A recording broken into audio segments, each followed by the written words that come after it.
sweet mercy, the cup. Okay. Alright, alright, alright.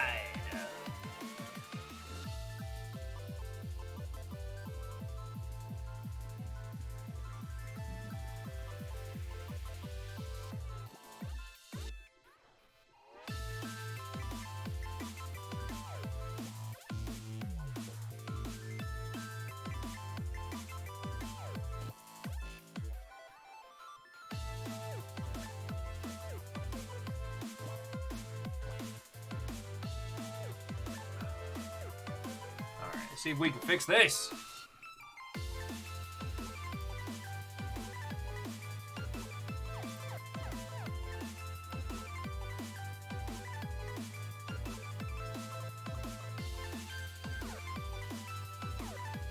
Hey! Morning, Felix. What, ho, friend? Hello, hello.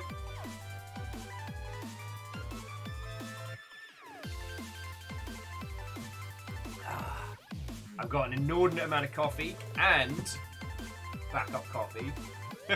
How are you doing, friend?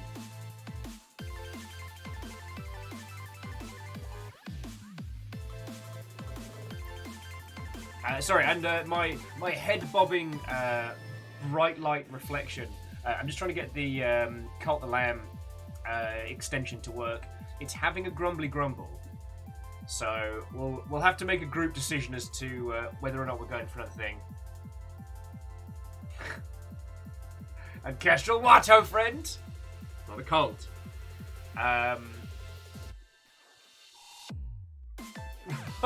Oh no! Lost flowers. I'm so sorry, friend. Well, if you need help snoozing or if you need help staying awake, I can vaguely be a part of one or t'other. But that does not sound good. I had Amos wake my sorry ass up by kicking me in the feeties. I can't actually stay. I'm just here to say hashtag absolutely accurate.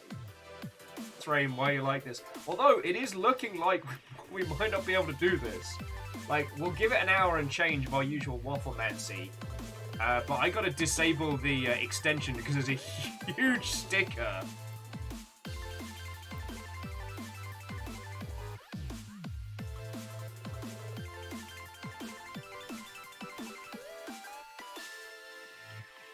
There's a huge honking great big sticker over the bloody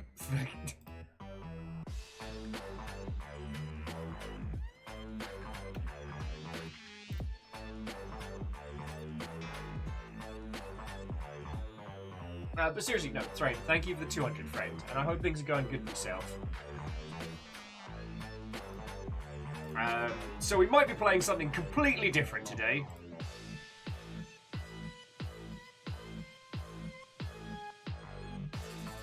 And Kestrel, I think that's fine. One of the things they did have was like a, if peeps want to chuck in bits for customizing their cultists. But that, the Twitch integration seems to be about the only thing. Chornerus, what ho, friend? I've disabled the, extension. I've disabled the extension for now, but we'll see how it's going. I'm just checking the tweeters. Keep an eye on Devolver. I don't know why I'm saying it like that.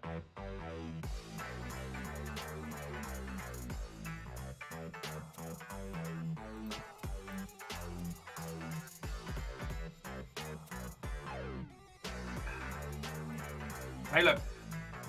If the Twitch integration stuff isn't working, it's not like this is the only day we'll have to play this, right?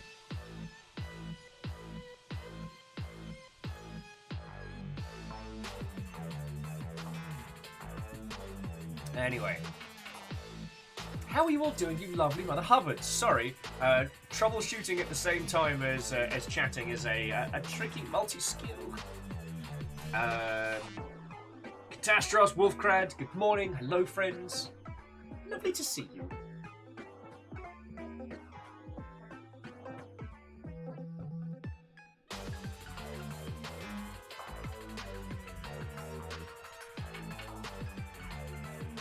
No!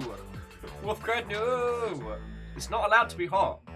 Like, summer is now officially illegal. I'm just declaring it now.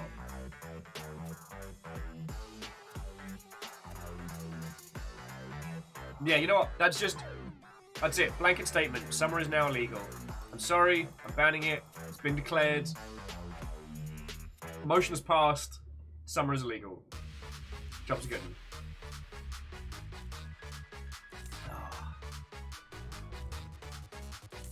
Oh, dude. Sorry, Wolfcrat. I'm absolutely super ready for winter. Sign me the heck up. Get me that good hoodie weather, right?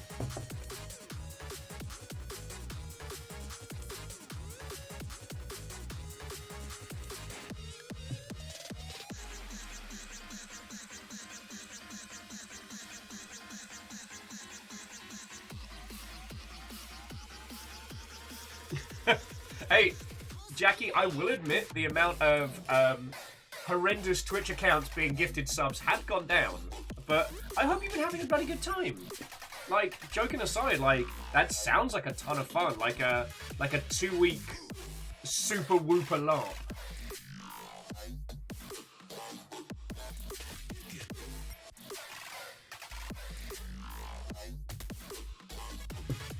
Chaunerus, that is a very, very interesting conversation. I'd love to touch on that. Sorry, friends. Chaunerus was asking. So, Kitfox, the developers of Boyfriend Dungeon and a whole bunch of stuff, have said on Twitter that their next content drop for Boyfriend Dungeon will be after they leave Game Pass. Is that something that devs should set out to do when they know? You know what? It's a feckin' smart play. It's basically this generation's version of the give away the base game for free and charge people for the DLC.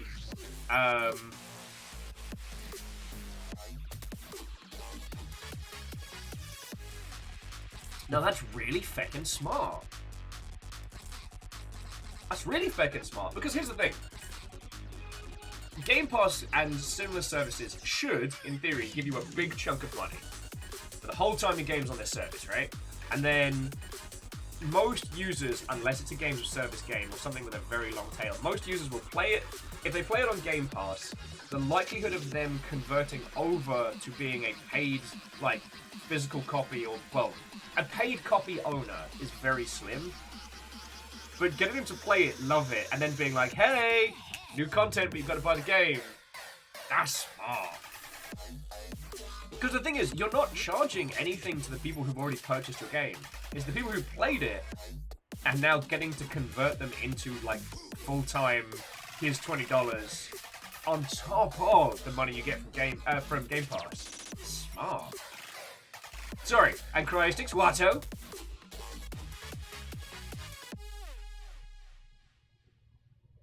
That's a Cryostix. That sounds like a lovely evening. Decent ice cream, decent conversation.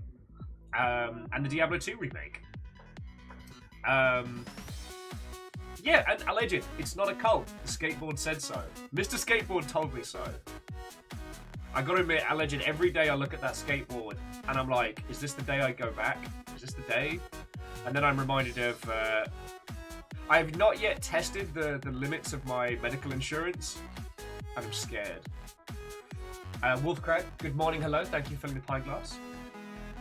So Jackie was saying the festival's about 3 to 5 days, but the crew is around for a while. I mean, that's understandable. Systems online. Weapons online. All systems nominal. I've got a whole quarter. The important thing, Dari Quill, is what will you name your quarter? What will your region of the Longship Isle look like? And Dismook, what ho, friends! And don't worry, we're all varying forms of undead here. I was led to believe that undead were the new hotness, you know, vampires with sweeping locks and fancy feckin' coats and shit. No, being undead is surprisingly time-consuming, and does not come with any of the physical benefits that I was led to believe. I'm just missing bits now. However, we are proof as a group that an undead boat full of Vikings would be a fucking great party. Just saying, just saying. Night Valen is not a cult. I mean, Lost Flowers, if it's based on video game stuff, just throw it in Videodrome and tag me. That's usually the better. Console beta test for Skate is August 18th to 22nd. Alleged, did you try the leaked beta? Okay, and that's fucking cool. Sorry, Jackie was saying that there was a pirate band playing at the festival they worked called Ye Banished Privateers. Love it.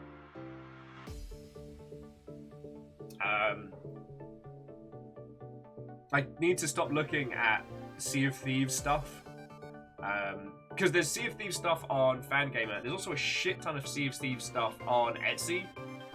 Now, I'm planning other people's gifts, but I still haven't been able to get people who didn't get Christmas gifts because it's been that kind of year, and it's now August. So I'm gonna plan low. I'm gonna aim small.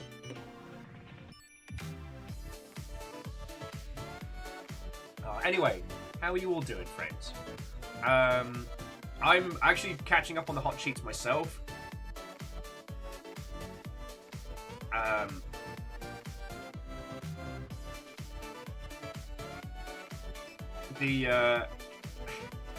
Alright, I'm just gonna admit it. I'm still playing Attica. Attica. And it's fucking brilliant. Look, I mean, friends, forgive my swears, and it's rare for one game. Bits for 3D printable models of the chest of cult. Sorrows. Why you like this? There are people that do printed, painted, like, little chests. But that's in the story. Bacon, good morning. What? Ho, friend. Hello, hello. How goes it?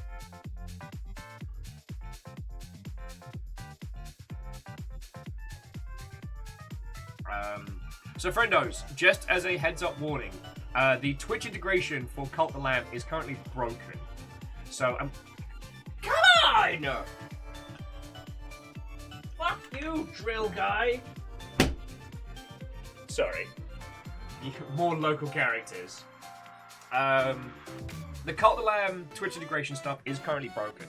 Now, we're obviously going to hang out and chat for a while, so it's got time. But if the Twitch integration stuff is still balked, I think we should have a crack at something else. Because I do want to save this for when we're able to do it proper.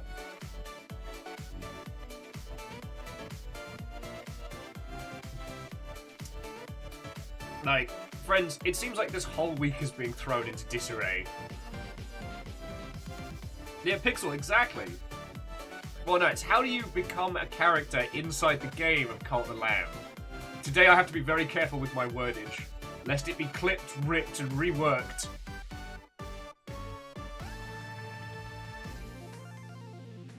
Aww. Hey, Lost Flowers, that's super kind of you. That's super kind of you. I mean, I want to get a Pirate Legend tab.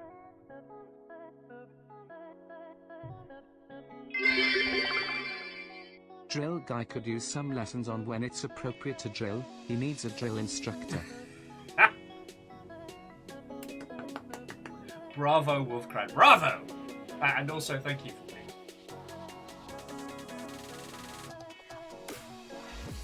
Anyway, sorry, where are my manners? Pixel Paradiso, Joda. Did I say a proper hello, Alleged? I hope I did. Well, what-ho and welcome, friends. I hope you're having yourselves a splendid day. As I said, I'm still catching up on the hot sheets. So you'll have to forgive me while I am illuminated by sites what don't have dark mode yet. It's fine, it's fine. You can just see all of my pasty, pale, shiny complexion. So Alleged, I haven't seen any more developments on Metalcore. And I don't know if we will. If I see it at PAX, I mean, I joke that I'll boo it. I'll probably just look at it sadly and tragically, knowing what would have been possibly a really exceptional, like, I don't know. The Teenage Mutant Ninja Turtles are 4 reptilian. Fuck me running! Have overcome Come here! Darkville and Shredder. No!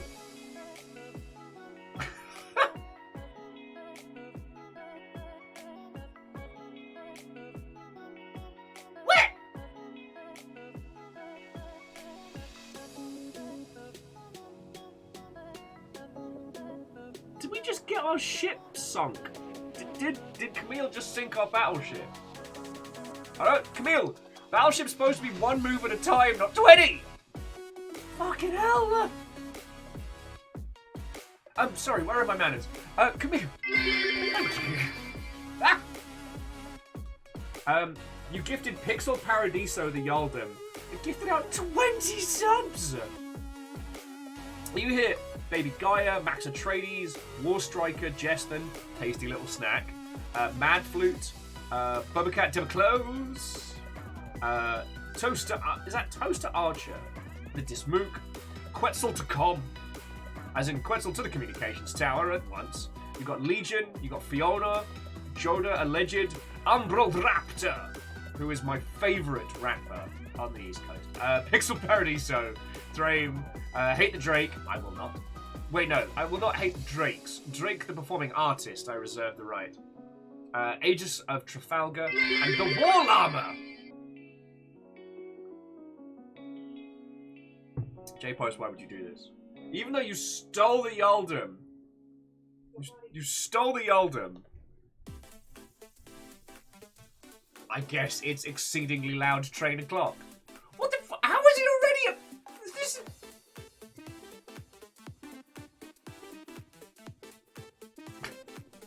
Well, Camille.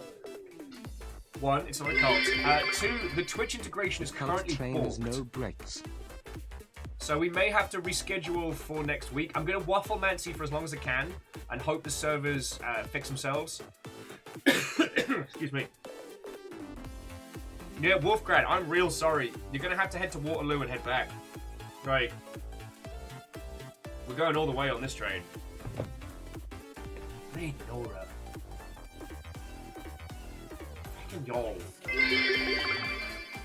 Train of so-called non-cult time. No, okay, but seriously. Spooky Ghost, J-Post, Fearless, Bacon. Camille again! Wraith and Robin. Watto friends coming in. Vanderbeast Asari. Let's go!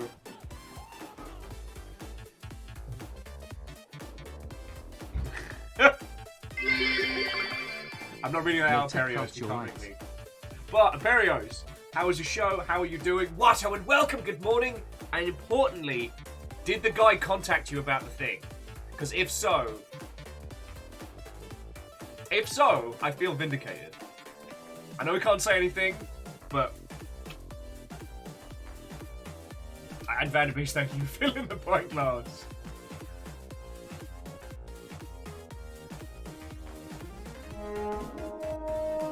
There's the horn. So yeah, to all of you that have joined us, if any of you were planning on actually getting off this hype train, I'm sorry, that's not happening. Welcome to party, friends. Getting Ed Watto. Hello, hello. Stop that incessant clicking.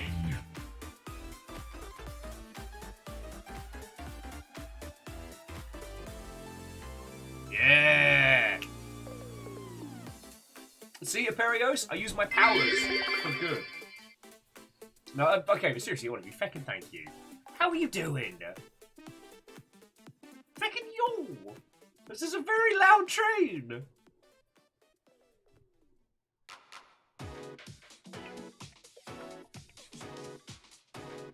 Lizzie, we can talk about gnomes.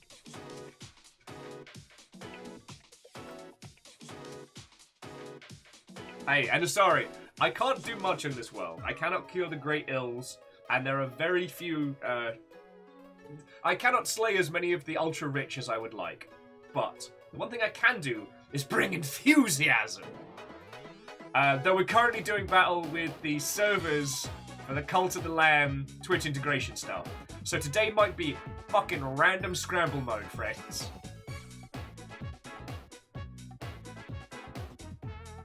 Either way, I'm just happy to hang out and chat with you all. And so, Berios, aside from things we can't talk about, how was your show? How was your morning? Friendos, if you're not following Aperios Unlimited, please do so. 1, he is able to get up in the morning, which I can't. And Aperios has a more Twitch-centric view and more like esports grounding of like games industry as a whole. Well, I should say like the game sphere. You know, I can tell you biz dev and I can tell you indie, I can tell you AAA. I don't know shit about esports. And it's a huge component of our industry, so yeah.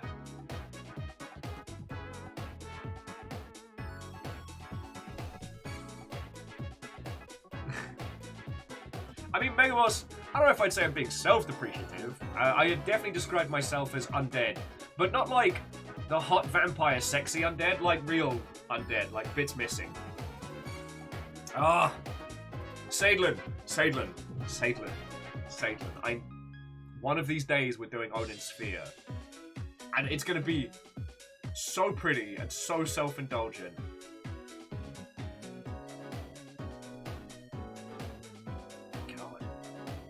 Sorry, Odin's Sphere is a game I love called Feckin' Yo! Cannonball. Also, Durry, when did you take... There is a Jarl fight going on here.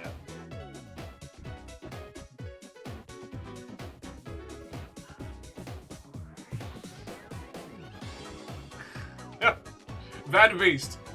Don't even. Don't. You can't make me. Wolfcrat, seriously, thank you for 500. Sadlin's saying they just found out that there's a competitive online esports community around Mega Man Battle Network. Yo! How the fuck do they balance that? Because there's some broke-ass shit in that game. Wait, which one? Oh, shit. Okay, Sadlin, you've got to give us the deets on this one. This could be an esports scene I might actually be fucking good at.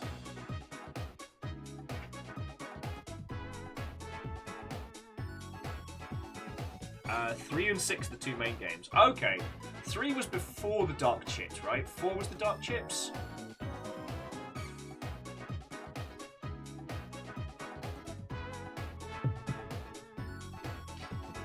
Too many y'alls. Too many y'alls.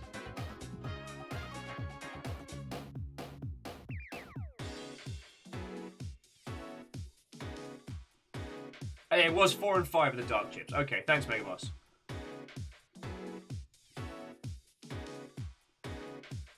Okay, friendos.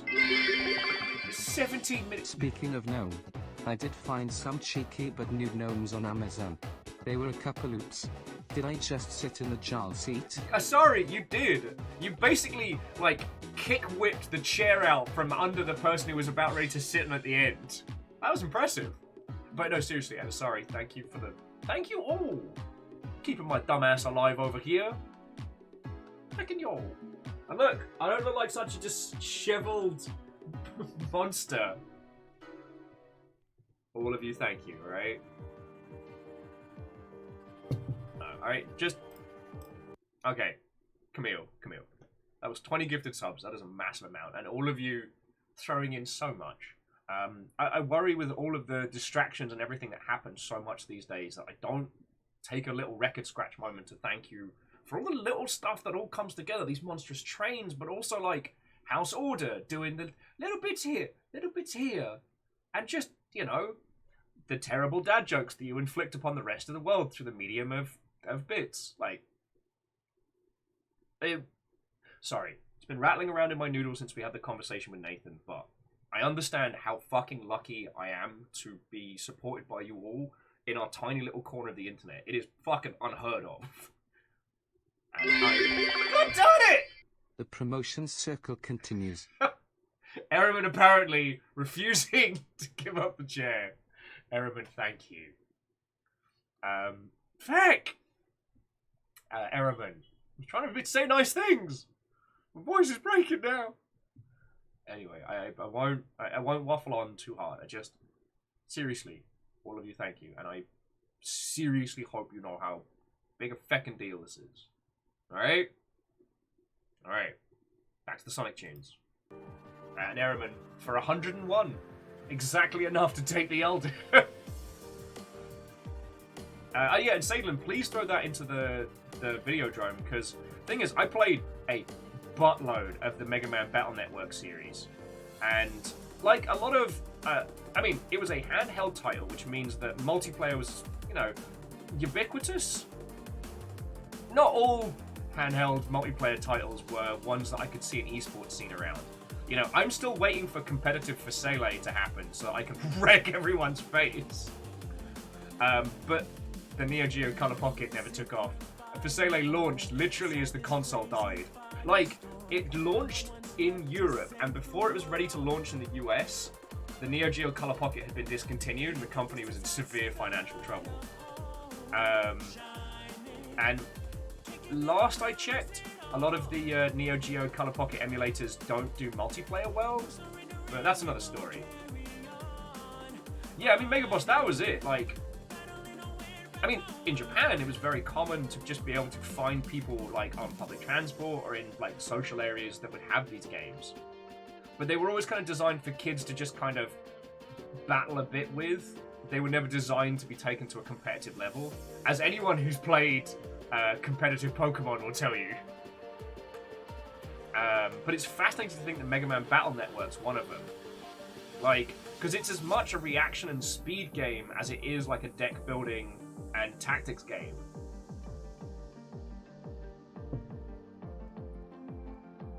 God, that's fascinating. And sorry, on the subject of nude gnomes, so far the worst that we've seen is gnomes pooing and gnomes flipping people the bird. I haven't seen any naked gnomes.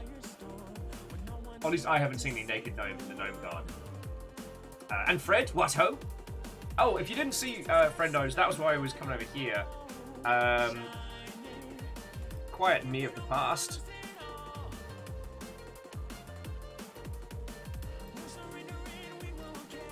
So I just chopped it together for TikTok because it was easier. But if you didn't get a chance to see, the gnomes got delivered yesterday. Now, the individual who runs the gnome garden didn't want to be filmed, which is understandable. But the full contingent of all the gnomes that you lot picked up and other peeps, that all organised by Fiona. All of the gnomes were contabulated, loaded into their gnome troop carrier, and trundled down the road.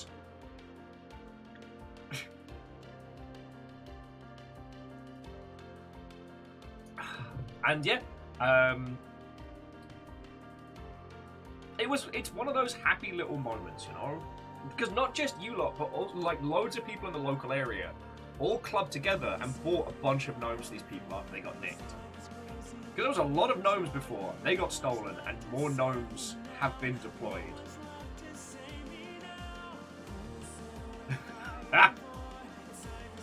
Sorry, Fred was saying, does that mean someone despairing comes across this pile of gnomes and has to tell them that gnome more hope? Fred.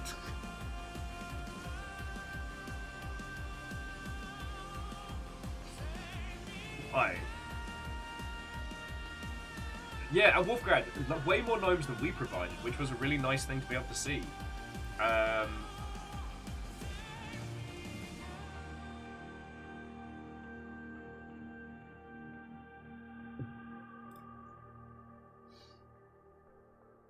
So yeah, you're contributed to making somebody else's life better, and by proxy, everybody in the local area. And it's nice to be able to do that, you know. Though I've been quietly requested not to add any more Gundams to the fairy garden because they're worried the Gundams look too expensive and that people might try and steal them. That was why they swapped out the Gundam that I put in with like a crappy little action figure, and I'm still impressed with that. Sorry, friends, if you didn't know the story, I got drunk one night. Shocking, I know.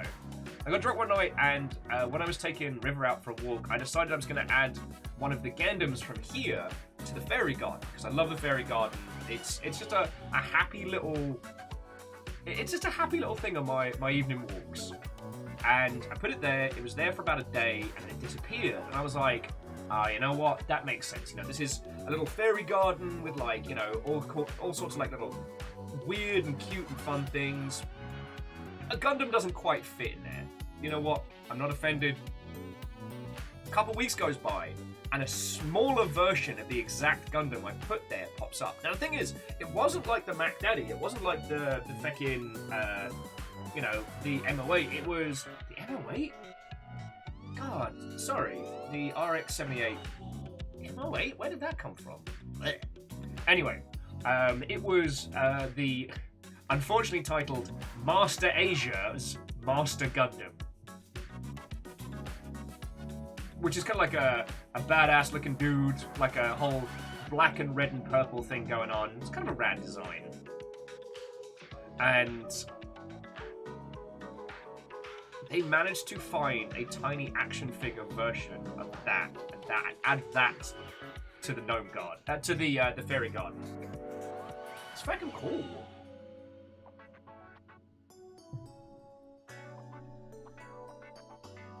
Fred, I'm not reading that out, and you can't make me. But yes, friendos, how are you all doing? Once again, if you're not following Aperios, please do so. And yeah, Harmonious. I do like Master Gundam's design. The kit's one of the old ones, and it comes with a whole heap of the old Gundam problems. One of them, like, it has a bunch of screw joints, which are infuriating. What hope? It is a cult despite what the stream title suggests. And stammering, how are you doing, friend? What ho and welcome! Coming in, friends, coming in. Just as another heads up, we may not be doing Cult of the Land today. Currently, the servers for the Twitch integration are booked, I guess on account of everybody trying to use them. So we may have to wait a week. I'm going to keep waffling for as long as I can.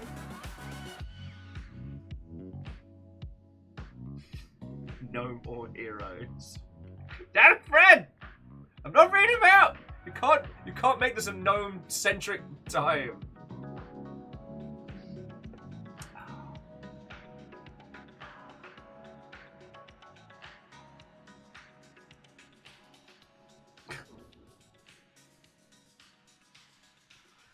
Well,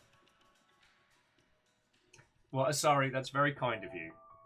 One thing I will say, for my birthday next week, please don't feel free. You need to, please don't feel like you have to send or do stuff. I'm specifically asking friendos not to give gifts because everybody's been looking after us so much this year and has put in so much time and cash. Like, it would feel like bullshit and chips. There's so many friendos who have not gotten the birthday presents or Christmas presents, and I feel really fucking guilty for that. So, I need to organize it a bit better. We're probably gonna, for local friendos, we're probably gonna hit the dog bar on Friday next week. Nothing formal, no over-the-topness like last time. Yeah, hopefully, anyway.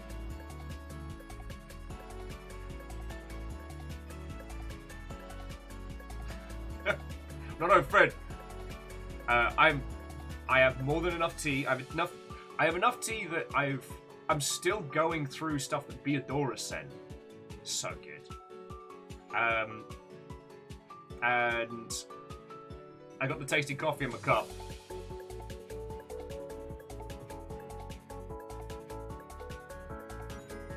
Yeah.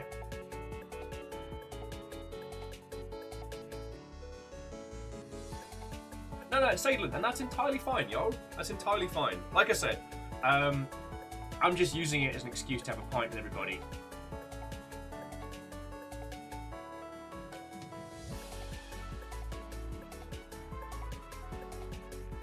Lizzie, I said the very opposite. You lot put in money so that we can live. Like, anyway, sorry. Enough focus on Will. And sorry, I do have Marmite. I'm about halfway through the last jar. But thank you for offering. Fiona still won't try peanut butter and Marmite. I think it's after the Twiglet betrayal. If you're unaware, sorry, Twiglets are Marmite snacks. They're like little, I don't know, like, are they corn? Like baked corn twigs with a Marmite kind of flavoring. And I like them. A lot of people don't. we were going through a box of British snacks that lovely people had kindly sent over. And before asking, Fiona just took some and went, "Oh, these look pretty good." Yeah.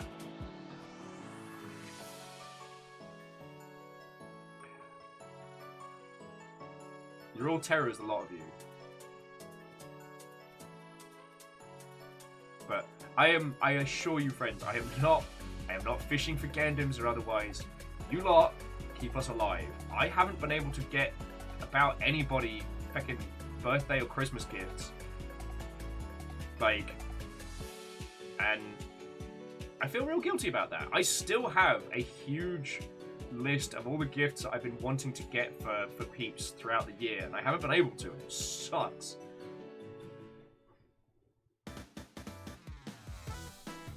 So yeah, I am not fishing.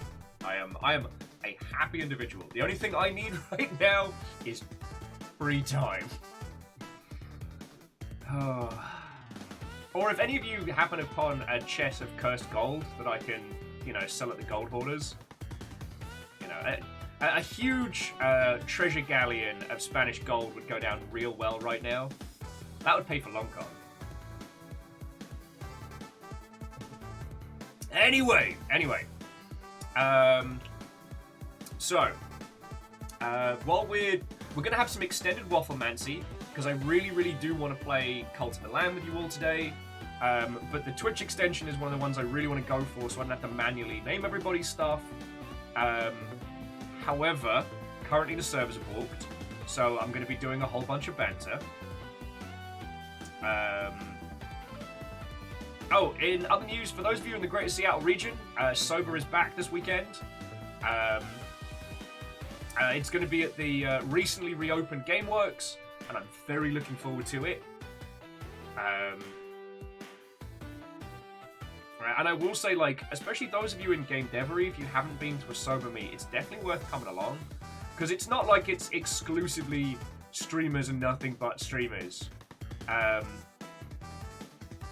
And while I'm not saying that you should create your projects based around content creators, it's a perspective that's worth getting some grounded on. And I would always be happy to introduce you. I mean, I tend to scream around Sober meets like a social butterfly, but it's the curse of having all my favourite people in one place. I mean, Wolfcrad, it was worth an ask.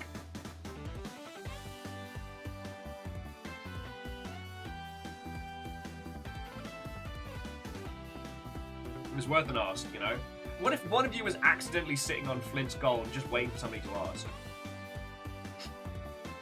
Okay, yeah, you're right. Sadlin, butterfly implies a certain level of elegance and grace. More of like a ricocheted ping pong ball, but yeah. Oh, darn it. Bacon, did you sell your galleon full of gold last week? Yeah, shit, I should have asked. Sorry, that's on me. My bad.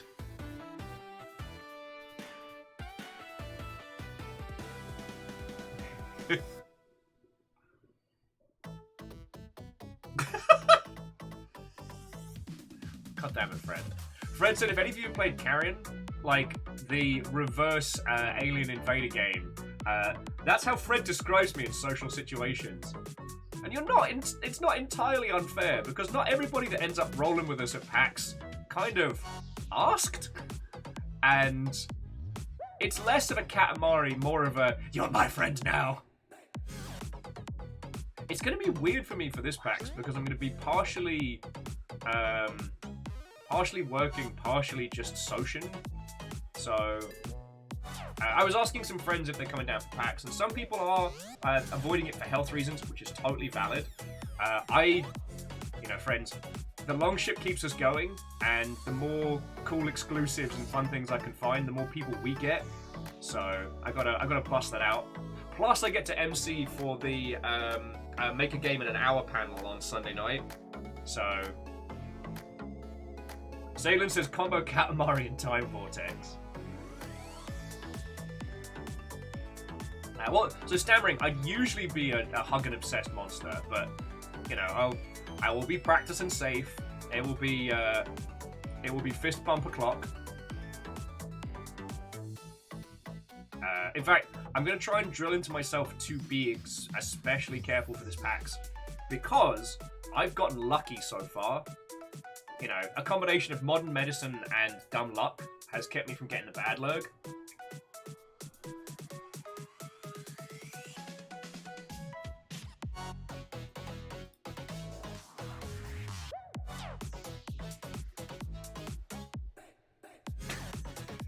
Imperio's just saying, you can hug Bofa for me. I mean, that is my favourite Greek philosopher. Pax is the Iron Guard. But no, where was I? Oh yeah. It's been interesting talking to some friendos and seeing their plans and stuff around it. I'm going to try and be more studious this time of doing a stream from the show each day. Just to kind of update you.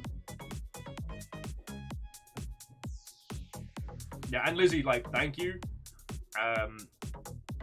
And I understand how fucking privileged it is that I'm saying this. Like, oh, woe is me. My job as an internetman means I must go to PAX. People have been risking their ass day in, day out for like last couple years. Like, working frontline jobs and stuff. So, yeah.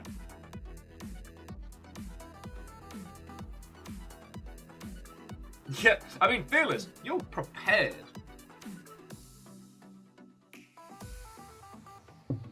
Now, Lost Flowers, are you asking me about the faux Batman monster from Monster Hunter? Or is this like a both of these thing, but with more syllables? No, Robin, it's the gift that no one wants! And Fearless, yeah, thank you for letting me know on the update. I'll keep waffling, just so their servers have a chance to stabilize, but we might get to play it today.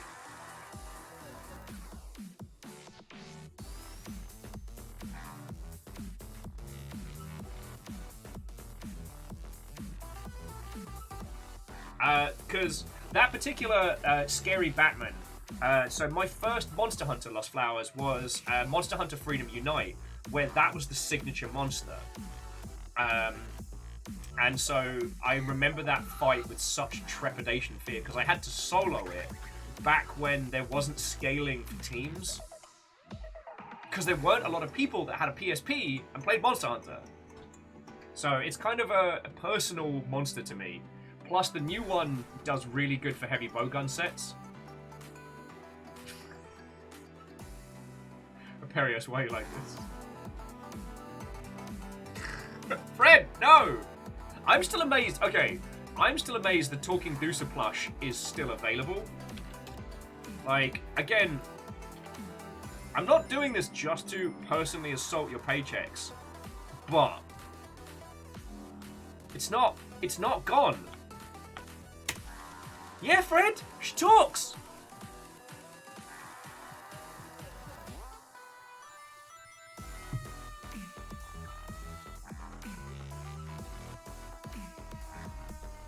And Fangamer is a dangerous website.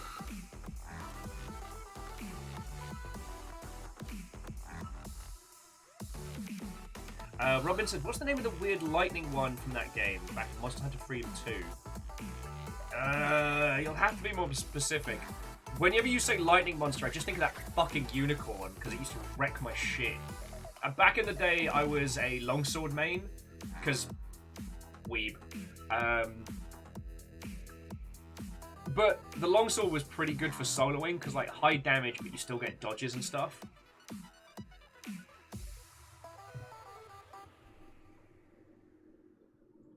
Had a red version. I was saying, I saw the Sea of Thieves one as well. I will admit the pins look nice. And interestingly, the playmat's not a map of the Sea of Thieves. It's just a, here's all the islands. Kind of like a memory guide.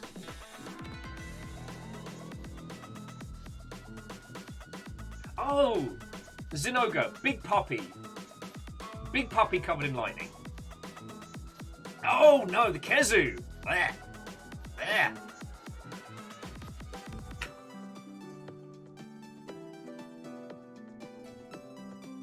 The Kezu really put the monster in Monster Hunter. God, I hated that bastard. Also, because again, when the Kezu did its like tail on the ground, like suction move before zapping you with lightning, it was uncuttable at low levels. So I just got my ass handed to me by him. Again, friends,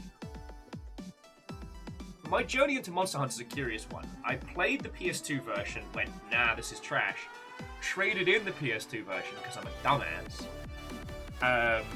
And then later on, I was just trundling around central London because I was working in Soho at the time, and I saw that one of the places near Tottenham Court Road station had been painted with this giant red dragon. I was like, that seems pretty feckin' dope. I'll go have a look. Turns out, of course, it's a feckin'... Oh my god, how am I forgetting the iconic red dragon? God, friends, my brain is just Swiss cheese these days. Rathalos, thank you. Robin, J-Post, Ozzy, thank you. So I go on in, and it's mostly just painted black, but they've got these like huge barrel coffee table setups with beanbags and 4 PSPs at each setup. And so I'm like, yo, what's this? And they're like, oh, hey, we're a pop-up shop. We're doing like a little Monster Hunter camp. If you want a tea or a coffee, and if you want to learn to play Monster Hunter, we've got some people who can join, or you can join us on the hunt. So I did like a quick hunt with one of the people. It was awesome. Then I did a hunt with some others who were just also learning, and it was so good. So I got myself the Freedom Unite bundle the very next paycheck. But the problem was, I didn't have anyone to play with. I would eventually get my little job at Sega. Wait, was I working Sega? God, the timelines are squiggly. Because I remember playing Monster Hunter with people while I was at Sega. So maybe I got it while I was working games retail? Because the path for me was... What was it? It was... Alright, you know what? I don't want to start doing timelines right now. TLDR, I played a lot of it solo. So, for me, the monsters from that lineup were particularly iconic because they were so hard to defeat. Fred, unless we're going by the commercials, and then I can just go, Sega! Sega Sata Sanshiro! He died so the Dreamcast could live. Okay. This is just a pet peeve. The smallest of pet peeves. A tiny peeve you can keep in your hand and just pet ever so slightly. When people call the Dreamcast an underrated console. It had a multi-million-dollar marketing campaign, and Fred Durst signed consoles on the launch day. It was not small.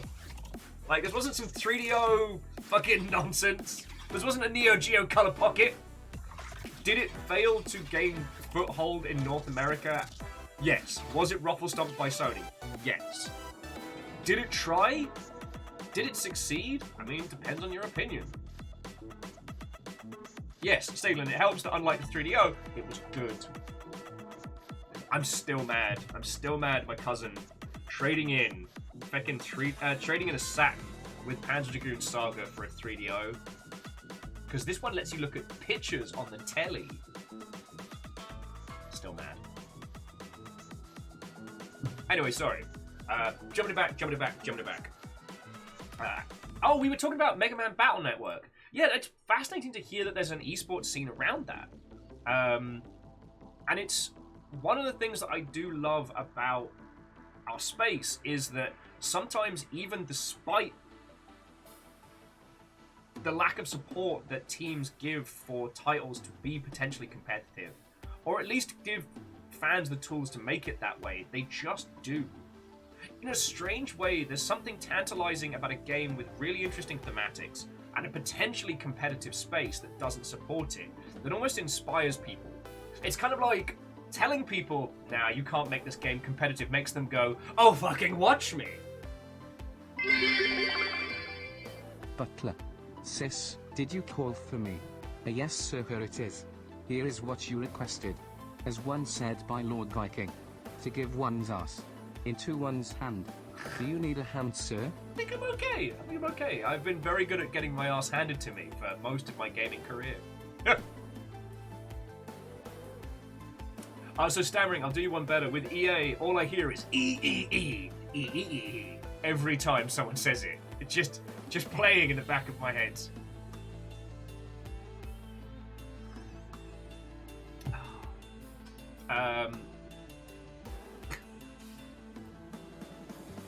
So, on gaming news, we talked a little bit about it on Discord, but it seems that Microsoft is laying the groundworks for their acquisition very cleverly.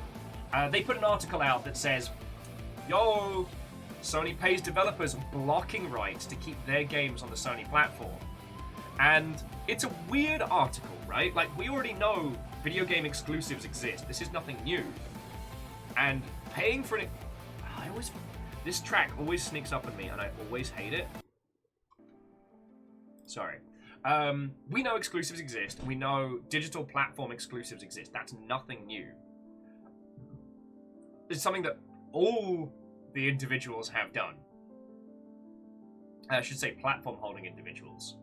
And it was a weird thing, even for Phil Spencer to say. It was like, it's not anything new.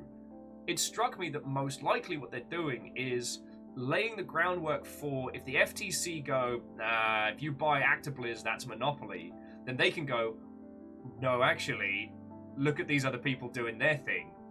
Kind of as a way of preemptively preparing like a defense. If that makes a weird sense. Rhyme unintentional. It is something interesting to look at. And that combined with the Kit Fox plan, I think is very clever. Also, friends, did any of you see the Forspoken trailer doing the rounds? Because the Rock Paper Shotgun article summed it up so wonderfully that the dialogue for the Forspoken trailer was so bad that Joss Whedon started trending on Twitter because everyone just equated it to his particular cadence of writing. Obviously, Joss is a complicated figure, responsible for a large influx of the nerd crowd and some great works, and yet himself a bit of a shit, to put it mildly. But the idea that the dialogue on a particular trailer is so cringily Wheaton-esque as to get him trending amused me greatly.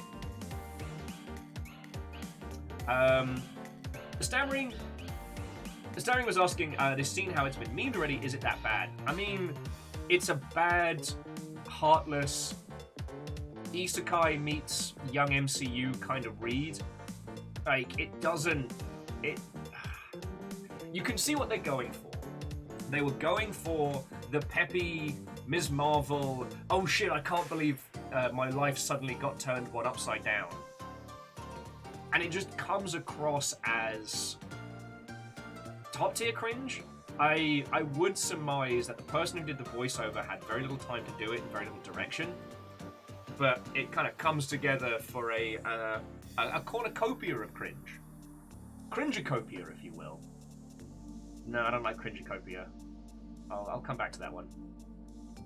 I'll come back to that one. But it's just the idea that it did so poorly, it was received so poorly, as to be equated to a writer who is known for doing things very poorly. Oh, and one of the Longshipian friendos pointed out that Axiom Verge 2 is now available on Steam.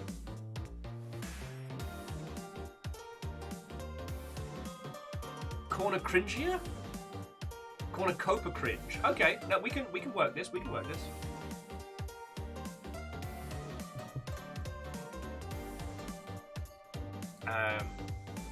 But you'll have to forgive me because I'm catching up on the game news at the very moment I'm talking to you about it.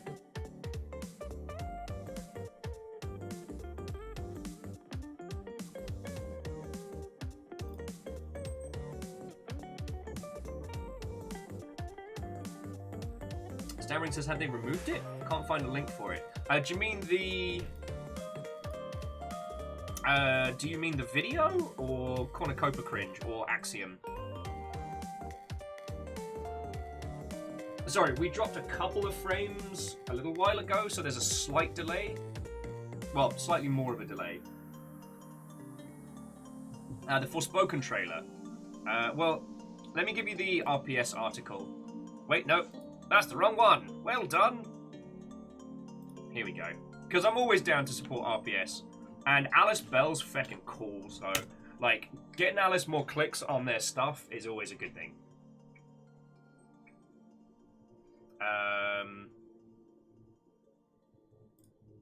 Yeah, no, so the trailer's still up. It's just over on the Twitters.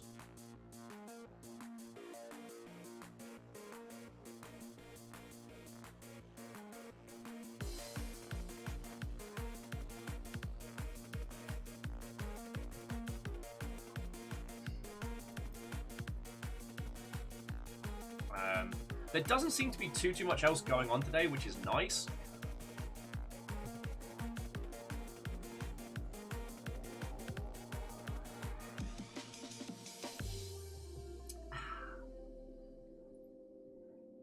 I mean, Stammering and all of your good selves, I'd love to know your thoughts and feels on it, because the one thing about trying to go for that peppy, catchy, appealing to the teens style is that it's easy to see when it fails, and it's hard to pinpoint when it works.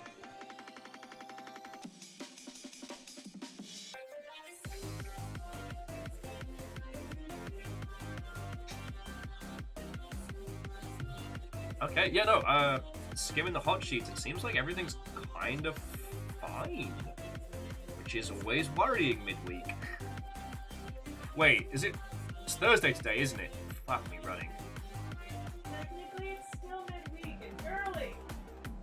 We're over the hump.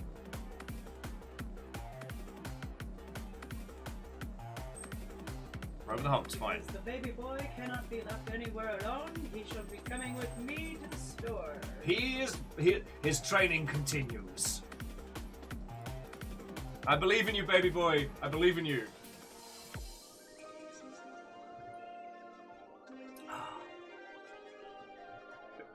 Yeah, friends, if you've got the parrot to do like a spirit bomb of M.A.S.S support. Actually, no, that's a bad idea. That would charge him up. Let's not do that.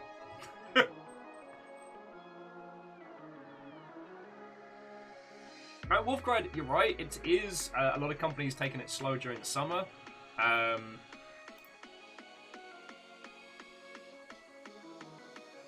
mean, I'm slowly getting like press emails and stuff for PAX and Gamescom and things like that. So it could be a lot of people are just waiting to do their big announcements in those spaces.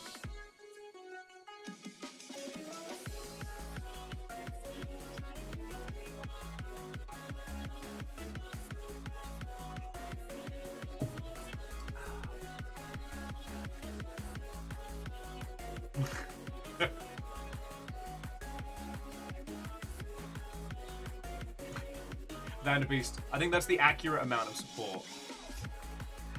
M.A.S.S is a lovely reminder that a creature can be simultaneously incredibly dumb and incredibly smart all at once. He's got a good heart.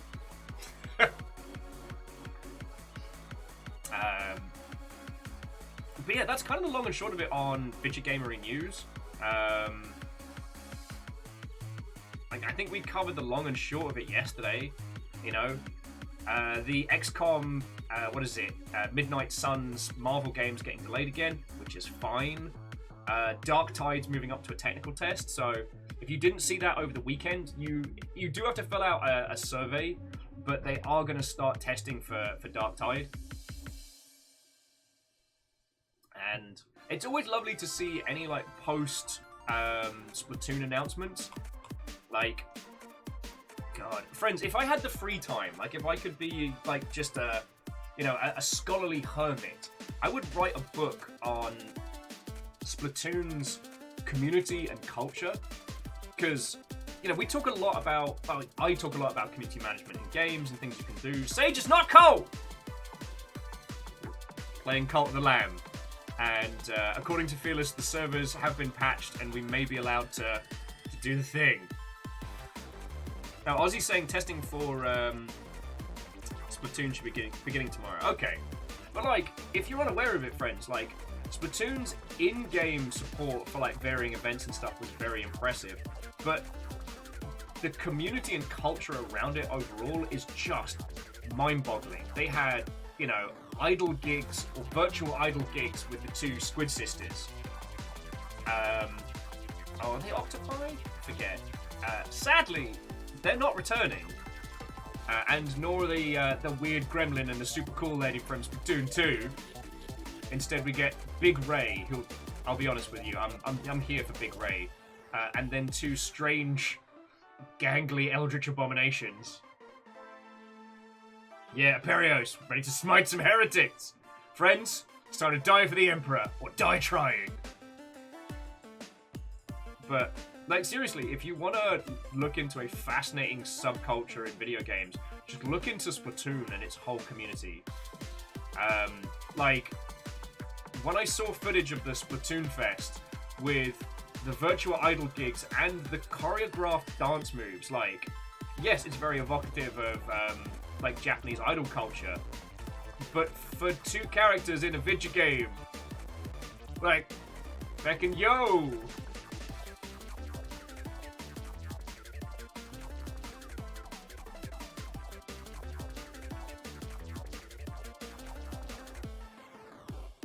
It's one of those interesting titles that I'm actually surprised we didn't see a competitive scene around more. I'd be curious to know if it was ever attempted, if it wasn't picked up, or if, like, the teams around it, I should say, like, the community around it wasn't that kind of... They were more, like, collaborative PvP than they were, like, a competitive league. But that could just be my blind sides on, like, esports in general. I mean, Perios, I'd love to know your thoughts and feels on this one. Stalin's saying it was absolutely attempted, but there was no real-life support from Nintendo. I'm shocked and surprised by this turn of events. Perios, that is a very different Splatoon Fest. That is Spittoon Fest. The cowboy spit hard hoedown. No horses.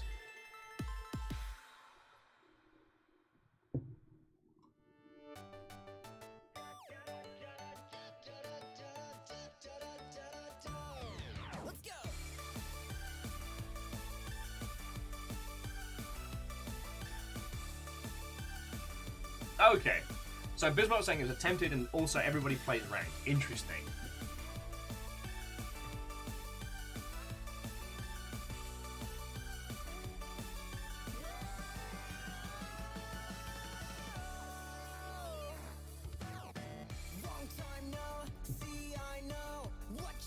Oh, so apparently in the last few hours, there was a little bit of games industry news. Unity signs a multi-million-dollar contract to help the US government with defense. Oh, good. That's not... I lied. That's not good. Okay, so it's a technology firm that provides for the US government. Okay, so that's not too bad. Sorry. Obviously, I'm not...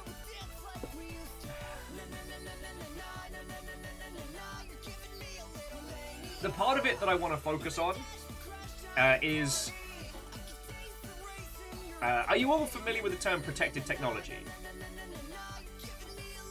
If you're not, protected technology is primarily a thing in the US, but in some other countries as well, where a piece of kit is considered vital for government or military. And so that means that it could be a program, could be hardware, software, what have you. It means whatever it is currently under the protection and purview of the government. And if Unity became a protected technology, that would mean basically the end of Unity. You'd have to get a government tier approval to be allowed to use it. Weirdly, it's a thing that tech companies desperately try and avoid, because it means from that point onwards, yeah, the government owns you. Oh, and Imperios, I was asking about the Splatoon competitive scene. Sadlin kind of like succinctly was saying that, like, it was tried, Nintendo didn't support it. Hello, Orwell's calling. I mean, Stammering, it already happens. It's just, it's not something that's ever really talked about because tech companies want to avoid it like the plague, because that basically means the death of whatever you... Well, either if you were just doing it to make money, or if you were an idealist doing it to make stuff. That means the death of it. But it'll still maybe continue to be worked on, but at that point, yeah, government don't own you. And yeah, it does make it impossible to sell to international markets, and any form in which it is purchasable or sellable is at the entire mercy of whichever government claim it as a protected technology. If Unity ends up being a protected technology, yeah, that's just the end of it. I mean, we see this in some cases where things like Unreal and stuff like that do have a certain amount of limitations on where they're allowed to sell due to like US embargoes and stuff like that. In fact, there are certain names on certain lists that you cannot sign up for an Epic account on, because if you do, that particular individual in that particular region is blacklisted. There was a thing a few years back where one particular developer was trying to sign up for UE4 and kept getting like blocked and banned. And it turned out they shared a name and location with somebody on one of the lists. But it turned out that name, at least in Arabic, was very common. So, fun times, fun times. Yes, Camille makes a good point. The companies that do want that, they want government monies and set aside for specific sub-products. Yeah. I mean, the golden ticket, and this is evil. I'm not saying this is good, but this is a way to make a stupid amount of money, is to get a government contract as a software team without becoming a protected technology. To become a provider, because the US government has stupid money. And if your tech can go towards that, you'll never have to worry about a paycheck again. But it seems the Unity deal is slightly being... Okay, I wouldn't say exaggerated. Basically, Unity has signed a deal with a technology firm, Kaisi, and they're going to be the preferred real-time 3D platform for future systems and simulations across the US government. I mean, it's understandable. At least the last time I was involved in those conversations, the Milsim game, the Milsim scene was pretty much sewn up by the fracture arm of Bohemia. Oh, this shit gets fascinating. So the Bohemia that makes Armor and DayZ is actually a completely separate company from the Bohemia that makes... Captain on the bridge. Just dropping this off before I go get newing. Ah! Oh, I'm so jelly! Baron! You know what? I'm gonna get on the hunt again for somebody who doesn't mind doing in-home tattooage. We can make it challenge mode.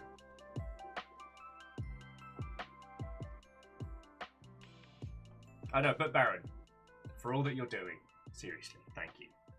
Friends, we have set a date for next Memnol, which is looking like the 27th. I'm so paranoid that something's going to happen and shift it, because we've been trying to Memnol for a while, and life keeps being a shit.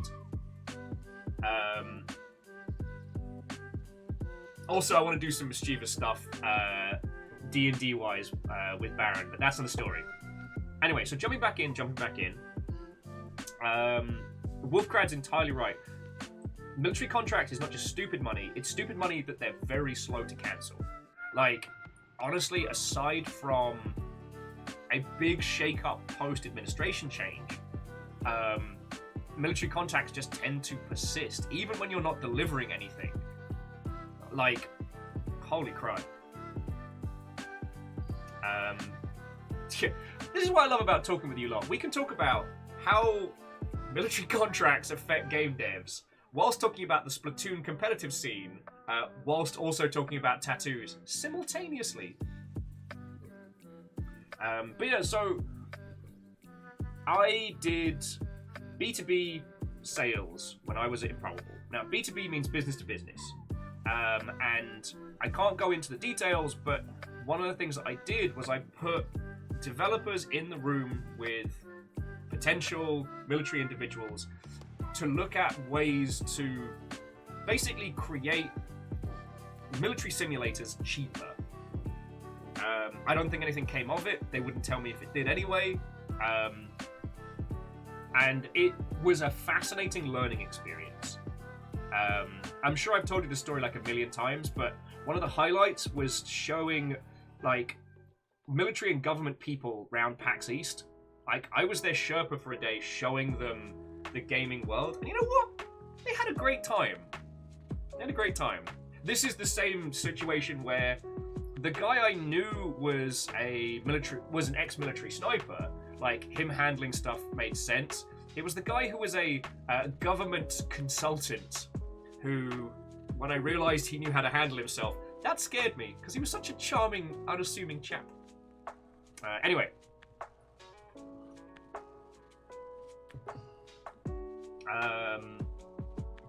Where was I? Oh, yes. So basically,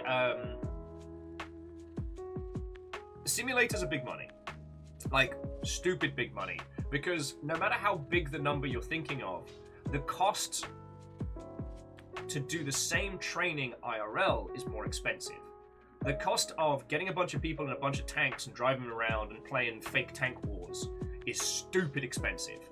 But getting a bunch of would-be tank pilots in simulators and getting them to do the same thing is much cheaper. Even when we're talking about, you know, going from the Bs down to the Ms, if you know what I'm saying. However, at least back in, 2016 when I was doing this? Oh god, time is a wibbly-wobbly construct. Basically, the Bohemia Military Technologies basically had the game sewn up. They were the first and last word in simulators, and they were very expensive. So people were looking at other ways to do it different.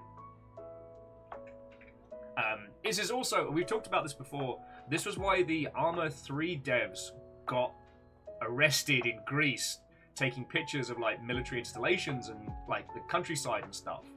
Because while they are two separate companies now, Bohemia Interactive was originally both milsim and video games. They then fractured off, so you had the military over here and the video games over here. They're now two separate companies, which is very confusing because they're both called Bohemia.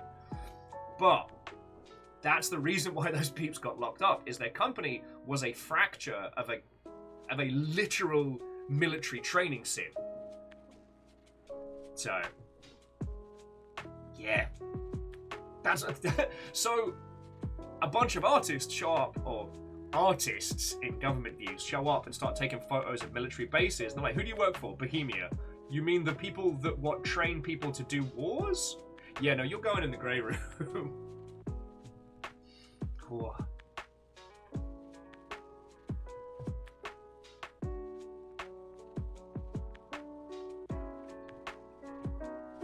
Yeah, well, and stammering, I can't really comment on it anymore, but there was a time when there was a really strong push to bring people across from game dev into like military contracting work because of the game dev mentality to basically make things work on FEC and all.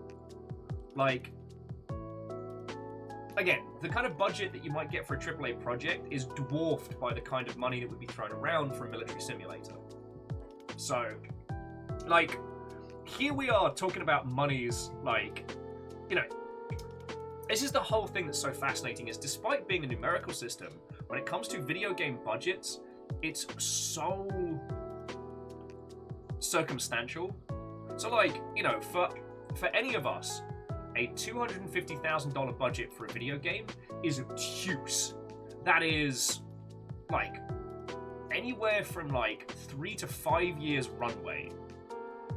Like, that's ridiculous. At a AAA, that's not even a drop in a bucket.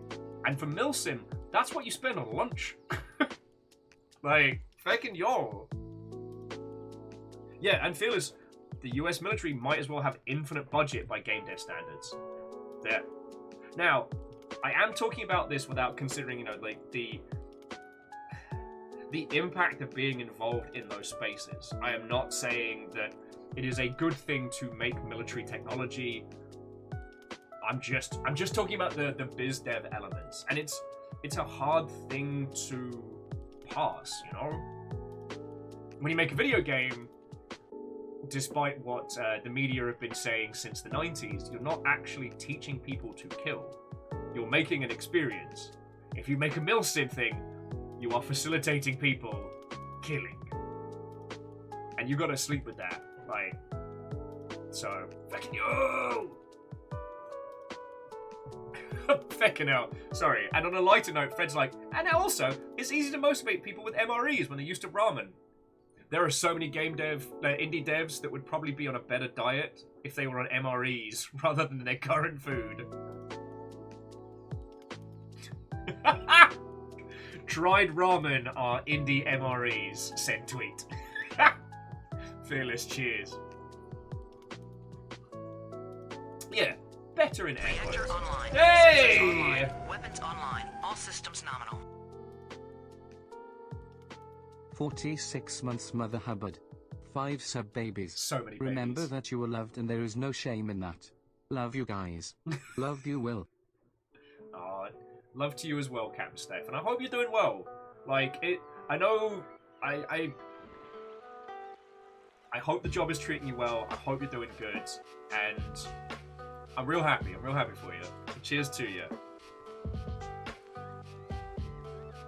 Now, Camille, that is a very good point, you know? That is a very good point.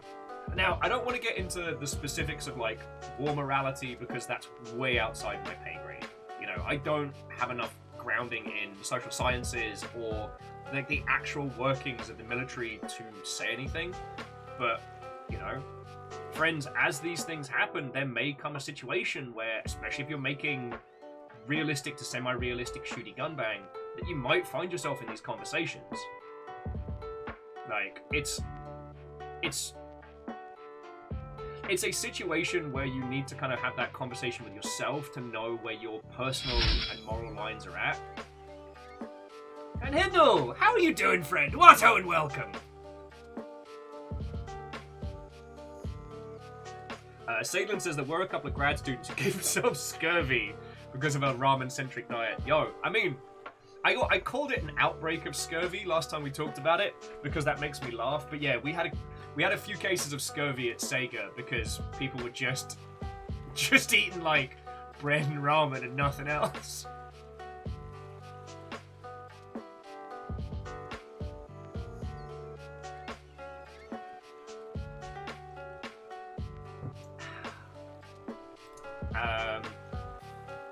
Okie dokie.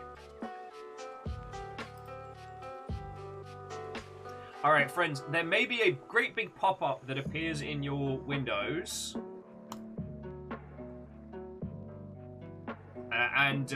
If it does, I apologize. If it doesn't, that means that the Companion of the Lamb extension is working. Hey, and Kestrel, have a lovely rest of your day. Do give our best to Little Bear. And Sagebell, despite yelling at you, I've not actually said hello. So Watto and welcome. Sagebell, I hope you're doing well.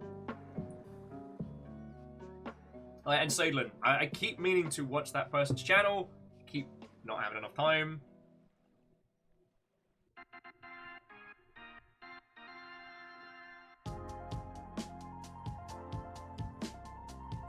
The dude's eating a Civil War hardtack. Oh. Aww. Well, Sage, I shall endeavour to be the background entertainment while you're getting ready to fight. Be so fighty. Yeah. I'm not sure what it is that we're attacking, but we'll just pick something.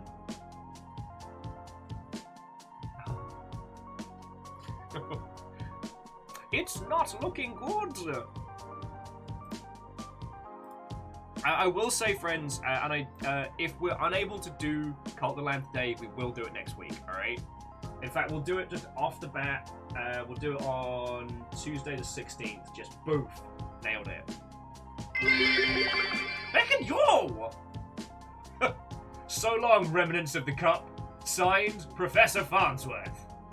Good news, everyone! Cup's fucked! It is the 35th anniversary of Street Fighter 1, by the way, just in case anybody needs some fun facts. And the 9th anniversary of Payday 2.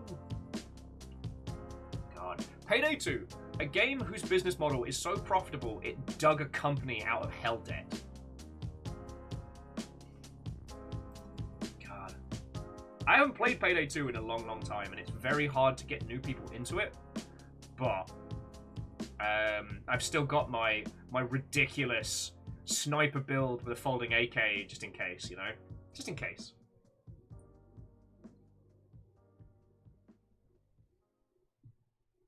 Well, so I tell you what, Flowers. I will call the PO box on the 17th and get them to send up anything that's coming up. That can be because we'll have Friday the 19th is my birthday, and we're all gonna hang out and just be silly buggers. I might bully you all into playing Unfortunate Spachuman. Because usually for my birthday we've been playing Sniper 3. But Sniper 3 stopped working for so many people, just because the game's so ruddy old. So I don't know what to do. But I've got a few ideas. Sorry, I should say it's not that I don't know what to do, I haven't chosen.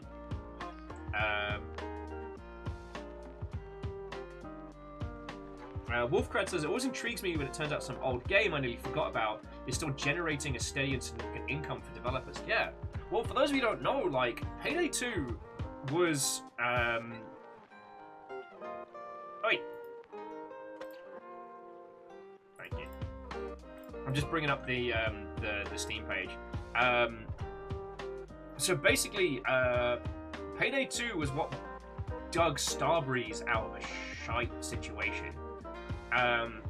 So Starbreeze, okay, Overkill, a Starbreeze studio as it's now branded on Steam, had a lot of success and then tried a lot of things at once and had some big money failures.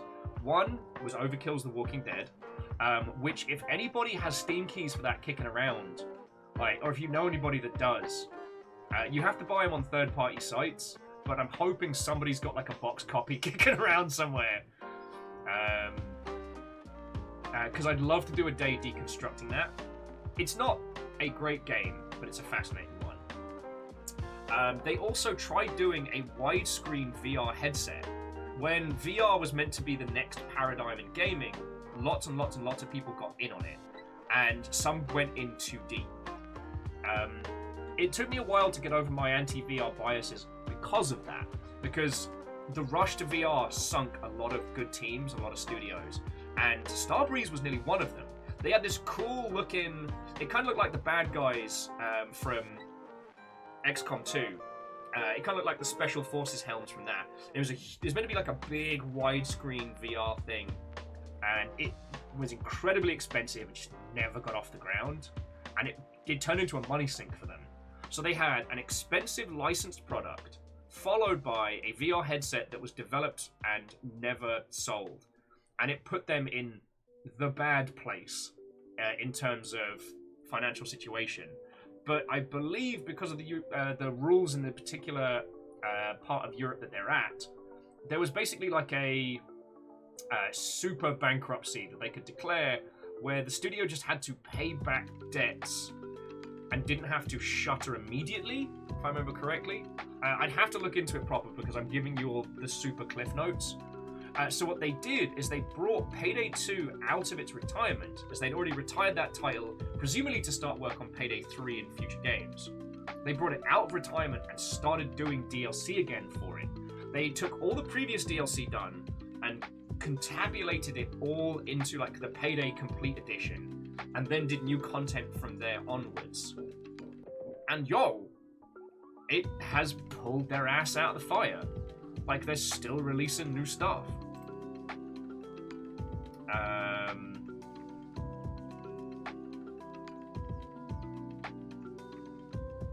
I can't quite work out how much DLC there is because I have quite a lot of it. But if you bought the base game, it would be $10. Currently $2.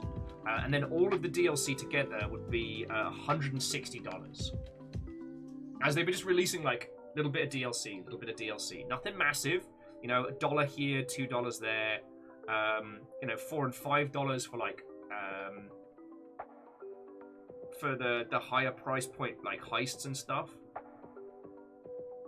Yeah, so their heists are at $7.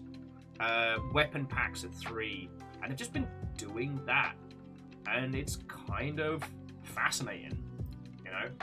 Now, does it speak to the success of the games of service business model, even when it's not presented in a traditional, when it's not presented in the standard, like, always log on, always microtransactions way? Is there something special about Payday? Like, who knows? I've got 100 hours in that game, so there's definitely something to it.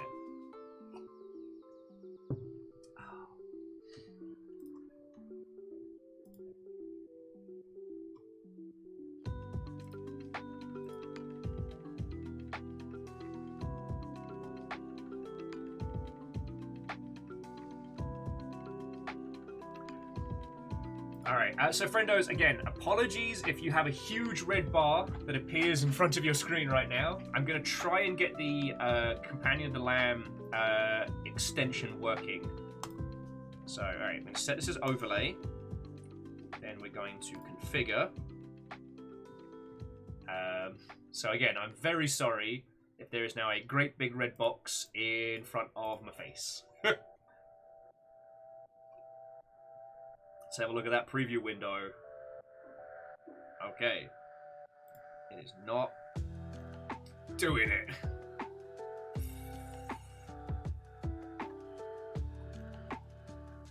Alright, so let's try and set up the totem.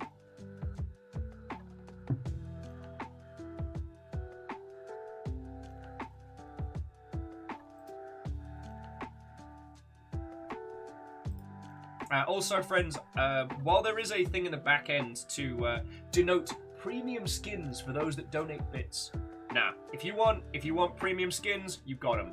You lot have already put in so much money to keep me alive. So let's see if this totem works. If the totem works, then we can get playing. I mean, I'm gonna go for a slash first because I've had this much coffee.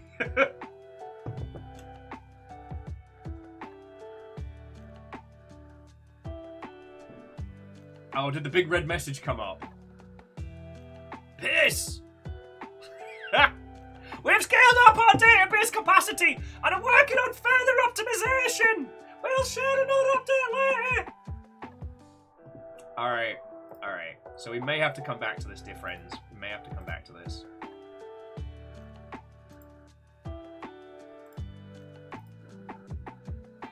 I'm sorry, friendos.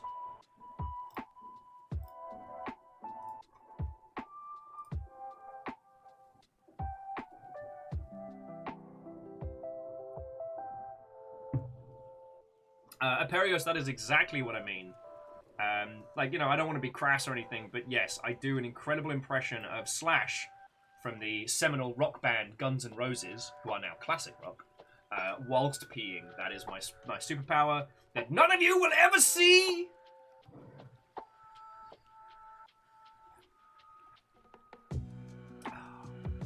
Alright, I do have to pee something fierce, so let's keep having a natter. Let's keep having a hangout. We'll give it another half hour.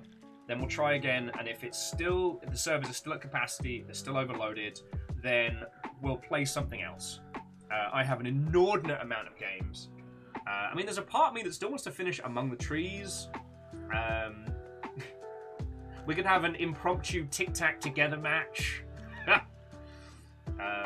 What's this one? Or we could get really arty-farty. I mean, I could show you all 5D chess with multiverse time travel. Now I've won a match, I feel like the fucking greatest chess master of all time. However, I did see a thing today, which was Infinity Chess, where, okay, not proper Infinity Chess, but basically the chessboard is on a tube wrapped round. You have an additional row of pawns. Go. So you can go left or right round the board. Both sides are fighting on two fronts. Hey, Professor Farnsworth, if Artie Farty is your next band name, then feckin' great. Also, sorry, Professor Farnsworth, you threw in a whole bunch of bits there and grabbed the Yoldem, and I did not say a proper thank you. So, seriously, thank you. You As I was saying earlier, I'm really feckin' lucky to be able to have you lot. Also, friends, if you're still seeing the big red box on your screen, just refresh your browser.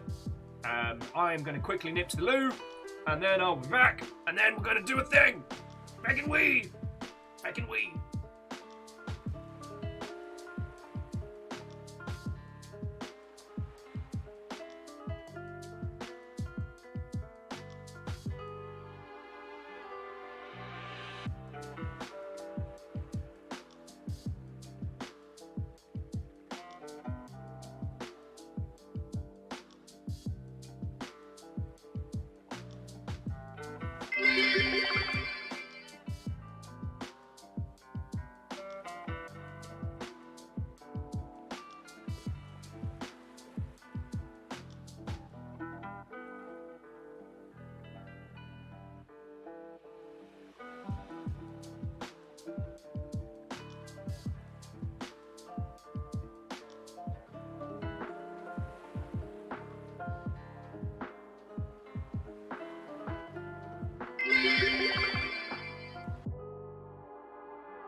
Considering where Will went, maybe Pete Train?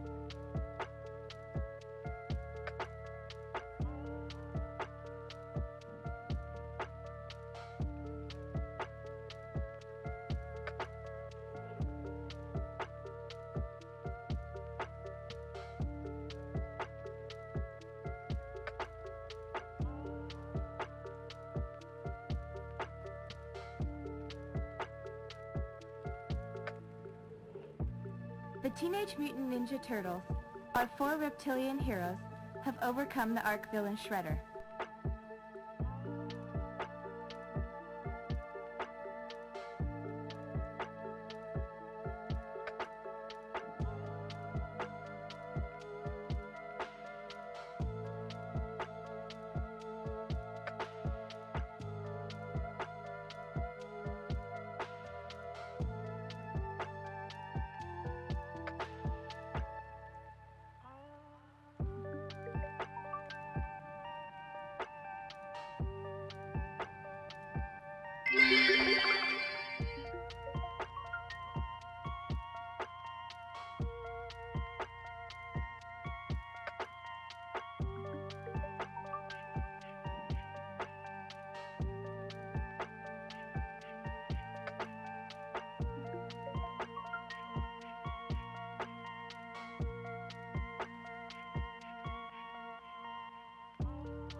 whole bit I was gonna do about cheese.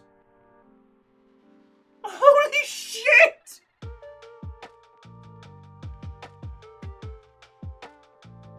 Okay. So Wolfgrad's like, oh, I'm a bit sneaky. And then J-Post's there. And then Strager's like, I'm gonna be loudly sneaky. Some spooky ghosts get on this. Professor Farnsworth with another 1,000. Bacon's like, alright, maybe it's a P-train. Let's never call it that. Professor Farnsworth again, gifting out 5 to the crowd. Getting Gokaku, User, Ozymandias, a Patch Rabbit, James. I'm trying to focus here. And then Strax is like, fuck your chicken strips! It's a whole ass record! If this Fuck! isn't a cult, then how come we do these rituals in the dark to summon the Thank you eldritch so train much, god? fucking legend. Holy shit!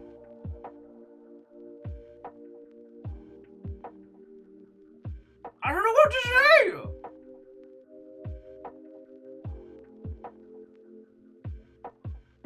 It's not a cult. It's not a cult. We're trying to play a video game about a cult, and it's not working. This is the opposite of cultery.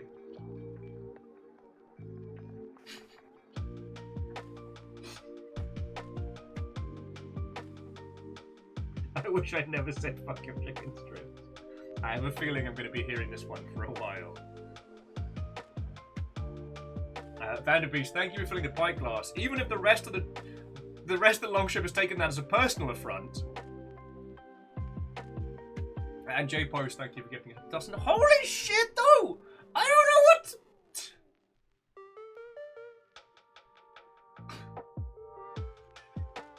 Wolfgang J Post. I want chicken strips.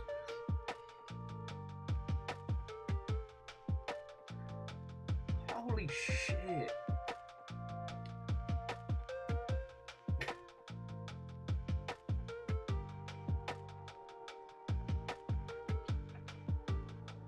I'm just gonna stuff cheese in my face.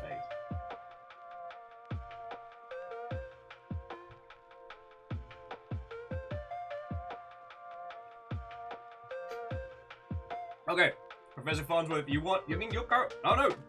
Strager's the Jarl, so it's Strager's choice where we're going for lunch. Holy fuck. Holy fuck. Like, and Strags, I know you've been having a hard time with stuff. We're supposed to be nice to you! Right. Wait!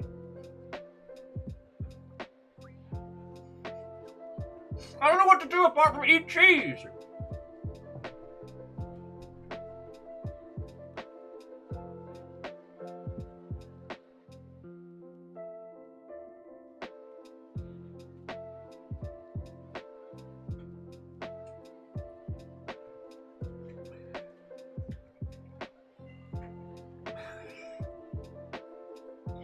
I am feeling a multitude of emotions very, very quickly, all at once. No, but Strager, and all of you, a bit...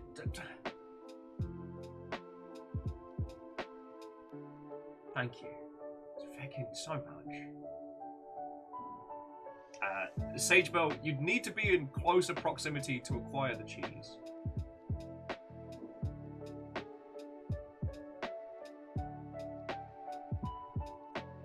I mean, Strags, that sounds good.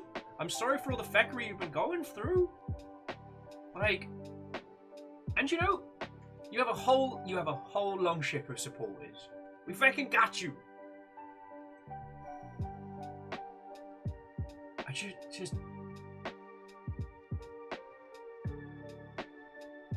Okay, well, fingers crossed, fingers crossed. And also to User, lovely to meet you. Watto and welcome. Apparently Professor Farnsworth saw you hiding.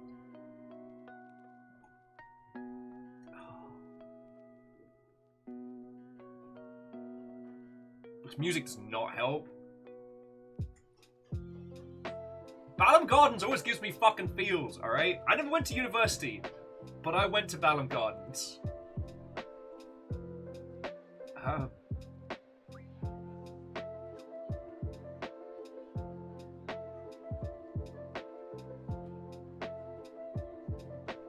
Sage is like, damn you and your 20-minute bus ride. Well, I mean, Sage, if things ever get dire, we will feed you. There's one thing Fiona has mastered the art, is feeding a household on a budget. We had homemade mac and cheese balls last night, and they were dope. For my lunch today is going to be those reheated with more cheese. I'm having mac and cheese with extra steps. Yeah, so much cheese. So much cheese. No, okay. Hang on, the hype train has come and gone.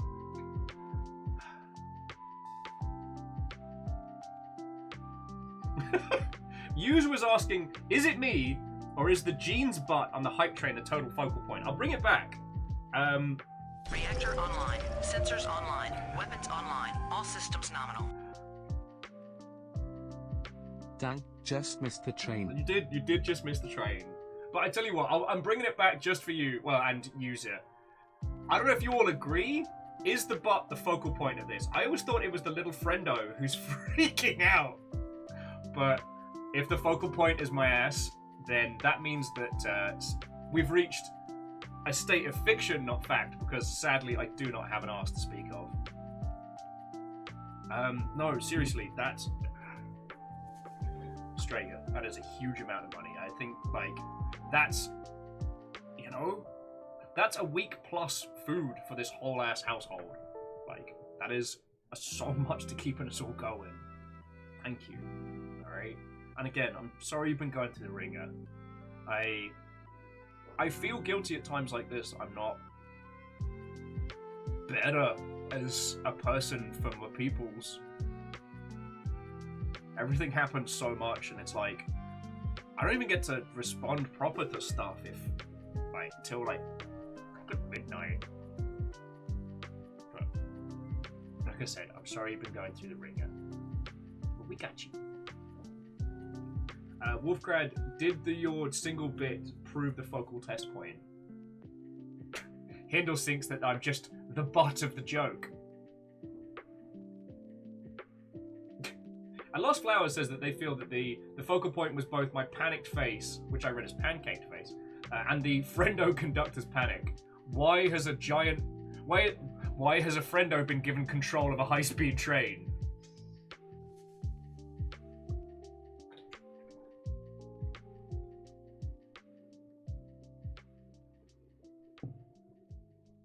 User, it is not the grub father specifically. It is just a non-copyright infringing friendo. When we first started out on this little journey on Twitch.television, a lovely individual called the Artsy Poe drew a friendo, absolutely not one of the grubs from Hollow Knight, and it was the first bit of fan art I ever got. So yeah, I got it tattooed on my flesh, and we have it up there in the top right. I absolutely love the Hollow Knight, like, wholeheartedly. Sorry, I just need to say to you, oh, fucking thank you.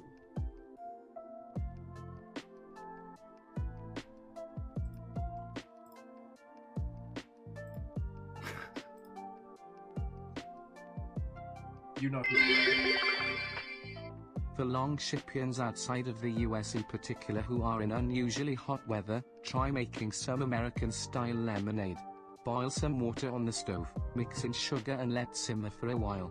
Then pour in cool water and lemon juice in a pitcher. Add the sugar water and taste to mix. Okay, so basically make a big pot of like super diluted simple syrup, and then add that to lemon juice and... Oh, that sounds lovely.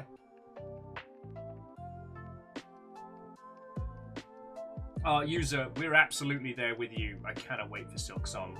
One of the reasons I don't play the Hollow Knight theme when we're just having chat and hangout sessions like this is because certain songs will make me fucking cry.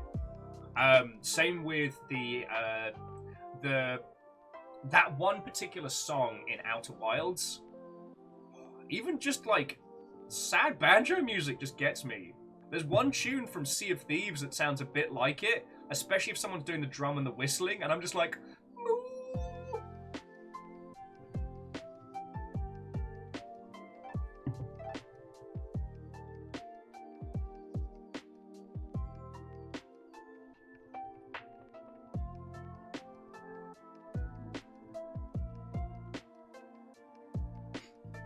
I mean, yeah, you're right. I am playing Final Fantasy IX music, but Final Fantasy IX didn't hit me like a lot of the others. Just me personally.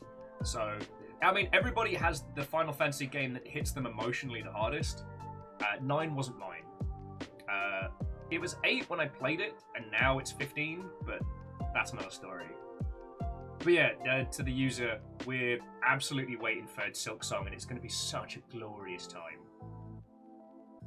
Although I did nearly rage at an article today that described a game as a beautiful hand-drawn Hollow Knight-like game. And I'm like, what was Hollow Knight's art? Fucking AI-generated nonsense?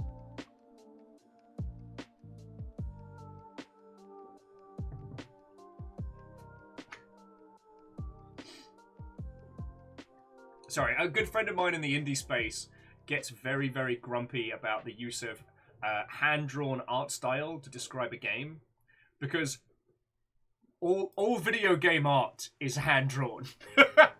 all video games are made by people. All art, almost all art, is drawn by a hand. In fact, it's easier to point out games that do not have textured art in them.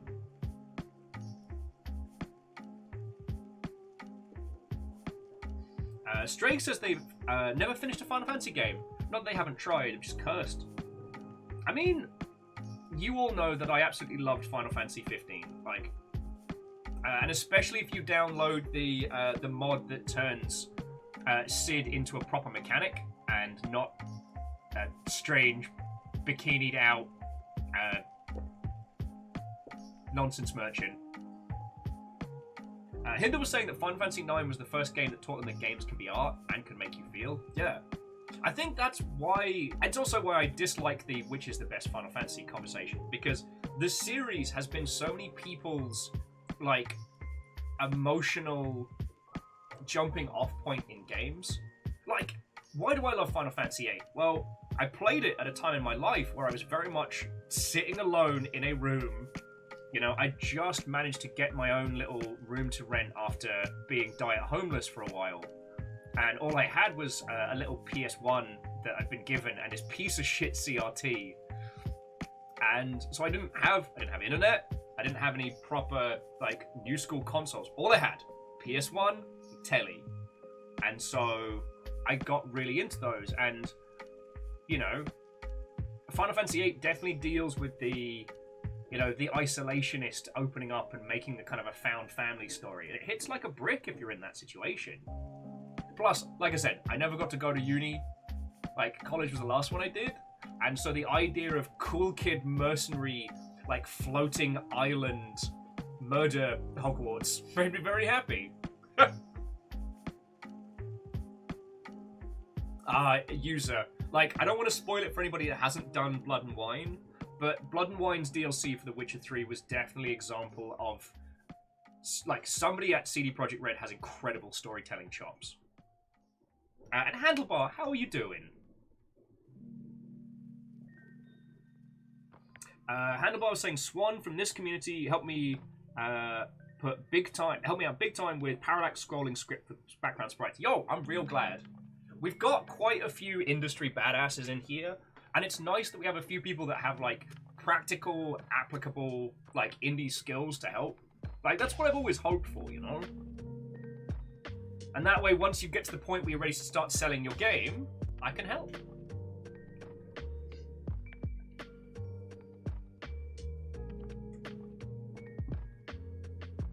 Well, so Stammering, what was the game you remember first having that big impact? Erin was saying that Final Fantasy VI was the one they were emotionally involved with, but it was Papers, Please that made me think that games were not just art, but could be high art. I mean, that's a good point.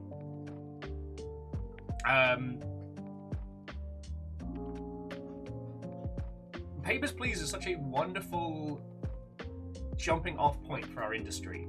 that it's not just that it was art. Like, it wasn't just that it was beautiful to look at and, you know, had gorgeous visuals. And it wasn't just that it had, like, grown-up thematics. It was mechanically, on top of everything else, it put you in that situation and made you feel. It made you feel that experience, you know?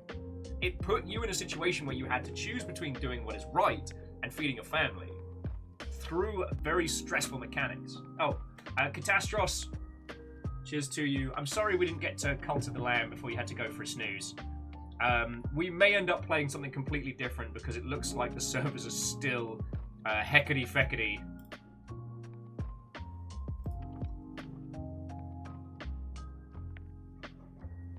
Lost Flowers says the one that made me cry was Final Fantasy 15. Great game, but hit me in a very certain time. Yeah. One of the things that struck me was Lost Flowers was replaying it and seeing how the whole story was set up. Like, oh, Dustin was saying Oberdin hit the same, yeah. Oberdin hit them the same wavelength. Also, everything's Zachtronics touched. Oh, and Handlebars, you're welcome with Heckety Feckety. Like, I'm not even charging today. There was a monstrous train. I'm still processing that mentally. Oh, and Fearless, you're right. Like, this War of Mine is another great one that used mechanics to make us think, like, emotionally and artistically. It's interesting that the follow-up, like Frostpunk, is mechanically a more involved game and a great city builder. But I felt that it was one of those games where, by being good at it, it removed a lot of the emotional hits. And Stammering, you know what? That's a great one as well. MGS3. I think Metal Gear Solid 3 is one of those. I'm very much looking forward to streaming for you all once I have the kit to do so. Because it's ridiculous, it's silly, but it's also heartfelt and genuine. It's dumb and incredible. It's incredibly nuanced at the same time as having the subtlety of a half-brick. It's a fascinating one. Oh, Dustin, Valiant Hearts, that destroyed me. I probably won't be able to stream that for obvious reasons. Airman Thomas Was Alone is another fascinating one that gets... It really got to the heart of how we empathically look at characters, how we can infer meaning onto things.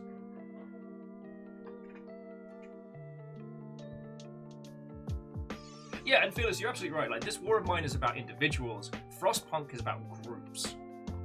And I'm trying to think if we've had any games that have really done the group thing well. Like, making you care emphatically about groups. Whereas it tends to be more of, like, moral generalism when it comes to the group idea. Whereas on an individual-to-individual basis... Oh yeah, and Hannibal. Valiant Hearts, not to be confused with Vandal Hearts, which is a very different game. Ozzy says they wouldn't mind some kind of community night if the Cult of the Lamb servers are still down. Yo, you want to go? Do you want to do multiverse noughts and crosses again? Like, I'll bring you all in. We'll get weird. Strager says, what's the process about the train? It was just a train, nothing more. It's just a tragedy. It's just a tragedy.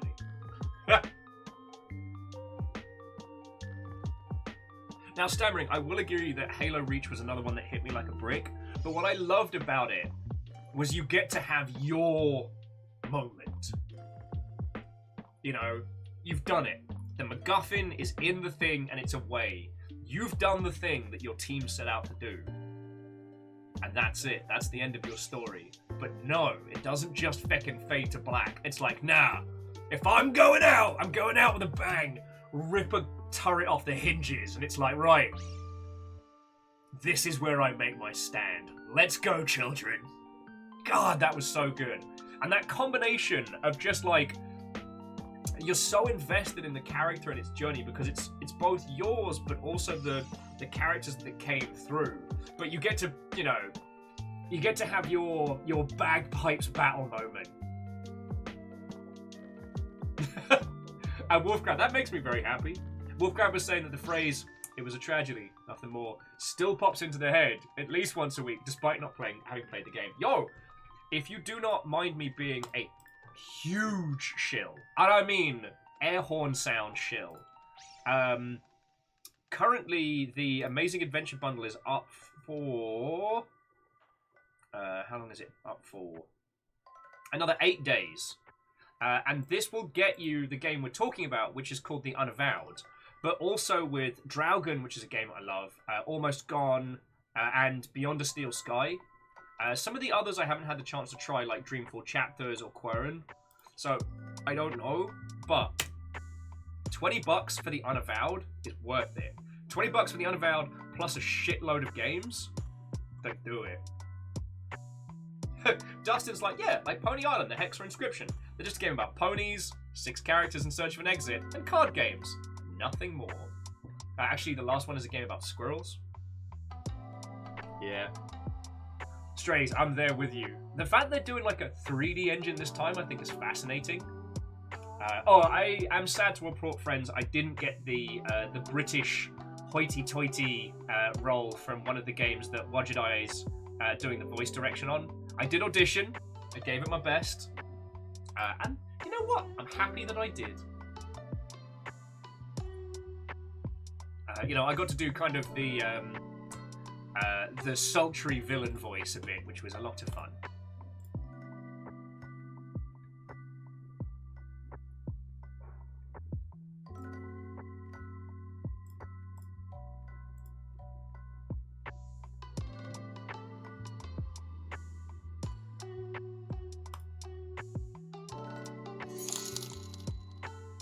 Amazing Adventures was just purchased for $20.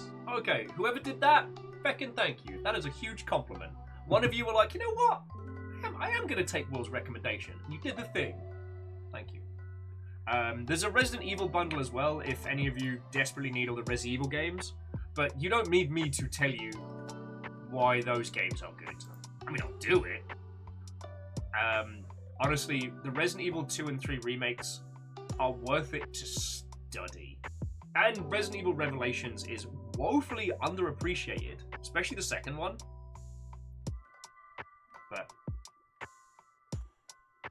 hey, you know what, Dustin? That's a lot of... Dustin was saying they auditioned for the role of an evil toaster for a podcast.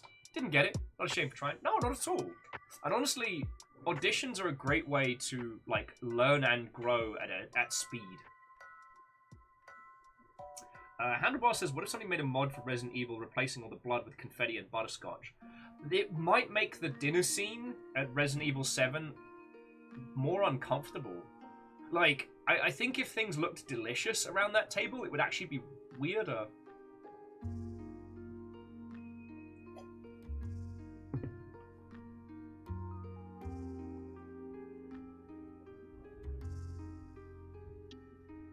At some point, friends, we should do a stream of The Village, but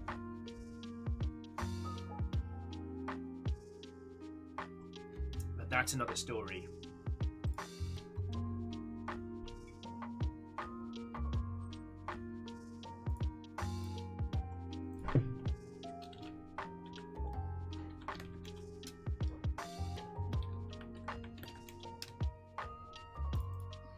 Okie dokie Lokis.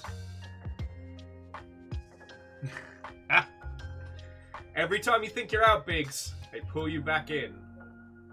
They pull you back in.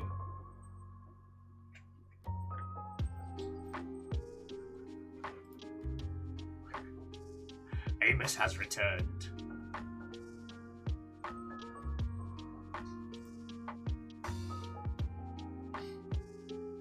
Okie dokie Lokis. So, it does look like the Cult of the Lamb servers are still fecked. Understandable, it's launch day, and they went for an extension rather than going for kind of like a built-in integration. So they need third-party servers to run stuff. That's understandable. No hate. So we have a choice, dear friends. We have a choice. I've got a super weird arty game for you. where we basically crawl through some impressionist paintings. Baby boy.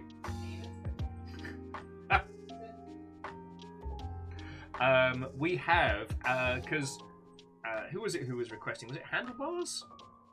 Someone was requesting that we play some games together, and we do have the continuously brilliant Tic Tac Together, which is a multiverse noughts and crosses game with, I think, what was it, up to 12 people? It was Ozymandias, sorry. Sorry, Ozzy. We have Among the Trees, the collect and build 'em up survivally-ish game, which is like, aside from the bear that shits you up sideways, it's like a super cottagecore survival game with like no combat. The thing is, I'm already too far in Attica to show you without massive spoilers. And friends, I played that game for 25 hours. I was ill. I got into it. It's fucking great. Actually, because we've got a lot more people here, if any of you have ever enjoyed Stalker, or I would say like the more open of the Fallout shooters. I don't want to compare it to New Vegas because it is a game with a story, but not in that like character and narrative way. It's all emerging. Like last night, so I'm crawling around. I'm trying to find this feckin' place. I cannot find it for love nor money. I know it's somewhere in the forest, and I'm combing this forest back and forth. I cannot find it. It turns out I already had a map to exactly where it was. Early on, at a train terminal, I found this like news, global data thing. And the global data contained a map of all the points of interest, but it used the shorthands, which I wouldn't know until later on. Like, it contained the location of stuff and things, kind of spoil a bunch of stuff. Including a few anomalies that I had not become aware of, that I would then find and go, oh shit! Yeah, Secret Robin, this is the Zone game. I'll get you the page, because I don't think it's on Humble.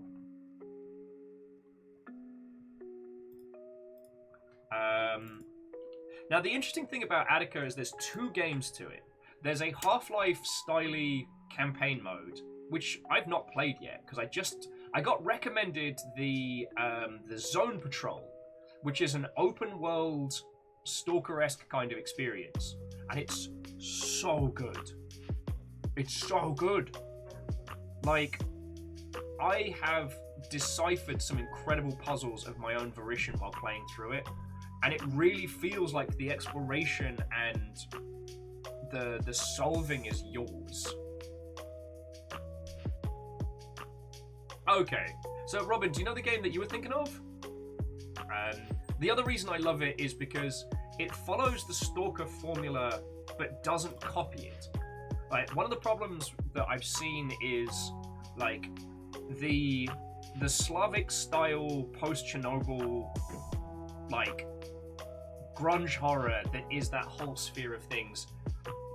I'm trying to remember what the book was that they're all based on. But they use that blueprint and stick to it very carefully. So there was quite a few times in Chernobylite where I knew how to handle a situation because of how much Stalker I played.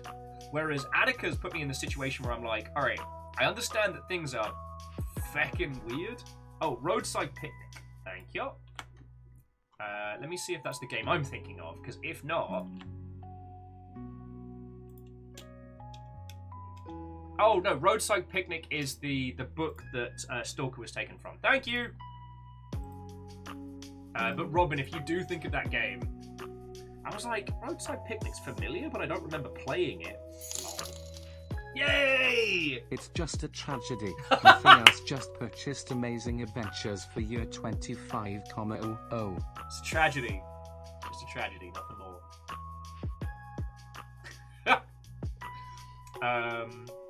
No, seriously, I mean it. On the one hand, using the partner links means that we get a little bit of cash. That helps keep everything going here. Oh, I'm Wolfcrad. Thank you.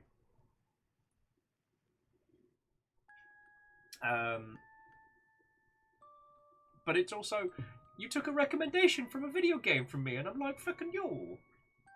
I will say, if any of you played Chernobylite and really enjoyed it, you can get the Cuddly Dark Stalker, and if the funding campaign is still up,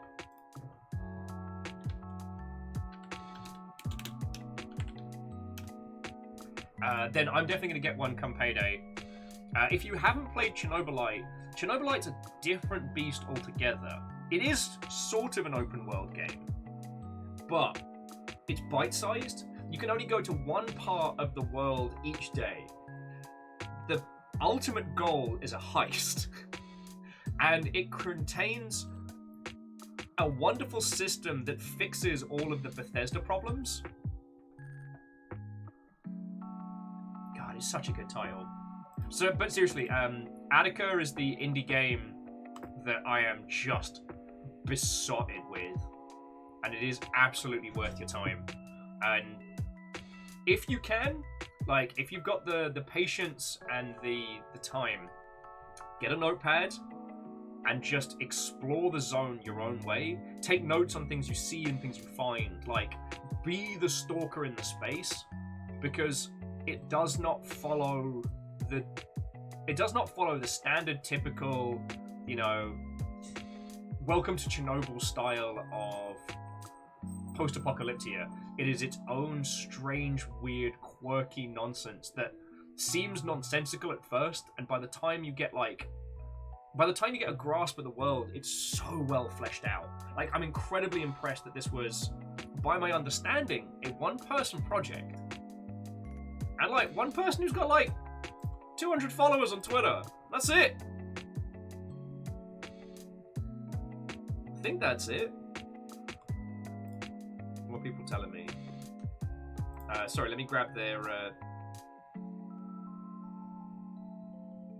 Oh, yeah.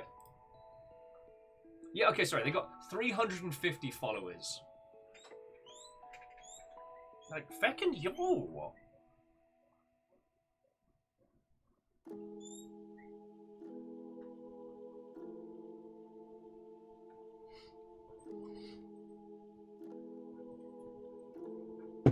Hello, baby boy.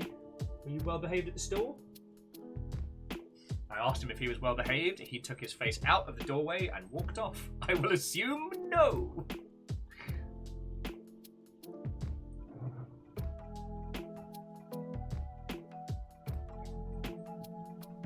Okie dokie Lokies.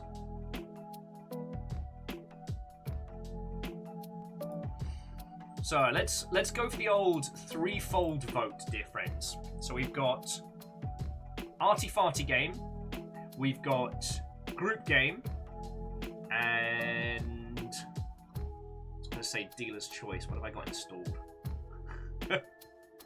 Okay, what have I got installed that y'all might enjoy?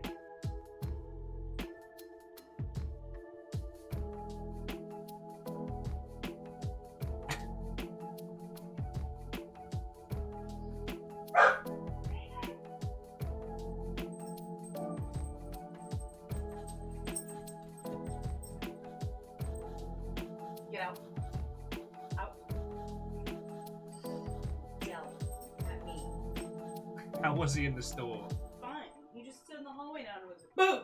And I was like, you did not just talk to me badly. You don't bark like that. I mean, he's scared the hot piss out of me multiple times by kind of sitting next to me and then just going, Burp! Sorry. It's frustration. Like, I get it, buddy. But we feel you, Bobs. Fucking rude. I am hoping to get through some clearing in here so we can have an A.M.A.S set up. Regular pond. So Harmonious says Arty, please. Okay, well, like I said, we'll put it up for a vote. I'm sorry everything's been so chaotic this week.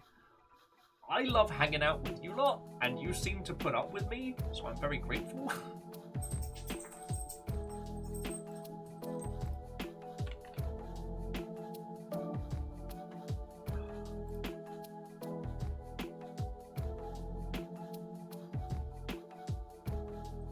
Well, I'll tell you what, we'll put it up for a proper poll so that those lovely individuals who are just quietly watching can have their voice heard.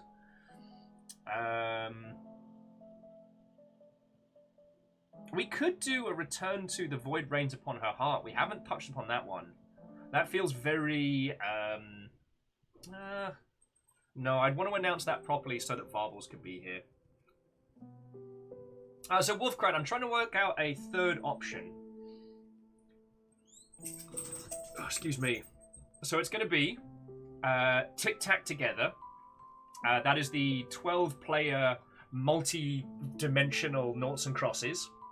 It's going to be a game called Kukuchi? Kukukuchi. Oh, stammering. Not a chance on depth. I have not lost a bet. I am not getting the piss scared out of me. Boof. So that's the Arty Farty game, which did win some Indie Game Festival awards, and it is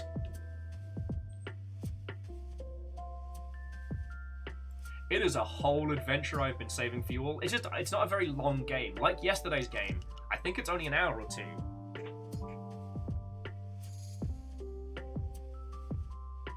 Salem says, you want to bet we can't scare the piss out of you? I was about to say, what the hell are you going to do from there? And then I learned to shut my mouth. Ozzy saying, impromptu Longship Terraria server. I feel that would be a very quick way for us all to fall out. Because I do not play Terraria in a way that other people like.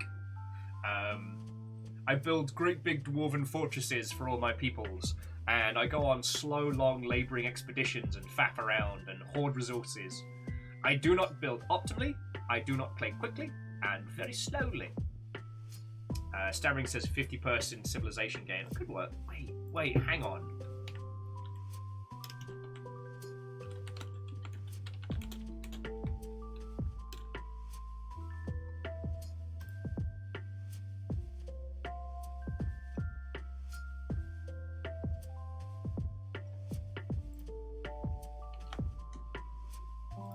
Fuck. Yes. Alright.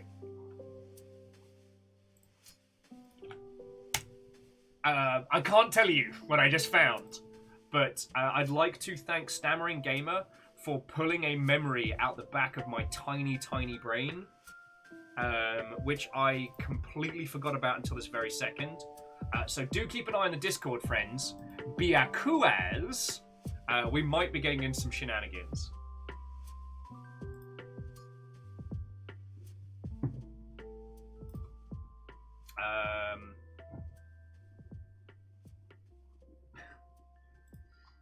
Well, so Lost Flowers, one of the other things that I'm going to see, because Twitch pays us pretty much on the 16th, right? So that means next week is my payday.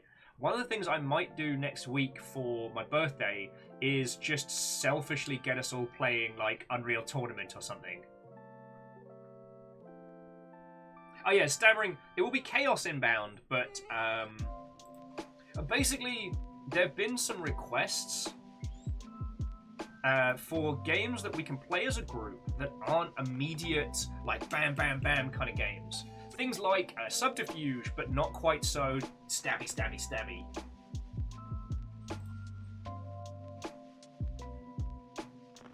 So, I've just remembered one. The Nuggets are definitely down for it, you are right.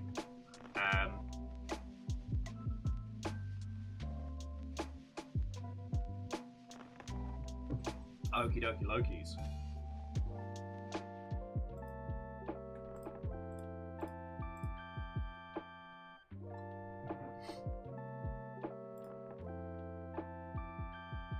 No, Lost Flowers, you are correct. The Nuggets want salad. They want to get the good foods.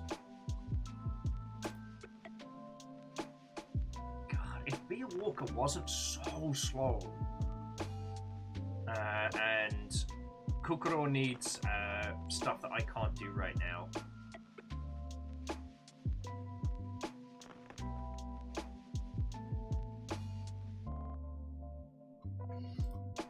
Sorry, friends. Bear with me just a second. I'm picking us a third possible choice.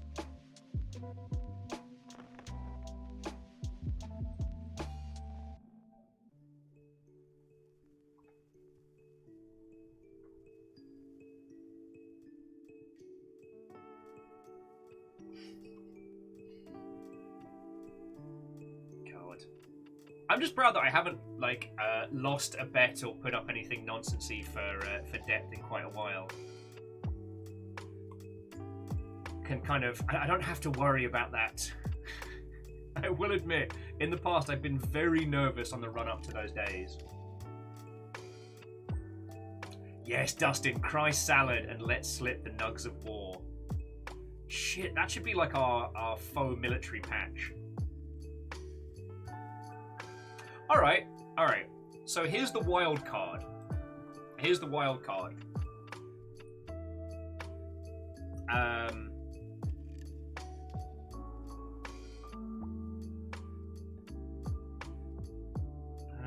Maybe not.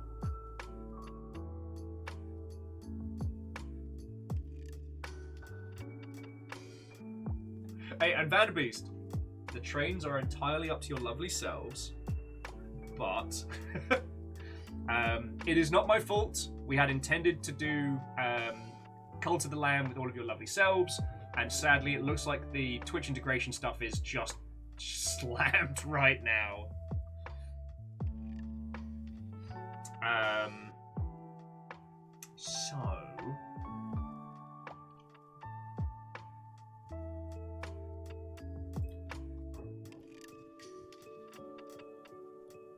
Biggs, I have been trying off and on for the last for the last 2 hours, and I keep getting cannot connect to the servers. The game works fine, but the Twitch integration does not. So that's what I've been suffering through, which is why we're going to do something else for a bit.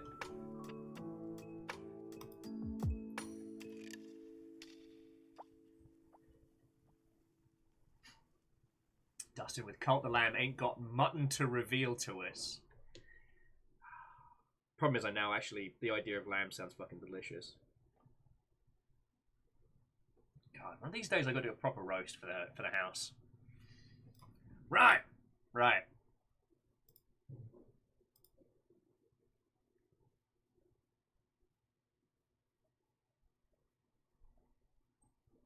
Alright, here we go. So the wildcard option is going to be M.A.S.S Builder, a giant robot game that we played ages back, which is the closest I have come to a game that actually feels like building Gundams. Oh, Camille, don't threaten me with a good time. Camille's like, you know what sounds good? Dinner at the Viking Hall again. Yes. Actually, one of the cool things is that if we time it right, they let us sit outside at the Viking Hall. We can bring M.A.S.S. While the baby boy is getting more and more training, he's still not ready to be left alone for more than about half an hour at tops, and he doesn't like it. Fiona's messing with him. He's afraid of your sock. Yeah, sure, it should be. Those things are heinous. He was like, we're trying to walk, and he's like, oh, stops in the hallway, and I was like, dude, yeah. And then he's like, oh, and then like past it, and that's when I picked it up. Yeet! Wait, so he got to my sock and was like, oh, I don't like this sock. He was like, oh, and then moved. He like ran around it. Am I getting judged by my dog for my socks? And then so I threw it at him, and now he's more scared of it. He saw a bag in the parking lot today and did the same. Why can't he be like that with dogs across the road? Inanimate bags, man. They're threatening. They're threatening. Bags with suspicious auras. That's your new Tumblr account. But yes, sorry, that is the game which Santa Mech came from. Actually, sorry, it's not even a shark sock. Like, pass me the sock. Because I think it's the one Camille gave me 1,000 years ago. What if he learns to fight it? The dogs have taken umbrage. Yeah, I think it is. Yeah, no, this was a promotional sock from UI Path. This is the sock in question. Don't get too close to your coffee. Flavor. No, we're fine. This sock can scare an 80-pound pitbull. Well, pity mix. These socks have power. Ina, really playing with the old lady. I know she's asking for it right now. I don't know if Squirrel had luck with it. It turns out the Cult of the Lamb servers are slammed for Twitch stuff. I don't know if he's even playing it. I haven't checked. So we're gonna do it. Community manager. Is this true today? It's fine. I made a whole clip yesterday of calling Squirrel on the phone while we were playing a game, and I haven't clipped it and I haven't sent it to him. Because we were playing this gorgeous Ukrainian kids game yesterday, and we had to call the puppies. The puppies are fun. We had to call a squirrel on the phone to get to progress. I'm like, squirrel, I need some stuff. River's like, I'm gonna come hang out. I'm so proud.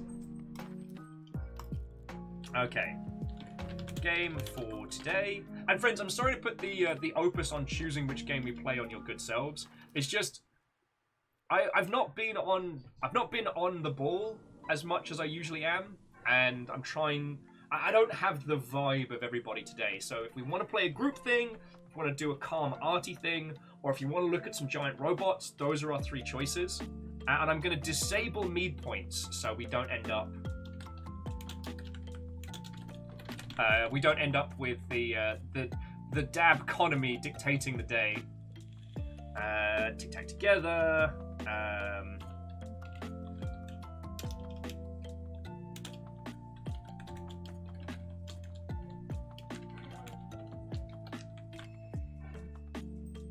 All right, and we'll give it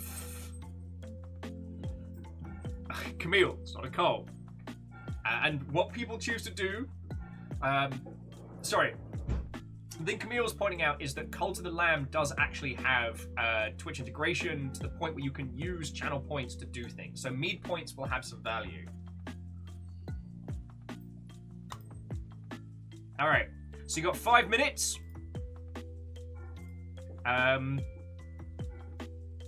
And we can decide what we're doing. So we got Tic Tac Together, which is the 12-player Noughts and Crosses. The arty game, which is like stroll through some Van Gogh tier stuff, and M.A.S.S Builder, which admittedly it has more of a Dynasty Warriors, how you want to pronounce it, style combat system, but it is the closest that we've come to having a proper like game that feels like building a Gundam, not counting the Zachtronics title, which I've been told is very, very good.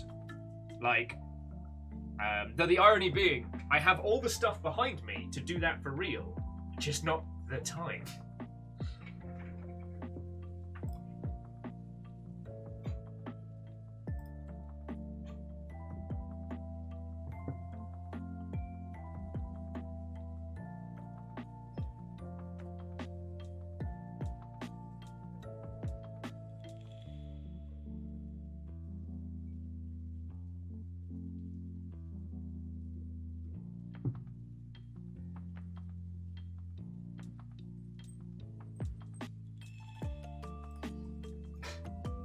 The dab economy, if you will. Yes, right you are, Vanderbeest, right you are.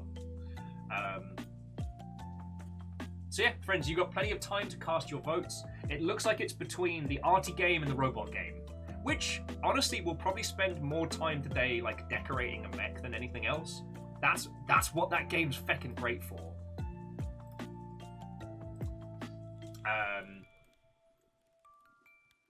Yeah.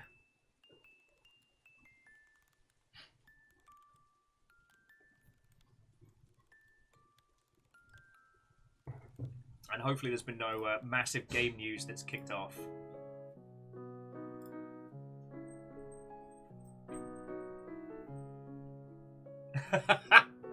Yo, what has been with the M.A.S.S XLR, like, or is it M.A.S.S XLR or XL? I forget. The you love giant robots, we love giant robots, giant Bruce Campbell head resurgence, because I've been thinking about that show a lot. Willing's voting for some giant robots. Need a little bit more in there. That's understandable. That's understandable. I'm just checking to make sure nothing else has popped off. Games industry-wise, well, we've been distracted.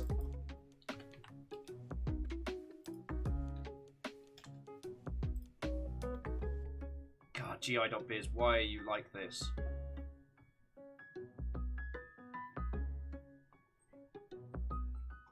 It was Megas XLR, right?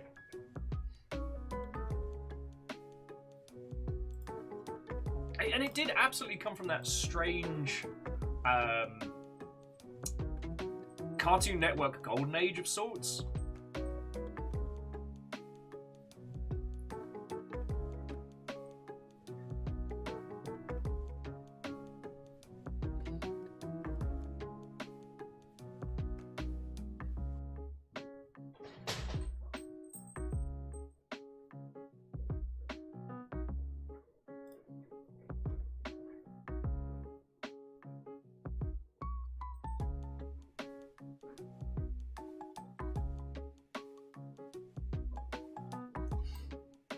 Okie. Sorry, my apologies for going drifty potato there. I was just checking in on the Cult of the Lamb dev Twitter to see if there's any more stats updates. Like, they said they were extending the amount of Twitch extension space a few hours back, but no joy.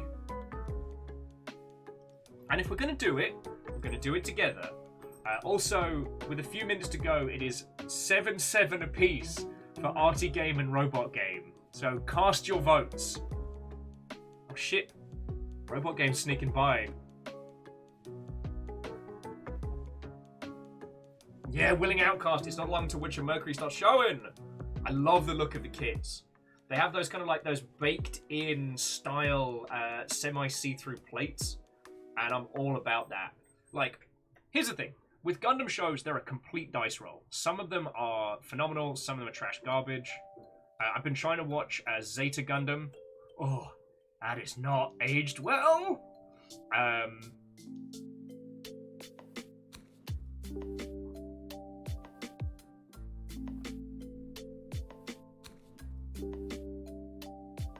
Oh shit! It looks like it's Giant Robot O'Clock. Alrighty, let's go paint some robots and have a natter. Like I said, friends, we're just going to customize some mechs, make them look cool, naughty. And the last one I did was kind of like a Gundam, oh, what's it called? A Gundam Babel style, like simple, clean dual sword design. I want to do something really over the top. Like, let's see how far we can push this mech builder. Right, we'll make some proper fugly designs and then see what we can bring together. Again, I am sorry we didn't get to do Cult of the Land today, but we will, alright? So what we'll do is we'll put it on the docket for, should we say Tuesday? Tuesday next week? Because, okay, here's what next week is looking like. So if we do Cult of the Lamb on Tuesday, that means Wednesday is still free for something weird. Thursday, Darren Korb from Supergiant, you know, the voice of Skelly and that guy, will be joining us to chat mostly about Hades. Now we're at the point that we've kind of finished. Then we've got my birthday on Friday. Saturday, Sunday are currently question mark. Oh no! Camille says sadly they will be gone. They're on the road before the sailing adventure. I mean, Camille, when are you back? If you want me to wait, I will wait. Y'all have been feckin' wonderful, and you know, for those of you who don't know, Camille literally like gave us the game so we could. So Camille, if you want me to wait, I will wait for it. You know, you'll put a lot of time and cash into keeping this operation going. All right, so Camille, if you are sure. There's also a possibility, friends, that next week we'll be starting one of the other Wajidai games on Wednesday. And Chatot, we had initially intended to be playing Cult of the Lamb today, but the Twitch integration servers are slammed. So we've not been able to do that. Also, it does say that we're on Just Chatting in the categories.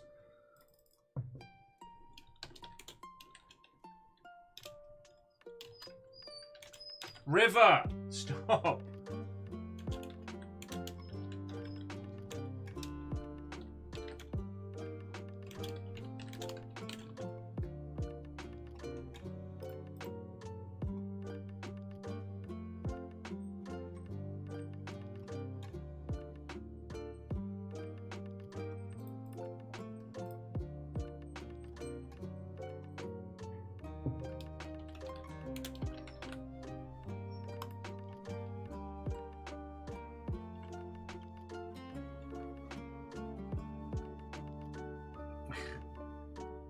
River, you caused chaos in other people's homes. Hang on, I'm gonna see where this the light reflecting is coming from. Who's doing that? Oh. Alright, Fiona's out on the balcony having a smoky smoke, and the reflection of her phone is creating a light beam that is causing River to be like, oh, it's right, it's time to go! Fucking wee! Now, you have to be careful with River, because she'll chase lasers and like light reflected from your phone, but she is smart enough to work out what makes it and will eat a laser pen or your phone. Also, it looks like we got custom Twitch tags. So I've added indie games Longship to our Twitch stuff.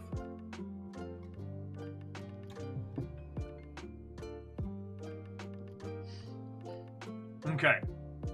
So no lambs or cults, only mechs, and we'll be playing M.A.S.S Builder. There we go. So very different than what we intended today, friends, but it's a good excuse to just hang out and have a feckin' natter. Like, let's be honest, friends. Most of the time, when it's not a particular, you know, Twitch integrated game or something like that, most of the time, friends, these titles are just a vehicle for us to feckin' hang out. I love showing you weird and interesting games, and I love the kind of story games that we can all go through together. But let's be honest, it's a thinly veiled excuse to hang out and have a natter. I have completely come to understand this. But it does mean I need a controller for movement.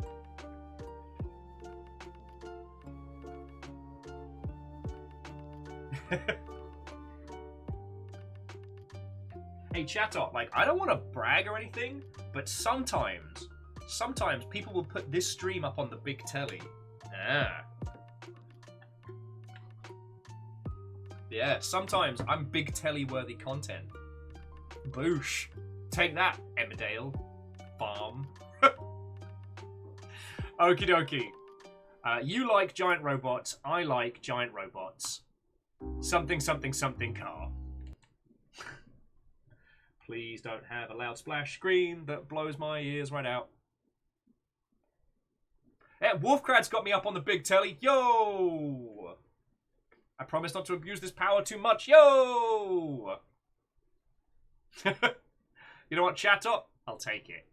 Joking aside, it's like Chatot was saying that I'd be on the big telly if they had one, but I'm on the slightly bigger second monitor. That's what I want, friends. Like, my goal is to be the kind of stream I wish I'd had when I had to do a whole bunch of stuff back in NZ. Like, something to have as a second screen to occasionally be like, blah, blah, blah, blah, blah, blah, blah, and have a little chat with, and just kind of have it there. Now, quick primer, friends. If you haven't seen this game is called M.A.S.S Builder. It is unbranded, but it is very much a... It is very much an anime Gundam themed, I guess, action hack and slash, but with an exceptional mech building setup. Oh, Willing says I'm on the tiny screen while I'm doing the washing up. Yo! I'm like a tiny Tamagotchi! I'm hanging out while you're washing. I'm staring at you while you're doing the dishes. I've gotta watch less Mighty Boosh. I'm coming at you from your phone. I'm coming at you because I'm tiny. I'm gonna build a tiny robot. Okay, sorry. The idea that there's just like little Will yelling at people from their phones while they're trying to do chores, that amuses me. Speaking of Tamagotchi pride laugh. You can throw tiny things that keep me alive! And better than Tamagotchi because you don't have to worry about me shitting everywhere. Boof! Nailed it. Take that, Tamagotchi. Now, we played this game last year before, as kind of like a first look. LMAD stands for Longship Mobile Armor Division, which is a shorthand for all our different mech companies. So for MechWarrior 5 Mercenaries, it was LMAD, affordable choice. We're not the best mercenaries, but we're the best you can afford. And because of the anime overtones in this one, this was Doki Doki PMC. Which, when we consider the conversations we were having earlier about indie devs and military contracts, can't help but feel a little bit gross. No, Not gonna lie. Not gonna lie. Mechanical assault skeleton suit. Clearly not inspired by existing franchises. I think there's something about varying names for robots that you have to... Alright, unfortunately my brain is doing file not found right now. But there's a reason that all these different franchises don't just call them mechs. And I can't remember what it is. I remember it being a legal thing. But all the varying different names. So you have like... You know, so you have like the Avas, you have arm slaves, you have... I mean, Gundams, the VTOMs, shit. Like, when you think of a franchise, very few of them are generically called mechs. They might be referred to as mechs or mecha in, like, branding and discussion, but never the units themselves. They all have their own quirky thing. You know, front mission, they are Wanzers. That wasn't internationally tested.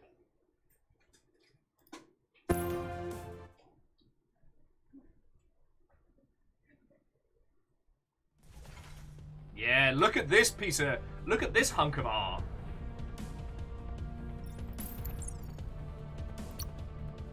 Alright, firstly, you need to be quiet. There we go.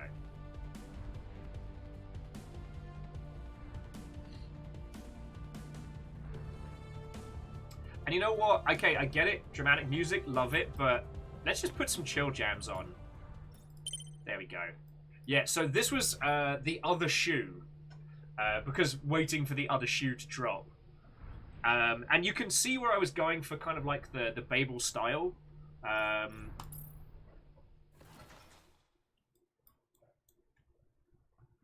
So we had the other shoe. We had the Silent Night, which was our work in progress. This was going to be our Merry Christmas mech. There's Jim. I forget who named Jim. I like Jim. I think that was it.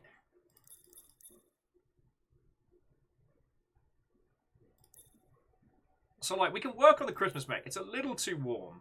I figured we'd just start one from scratch together, friends. But, like, I just want to take this particular mech into the, where is it? Painting setup. Is it under armors? It might be. Oh, here we go. Yeah, so this is what we built. Using this big chunky backpack to give that kind of wings aesthetic. And then it even has these super cool glowing like energy parts. But no, we went painstaking with like the decals. So like the warning high temperature area, that was us. Like the M.A.S.S Builder. And these decals and stuff was where it really started to feel like we were doing our own thing. Not like this is the first game that has had this kind of element to it. Ah, yes, there we go. So...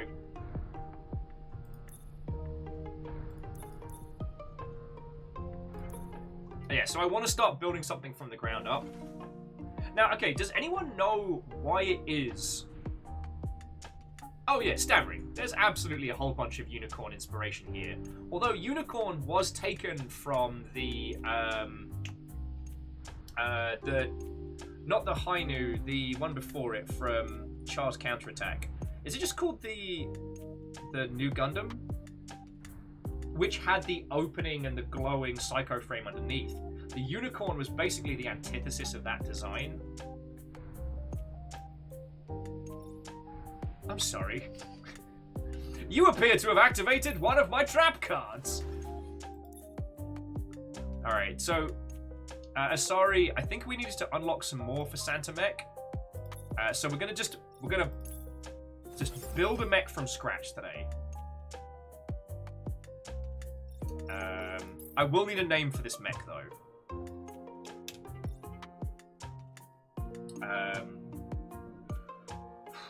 I mean, should we call it something lamb-themed in honor of the river? Maybe. In honor of the game we didn't get to play today. Oh, and again, Chatot, I'm not a good friend to have if your goal is to buy less games.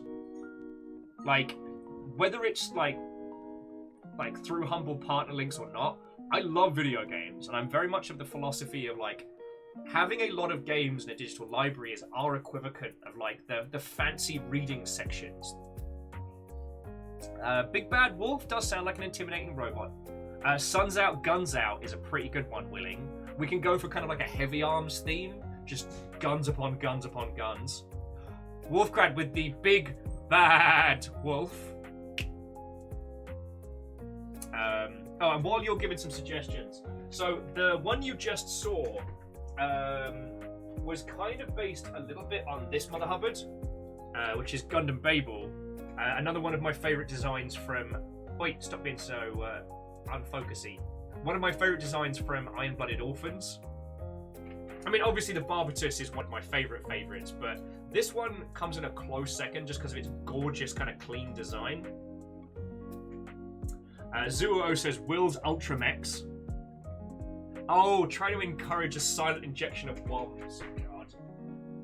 I do understand. I'm going to have to get a WOM tattoo at some point. I've just come to accept this. God. Once we have time, I'll start looking into seeing if anybody does. Poor Fiscal Framework, the PFF. Babel Armor Assault Hunter, a.k.a. Ryu! Sup? May we an awesome mech worthy of the longship, worthy of the Seod Thieves, flying the rainbow flag Rainbow Barrage. Is that a name? You know, I don't know if we can do Rainbow, but I'll feckin' try. Alright, and also, sorry, thank you for the bits. Alright, so my goal on this mech, twofold, is one, show you all a build so we can make something feckin' cool. Mech Force 1. I do like that one. But I'm going to try and put a pride flag on this. I'll be going for just the simplified rainbow. Not because I don't want to rep everybody, but like, this flag is 7, 8, 9, 10, 11. That is 11 layers. If you'll want to sit around for 11 layers, I'll do it. But you're coming with me on this journey, all right? Fuck it. You know what? We're doing it. We're gonna get the full pride flag on this mech. I don't know how yet, but that's a con. Now, Mech Force 1 is definitely currently winning.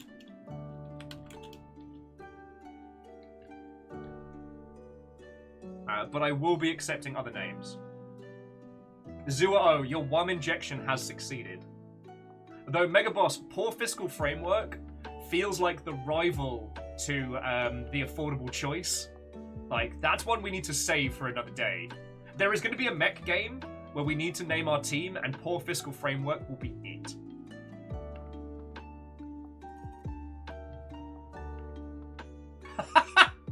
We have ourselves an LGBT mech that's large guns with big turrets. Alright, Mech Force 1. Alright, so select this one.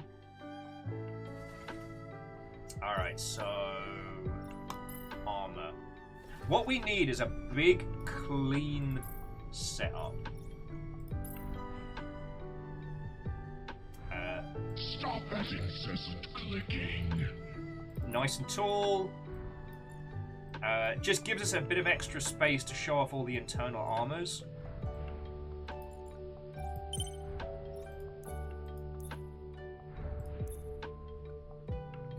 We'll do sub-elements, because we've got...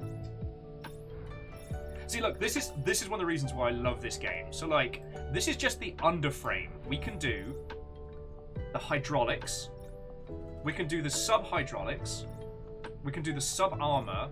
And then just, like, hands and elements. Like, we can do some cool stuff. And J-Post, thank you for gifting a sub to chat up.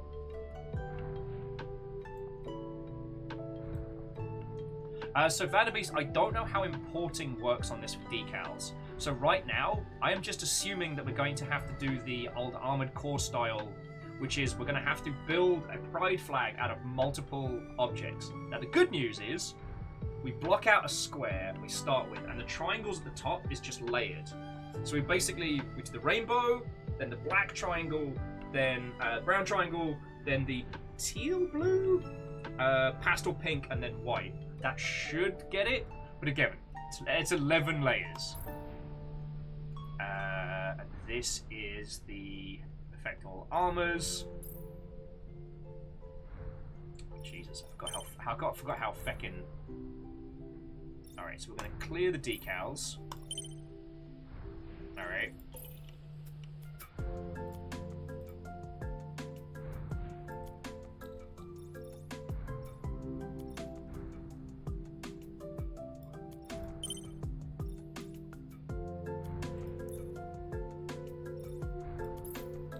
Okay, so color.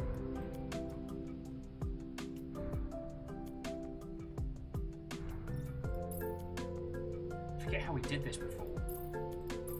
Like, this is, friends, this is one of the reasons why I love this game, is the amount of time we can spend just on this.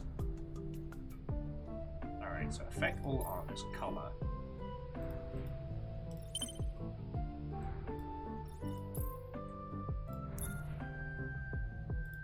Oh, okay, so paint.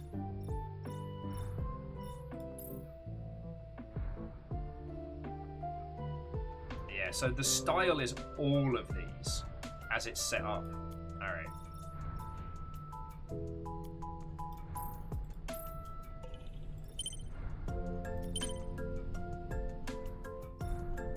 Alright, we'll come back to that. Vanderbeest absolutely needs jump jets, so let's get onto the construction first.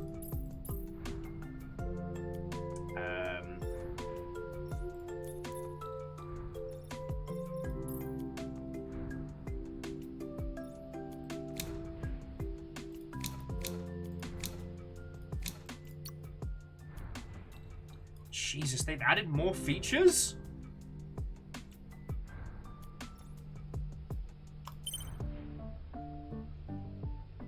Oh, I am not ready for this.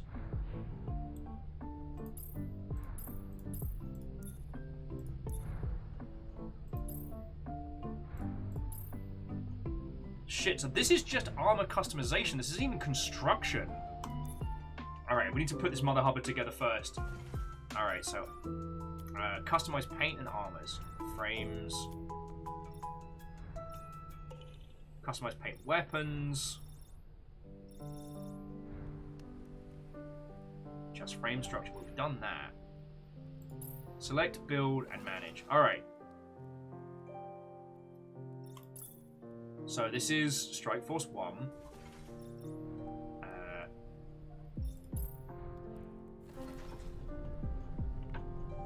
Friends, there is a lot going on here right now. I do not remember how we change. How we change the armor on this Mother Hubbard.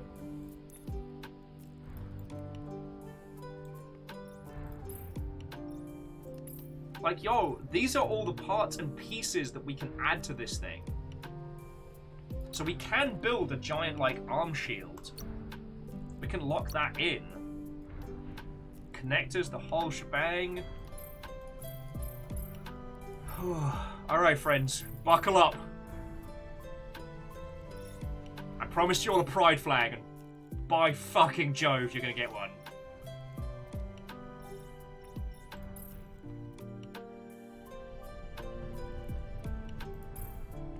Alright, so weapon 1.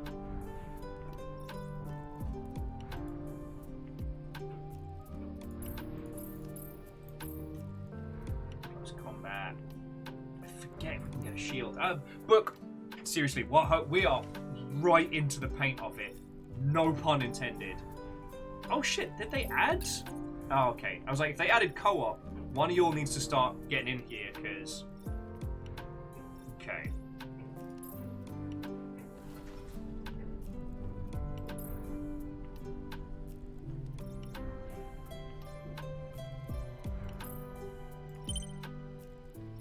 Alright. Alright, we're going right back to basics now. Alright.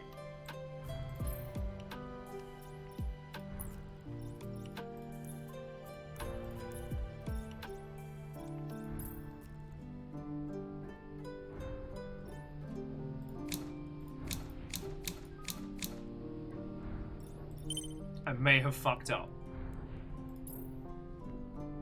How is the... It's going so poorly! Friends, I don't know how I have stripped up mech.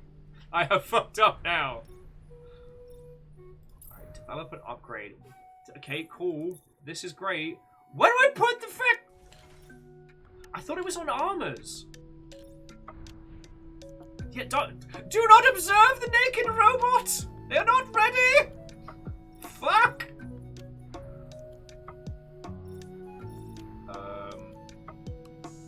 Yeah, TOS, avert your eyes! Avert your eyes, friends! Alright. So armor. So this is customization.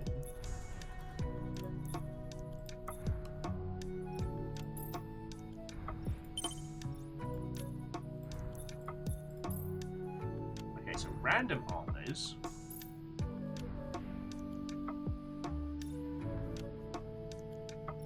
Reactor online. Sensors online. Weapons online. All systems nominal. U25. Hey, and Hookshot. Thank you for 25. Sorry, Rilu, I apologize. You came on in and I was so busy in giant robot stuff I didn't say hello. So Hookshot, thank you for 25 months. Rilu, how's it going? How's the post Twitch London-ness? Sorry, I can just keep hitting random until we find something we like. Legs are a bit spindly. Get a bit more beef on those. Like, friends, is it me? Or is this one of those where it's literally just built out of whatever parts? I kind of want to go for a different back piece, mind you. Ooh, okay. I think we're onto a winner here. We just need a shield. Ooh la la, built it like one of your French mechs. I shall. And Bacon, thank you for the 200. Hookshot, I am doing good. We'd initially intended to play a game called Cult of the Land today, but the Twitch integration setup isn't quite working. Also, those kicks are kind of fire, so I think we're onto a winner here.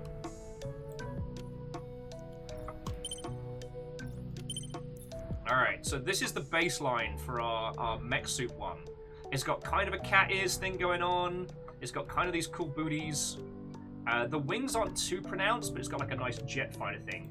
So, like, I'm saying let's go for just a nice base pearlescent and then go from there.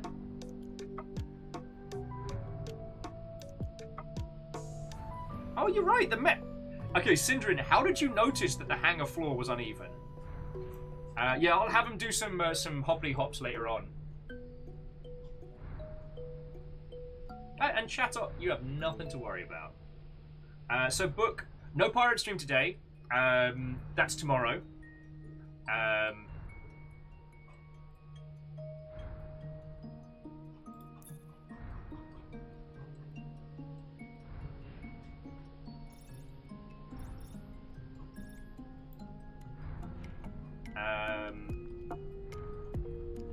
And I think we'll tweak colors and eyes and elements later.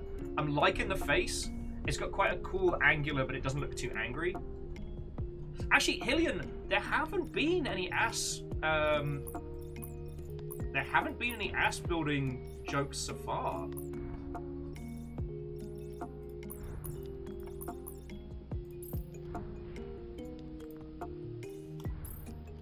Okay, so custom style 1. There we go. So there's a nice kind of plain Gundam unicorn style.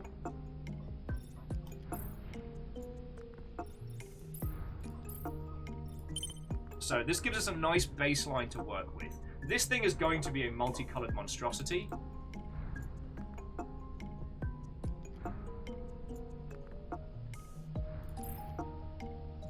And I think a right arm shield might be the way to go. Okay. Oh, wait, right arm or left arm?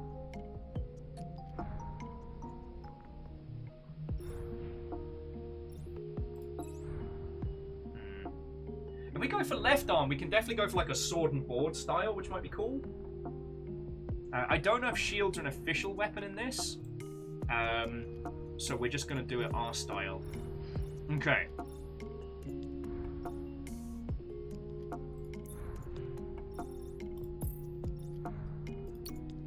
So armor, components, connectors. And I saw a piece here that looked like it was right for like a big shield section. Oh shit, we haven't unlocked those.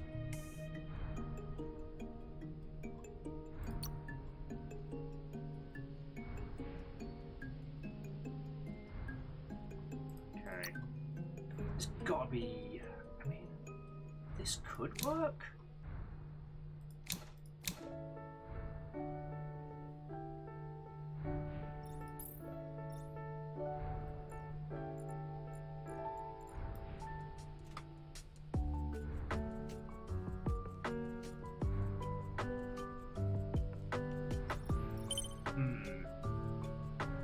Mega Boss, have a lovely rest of your evening, to be continued.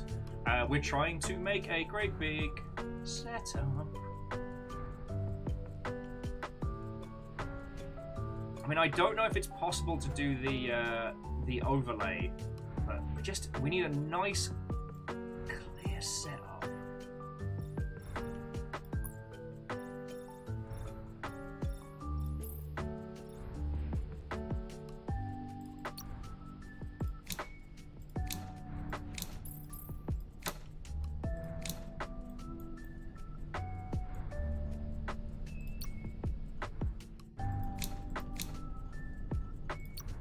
These are just all the pieces.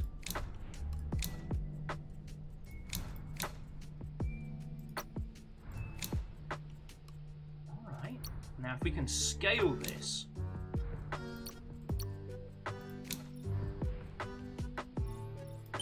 then align it. So adjust.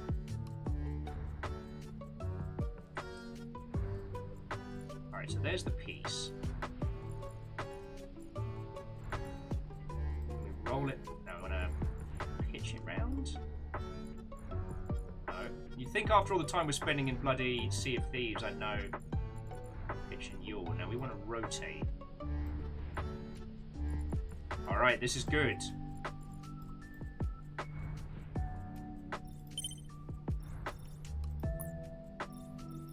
Alright, this is good. So we can use that as our... we can use this as the baseline for our pride shield. I told you I was giving you a feckin'... shield with doing this. Alright. I think this is the move to go for. So save that one. Now we adjust it. So we bring it, I guess, out via green axis, because it doesn't do rotatey-rotatey.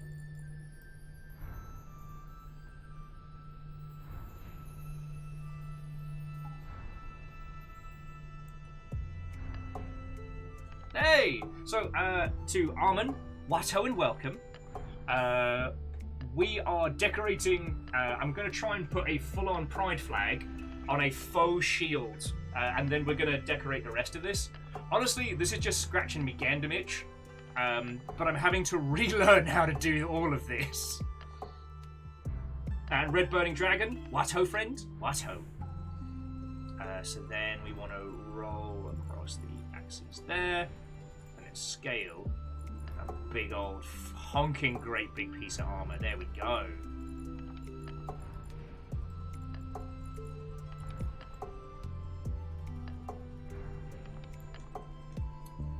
And then let's get that yaw going.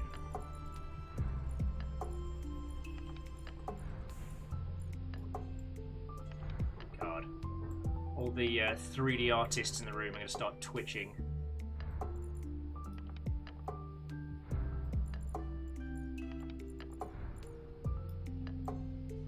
So it's floating right now, but I like it. We'll decal the absolute hot heck out of this. I should put a connector behind it, so it's not just floating. Yes, this does matter to me. Oh, Amon wants to build a mech that was built around the theme of a patchwork amalgamation of different mechs. Nice. One of the ones that we've tried doing a couple of times is like a Christmas mech, but we've not unlocked enough of the big chunky pieces to give that big jolly, you know, Father Christmas kind of vibe. So yeah, so we'll go for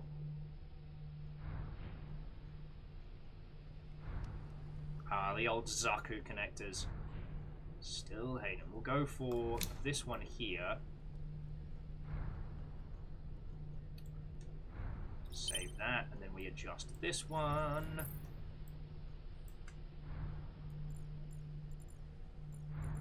Oh, let me get us another track while we're hanging out, because there's going to be a lot of this.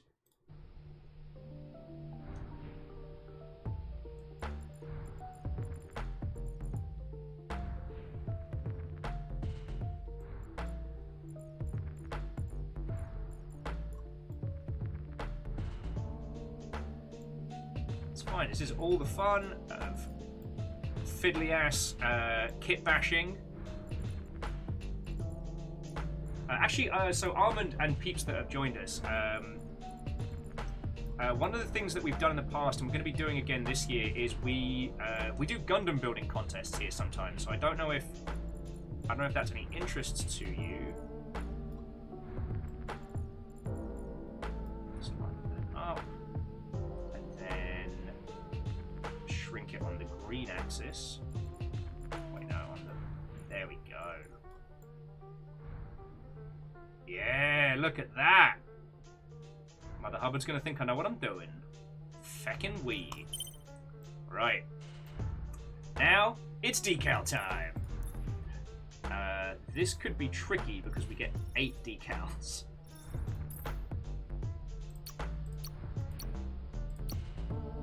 Now, we do have these nice chunky shapes.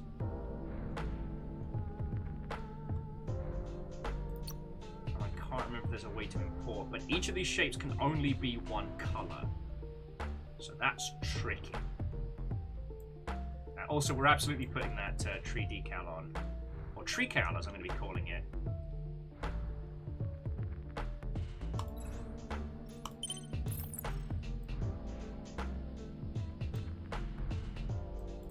Yo! So check this out. We've got a shield on each side, so we can split the 2 flags. Now, Camille says the base object can be one of those colors. Yes, and we can readjust them as...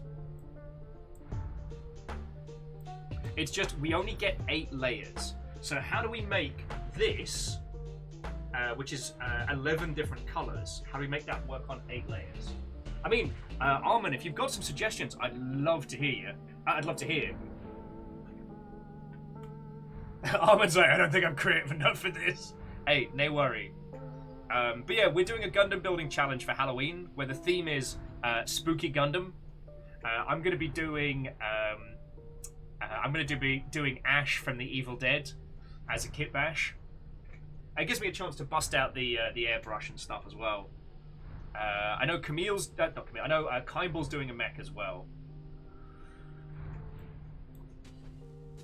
Because we can do a traditional rainbow. Oh, Camille, you're right. 9 layers plus the base color. That's what you were saying. Sorry, my apologies.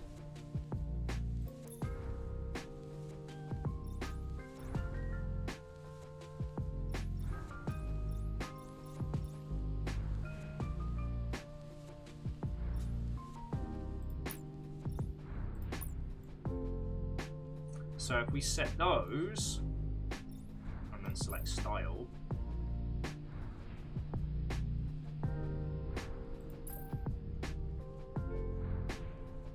sorry, edit style, custom style 2. So we go for just like a core, like a nice bright red. So select style, custom style. So that's the red of the rainbow. Oh, which looks real nice on the other side. So then we build it backwards, so then orange, then yellow, then green, then blue, then purple. If I could get this, if I could get the top of the triangle as one object, that would be pretty cool. Armin says, the ones I've tried to build is the Death Scythe Gundam and Heavy Arms. Now, do you mean inside this, or as actual model kits? Sorry, Eamon, I should introduce myself. Hello. It's lovely to make your acquaintance. My name's Will. I used to work in video games. Now I do this for a living. No joke.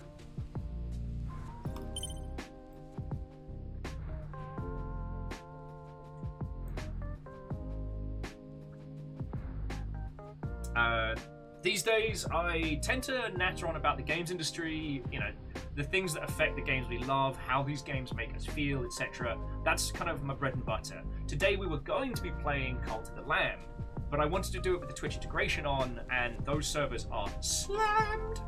So we're going to be looking to do that next week. I let the lovely Longship vote on what we're going to be spending the day doing, and we're going to be spending the day painting a Gundam.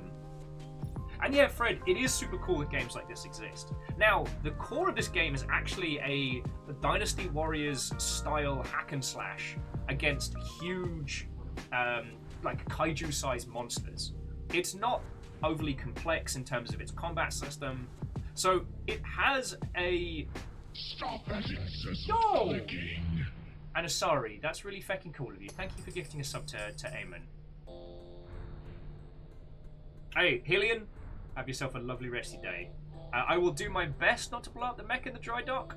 Thankfully, this isn't one of those games where you can forget to put armor on it, which I have done in the past. Still sorry.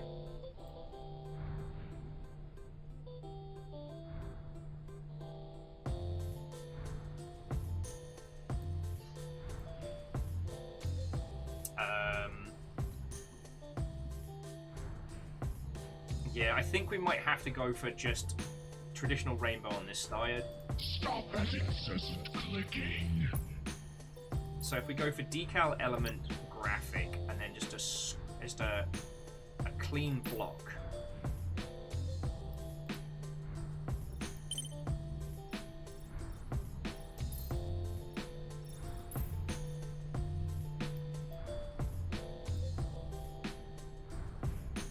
Alright, you're gonna make this difficult, aren't you?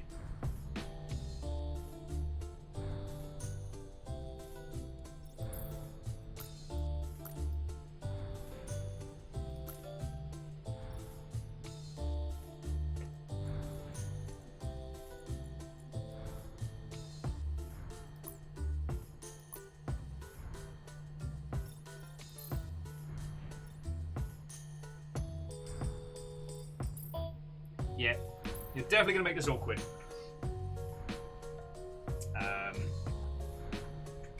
Yeah, Hookshot, this game does need the decal editing of Forza, and it's not far off. It's just finding where to and how. Because we can offset, we can rotatey potatey, so that's what we need. Now we need to be able to stretch this mother hubbard.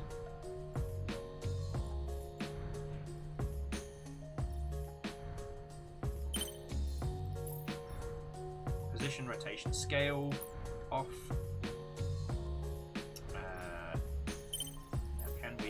Now can we stretch this mother hubbard? No. Alright, it's cool. I think maybe it's cool. We need a... Shit, we need a longer line. We're working through this together!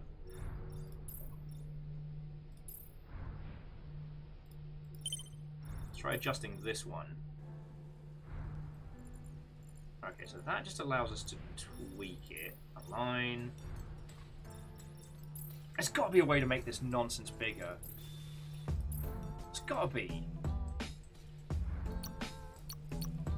I promised these people a rainbow flag, and by the old gods and the new, I am going to fucking deliver. Now, what I could... Stop that incessant clicking. And Jackie, thank you for gifting a sub to Robo Will, who is actually the final boss of Will vs Street Fighter, a little-known game that was released on the PlayStation. Now, what we could do here is go for a big chunky line like this, and have it stacked across. That could work. Still just...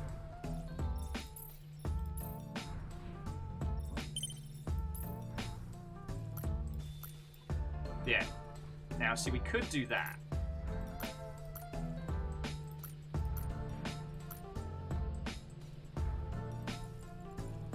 See what I'm going for? So the red ends up being the first, admittedly overpronounced, but then that'll be the orange, and then we can go from there. And there might be some better decals for this.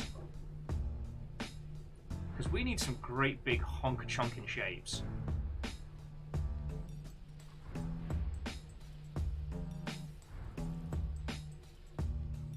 Oh yeah, and see, as I'm sure you will know, like one of the great challenges on games like this is how do you create a way for users to customize their mechs to the full of their potential without it basically melting their CPUs and creating something that could be set up?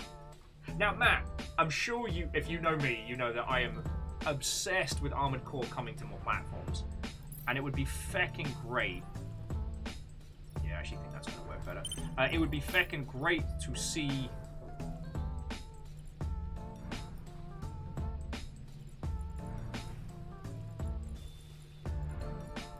It would be feckin' great to see.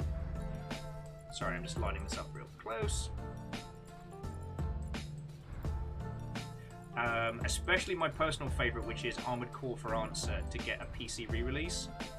But we'll see how it's going. I mean, like, currently the thinking is we're about to get a huge slew of FromSoft games in that space.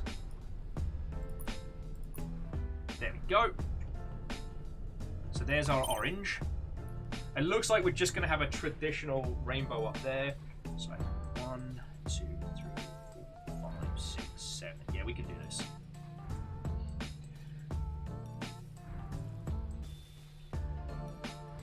Yeah, and Matt, it's kind of fascinating because, by my understanding, Armored Core 5 was one of the most lackluster in terms of sales of the series.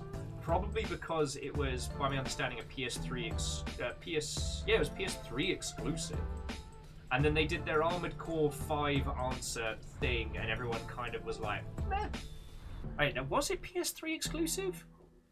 See, now I got to Google it. Not Amazon, Armored Core. Armored Core. Oh, it's 5 and Verdict Day. Oh, it was released on the 360. Interesting. I wonder why it didn't do so good. I mean, partially because they changed all the mechs in the lineup. For those of you who don't know, like, Armored Core does this thing where they release a numbered title and then like a name alteration. So you had Armored Core 4 and then 4 Answer, and then you had Armored Core 5 and Armored Core, I think it was called Verdict Day because the 5V turned into Verdict. You know what I mean? With Armored Core 5, they changed the size of the mechs and the size of the engagement, which meant they got rid of a lot of very beloved designs. Like, the 9-baller's gone, White Glint gone. It's a whole new setup, and the new set didn't have as many iconic or variant designs. In my humble opinion, I do think that led to a large proportion of it being... But a large proportion of it kind of dissipating, if you know what I mean. Friends, I am going to have to beg your forgiveness for a sec, though, because I have been reminded that I have had a whole pint plus of coffee, and I now need to desperately pee again. So I'll be back with you all in just a sec. And then we'll keep talking about Armored Core, we'll keep building our Pride Mech, or what did we call it? It was like Mech Force 1. I'll be back with you all in just a second.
So we're getting our marching orders from the local government. But knowing Amos, he will be afraid of it because it is new. Yes, he will be petrified. I agreed to these lovely Mother Hubbards that I was going to put a pride flag on this giant robot that we're building. Ah. I did not take into account how difficult that was going to be. So we're working on it. We're working on it. All right, but the first part is there. So now.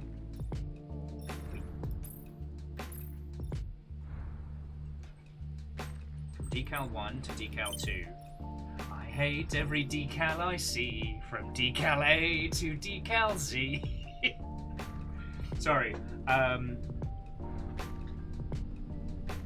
How are you all doing? So, and a spooky ghost, you threw us 100 bits while I was just going. Now, Sadlin, the fact that this isn't Phantom Crash is a massive crime. But have you noticed? No one remembers Steel Lancer Arena International. Like, as much as Sly was kind of like a hidden gem on the original Xbox, no one talks about the PS2 sequel.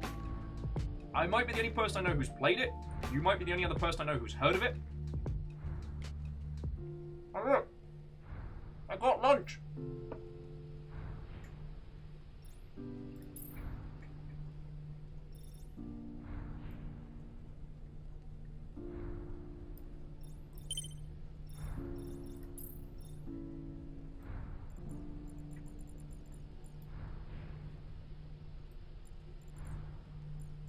Look at that. That's a strong yellow. And we are absolutely going to have to adjust these decals down. That's entirely too much stuff. Yep.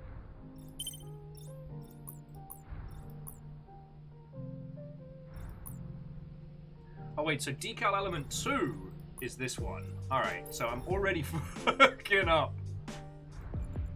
I'm fucking up. Apparently I'm dumb.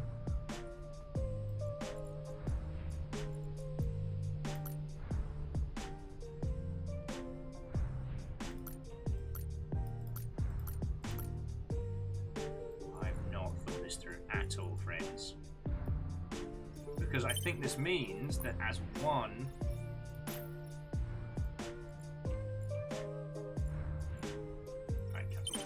I think this means because I've gotten them on the wrong layer. Oh no, it's cool. It's cool. It's cool. We got this. We got this.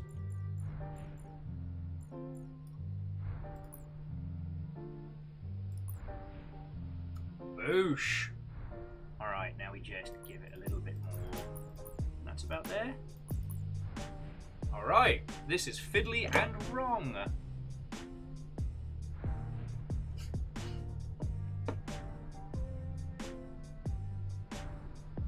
Sorry, jumping back, because Matt was talking about some stuff from FromSoft's Magnum Opuses.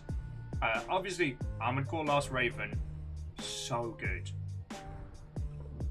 I always thought that it was interesting that the 9-baller kind of became like the poster child, but the Raven was definitely the cool one. But again, I have an illicit love affair with White Glint. I will not be apologizing for it now or at any time.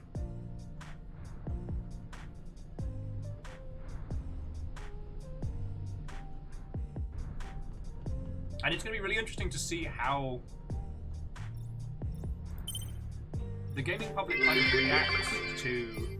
The greater you build the M.S unicorn, the more attractive it is. That's just Newton's laws. 1, 2, 3. And then we adjust the colour. This needs to be green. Shazoo. Shit! Alright. So cancel. Okay, 3. We need to adjust you.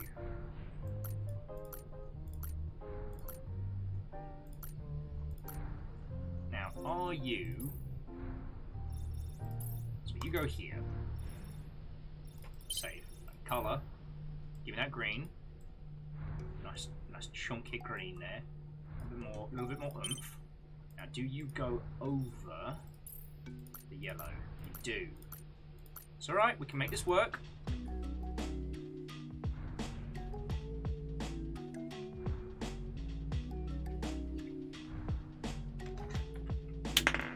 I forgot I didn't have my ears in.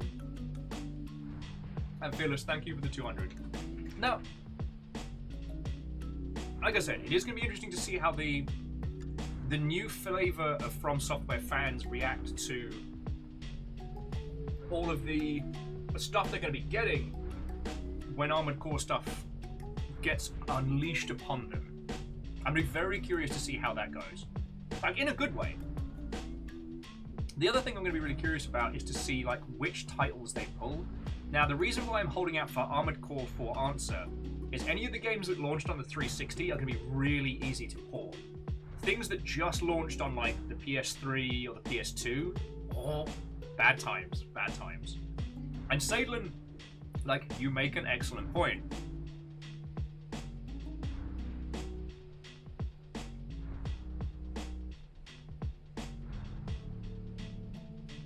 There is something... The PS2 was a dominant force in its industry time and resulted in a lot of the great games, but no one really talks about the PS2 Online, which was something I'm still sore about. During the Dreamcast marketing, it was announced the Dreamcast would be coming pre-built with a, was it like 23K modem? So out of the box, the Dreamcast was an internet-ready setup. You would be able to compare scores for feckin' Sonic Racing. It was 56K, thank you, sir. You'd be able to play games like Phantasy Star Online, just ready to go. And in the pre-run-up to the PS2, which had not launched at this point, the PlayStation were like, we're going to do the same. We're going to have PlayStation Online, there's going to be a modem in the PS2, jobs are good. The modem would end up getting dropped and become an external accessory launched later on to an incredibly lackluster setup.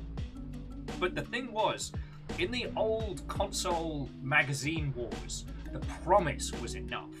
Like, because internet communities and forums were so spread out, there were little snippets, but again, we're talking like 56K era internet.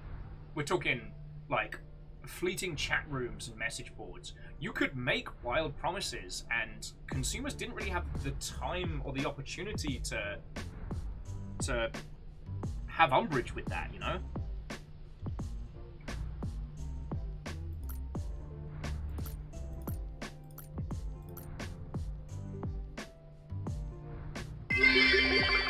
Yo! Hey, you're playing a game about building giant robots. I feel obligated to remind people about a little cartoon show called M.A.S.S XLR.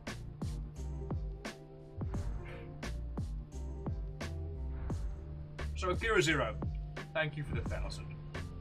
We were just talking about M.A.S.S XLR earlier, and how it seems to kind of sprung back into everybody's kind of like combined consciousness, and I find that fascinating. I really do. I don't know what it is that seems to have propped that. It's probably some meme or TikTok or like video somewhere that's got it back into everybody's heads, but it's kind of fascinating. And again, thank you for the 1,000 bits. Like, well, Jarl Strager will be ruling for a great long time. I didn't even ask Strags what they wanted to do with the the power of the Jarldom. God, I'm a bad host today.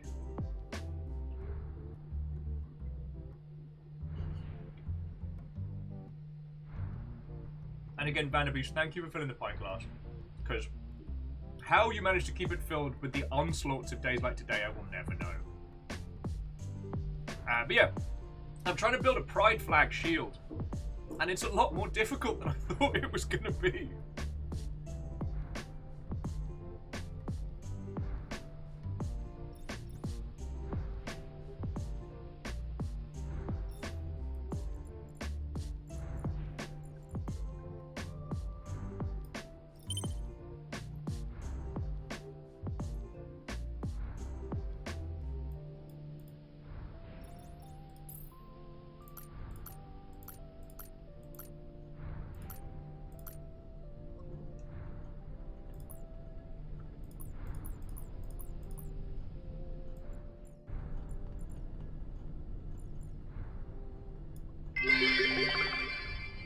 What ho robo friendos?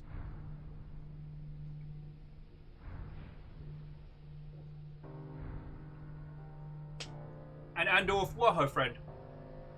How are you doing? Thank you for 20 months. What's going down?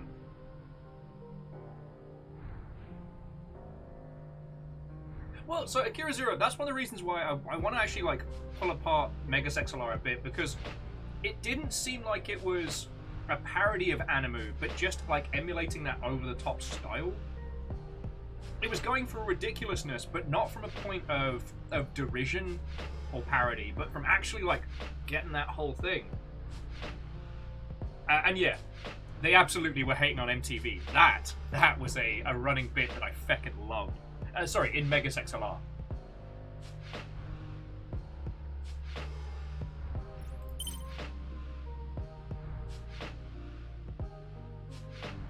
Okay, so then 4.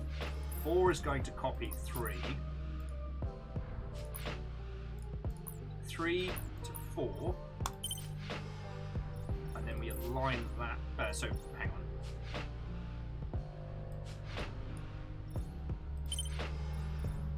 So we align that. Next up we need very blue. That's a little bit, give me the blue. Extremely blue.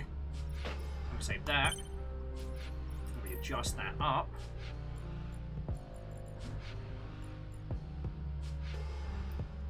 We need shit, just purple? Shit.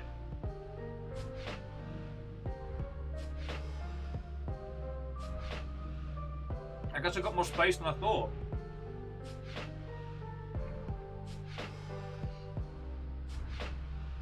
Yeah, Armin, I think that's the way to look at it. It was made by fans from genres that they took inspiration from.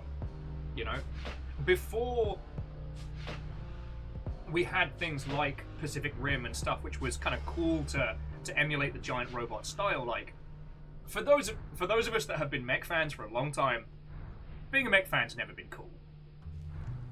Like, despite how awesome giant robots are, they've never really been part of the public space. There was a brief spell when Power Rangers took over where Zoids were the hot new thing. And I don't mean Zoids the series.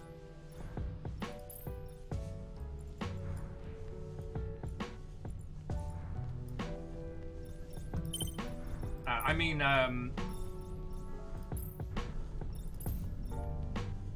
the feckin' super mega power Zoids.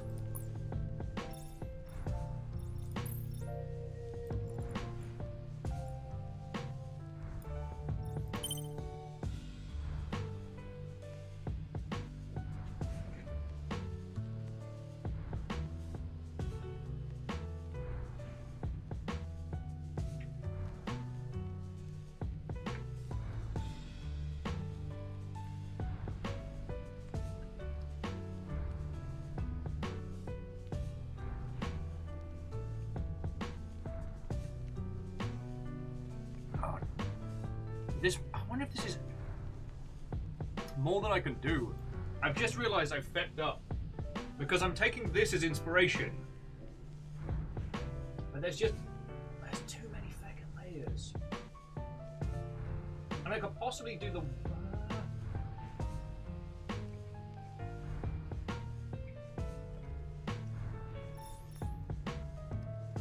Okay. I wonder, is there a way to import like a full-on, like, painted graphic, or do they all have to be?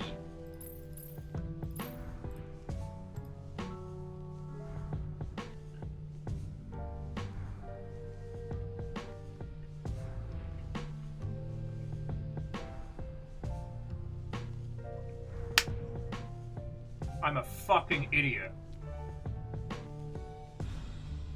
I'm a fucking idiot. Why are we building this with decals? We can literally have 15 more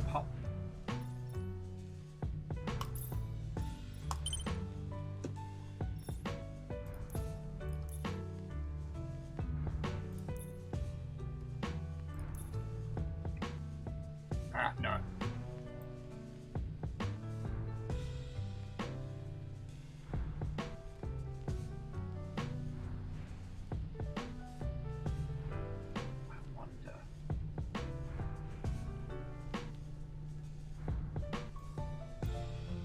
Okay.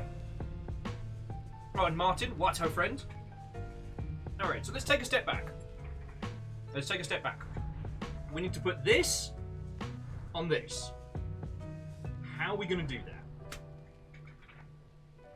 that? So Cult the Lamb's Twitch integration wasn't working for us. I guess because the servers are being hammered day one, so... I put it up to a vote for the Longshipians to decide, and we chose to spend some time with some giant robots. We're currently trying to put a pride flag on a mech, and it is proving far more difficult than I had anticipated. Now, whilst we're on Fafamancy, I am going to do some frosted. We want decals. Let's see if there's any like splatter patterns or anything like that. I don't think there is.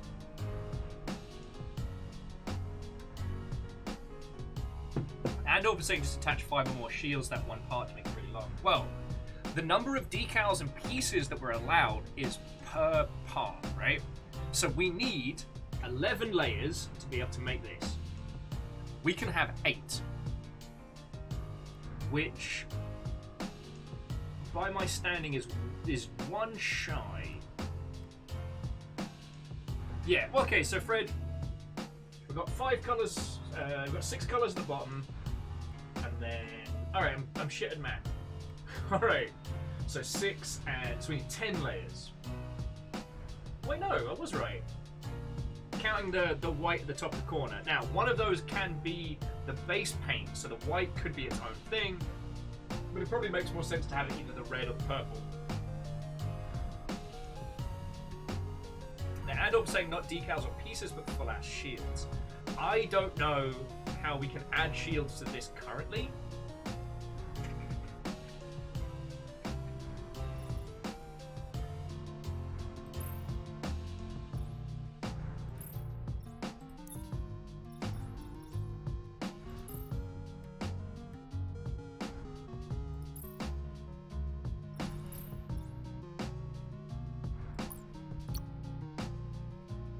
I don't think we can add fades. Although we can do some fun, funky stuff with it. So basically for our mech, we can have 16 different colors in our palette that we apply. So we could go fucking meta. So we could go red arm, red and orange and yellow on one half of the body. We could go green, blue, purple on the other side, and then block out the top colours on the face and torso. Possibly? Oh, Andorf. See, Andorf, I didn't know how much time you put into this, so I was wondering if you were giving me, like, the go-to move. But I think that might be the way to go.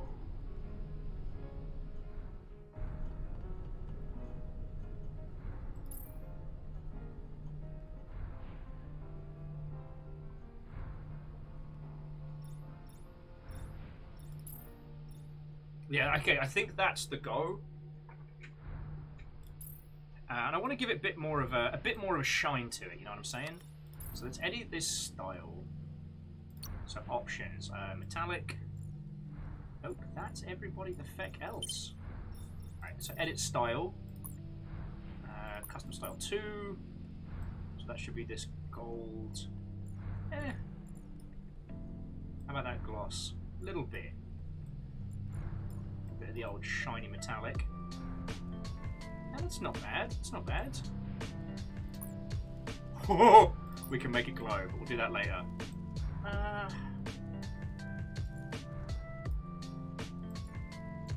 There we go. I think a bit more of the shine gives it that. A bit more of the metallic and a bit less of the gloss gives it more of a pop, you know?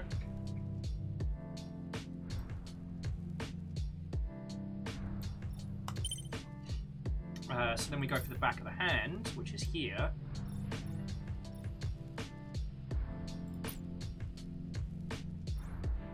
And for the left side, select style, red, jobs are good. And then, so these armor pieces that we aren't currently painting, we can either leave them white for decals and details extra. Almond, I haven't decided on weapons yet. And I can't remember if the unlocks go across all. I'm still finding my feedies in our pride mech. Alright, so then we've got upper arm and... Oh, that one's definitely...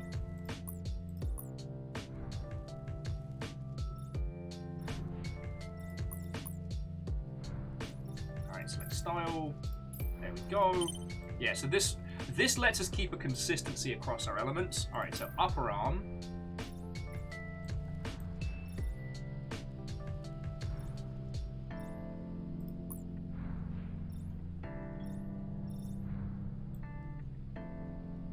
Is that forward? Is that the back? Yeah, there we go. Alright, so that one, we keep the red. Wait, now hang on. Hang the fuck on. No, here we want to go for our kind of our orange.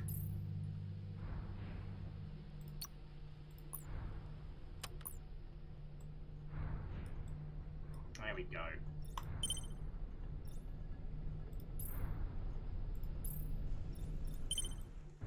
There we go. And we can extend that to the shoulder.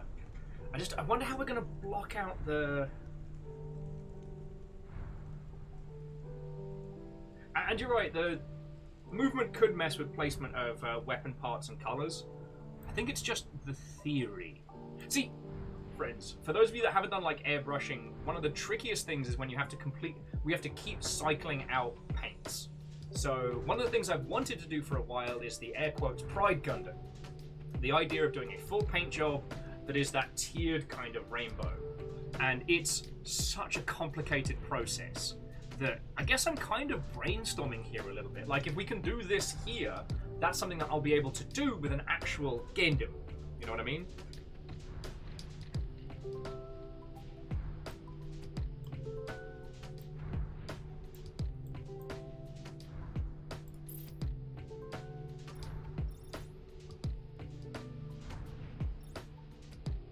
God, I wonder if we can split the torso down the middle.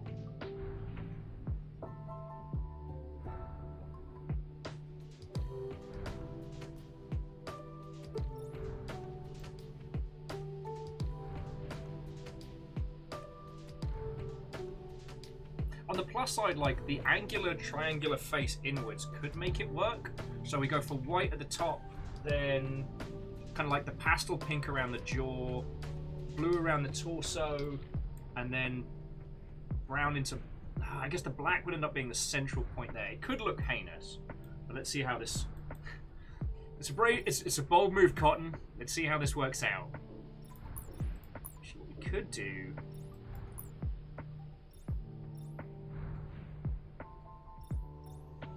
We just go for this part, select style, keep that orange, and then for this, for the main part of it there, this is where we get our bright yellow, like super sun, feck you, welcome to the party, pal, yellow. So then when we come into the torso, yeah, no, the torso is going to be a pain in the ass.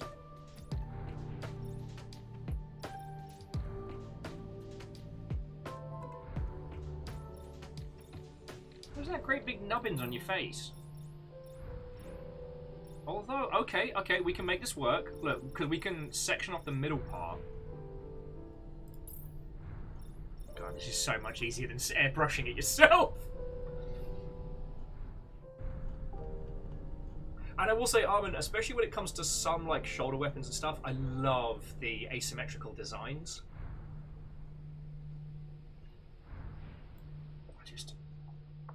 I think the leg's going to have to do a lot of the heavy lifting for the yellow. So yeah, one leg yellow, one leg green. That might work. And at least the arm kind of indicates a through line. Alright, so top of the head.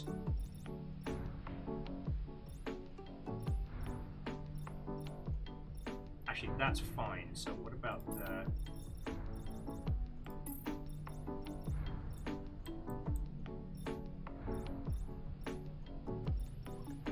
So the pink's going to be subtle. It's going to be the pastel blue that's going to take up a larger portion of it.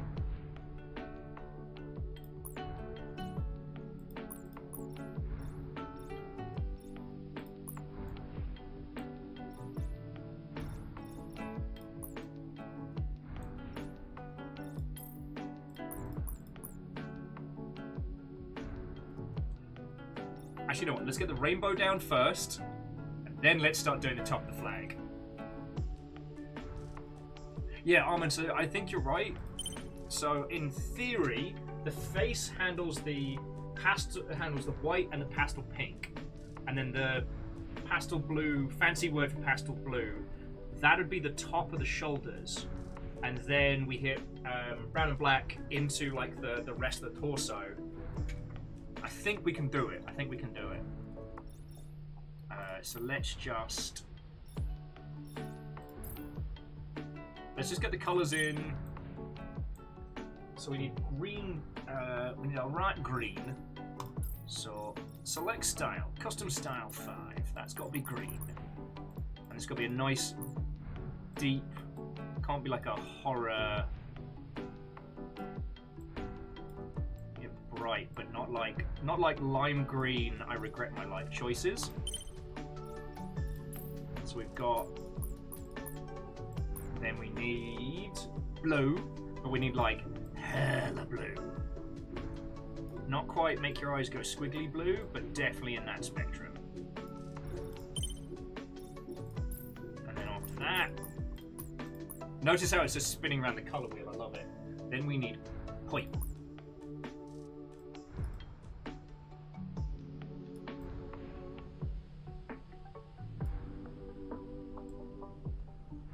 To light up the blue. Oh no, those are distinct enough. Alright, so next up we need, okay, white. Then we need pastel pink. Where are you hiding? So there's pink. Give that nice. That seems like it'll do the job. I know, so much excitement. I invite you all on my show to talk about robots. Alright, now we need our teal.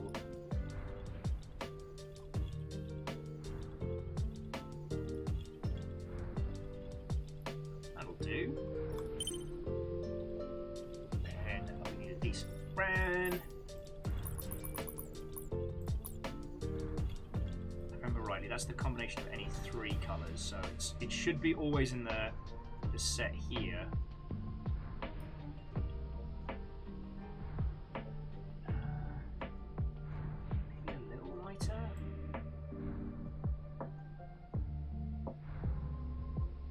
There we go. And last but by no means least, the easiest colour to create.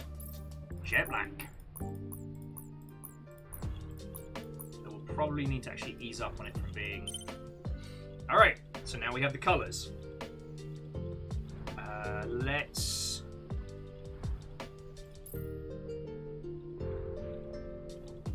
so this is going to be a yellow leg.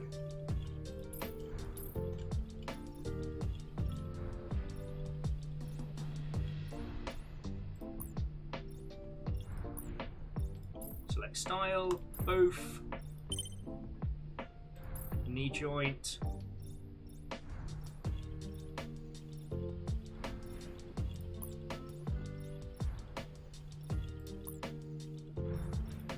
Also bright yellow. Alright, this is starting to come together. Friends, thank you all for bearing with. I'm feeling very smug right now. This is actually working. The backpack's going to be a challenge, but we'll deal with that when we get to it.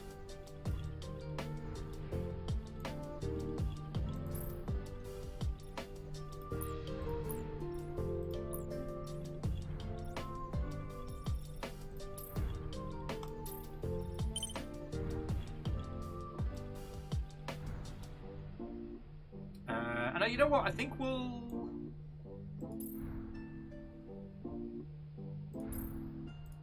we'll come back to the shoes. Alright. So then if we go over here, we switch to the right side. Now we can start popping the greens in.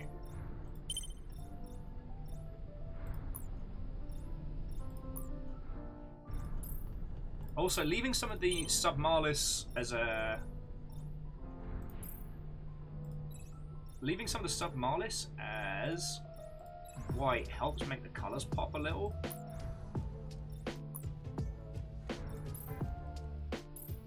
And Chris, how are you doing, friend? Watto! Yo, and Chris, if you ever want giant robot recommendations, like that is my jam. This one is M.A.S.S Builder, and it's probably one of the closest experientially to like making your own giant robot.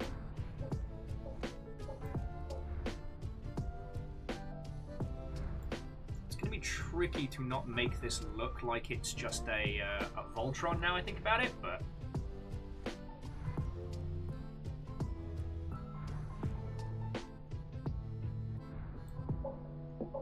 okay, so let's do arms from here, so that's purple backwards.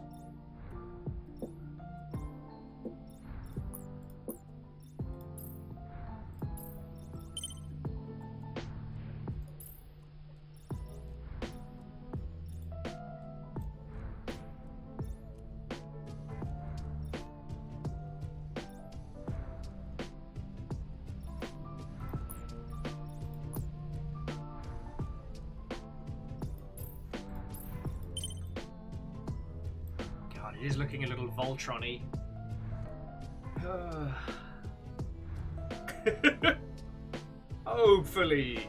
Hopefully this doesn't come across as terrible. Alright, where's your feckin' elbow, mate?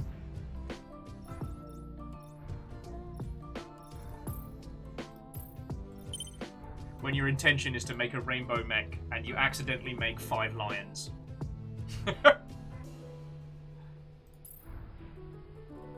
So now we need... Oh yeah, because we're working inwards, so now we need blue on this part.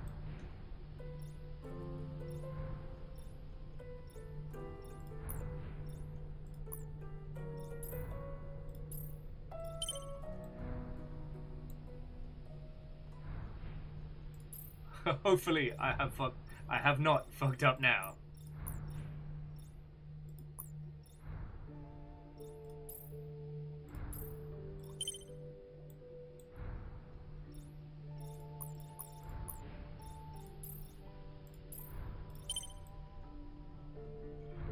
God, it's gonna be blending that torso.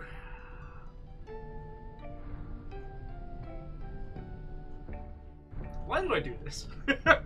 Like all great creative projects, I have reached the midway point and have realized just how much work I have undertaken. This is not good!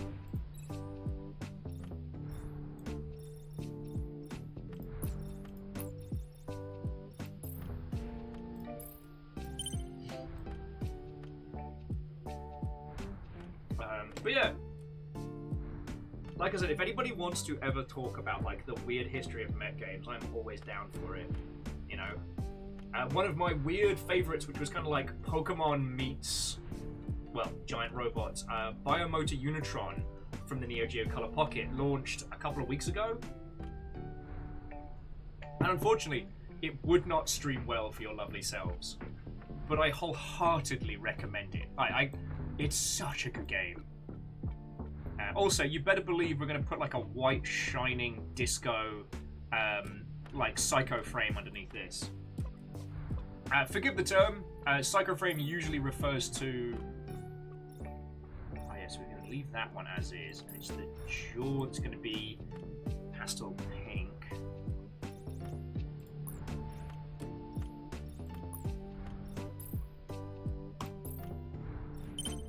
And we'll change the eye colours again to more of a glowing style. So this... Actually, go for the top of the torso.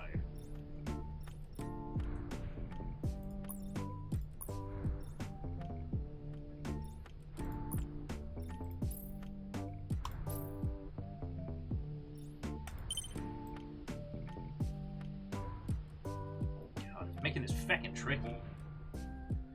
And sorry, if you want to throw the art and creation celebration, I can have a look at it later. God, other weird ones again for Sele.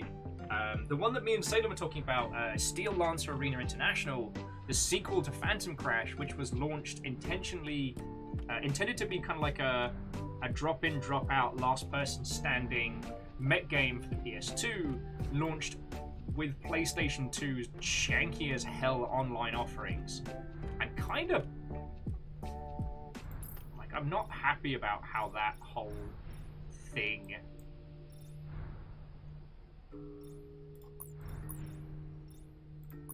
Oh, okay, so this is how we get the point of the blue. Check this out.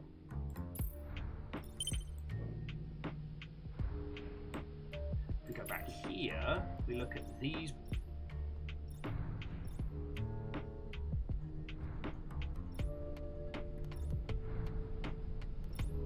Oh, it's the neck region is what I keep looking at.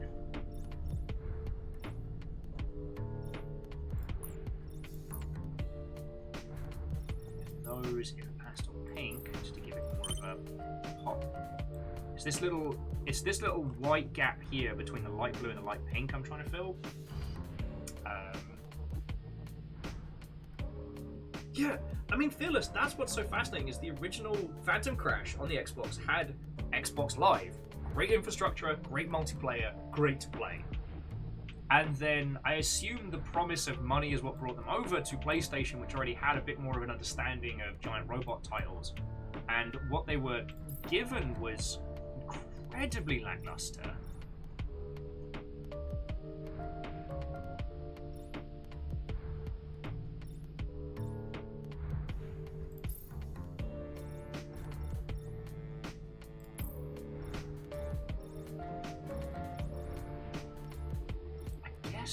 Bits under here count as the sub.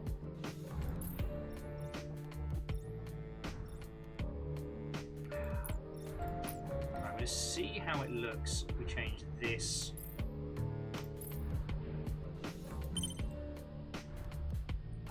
I mean, it's more of a blend than I was intending, but it makes it pop a little bit more. The stark rainbow colors are slowly falling away.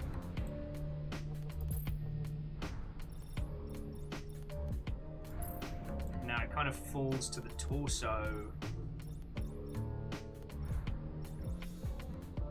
That's a weird one.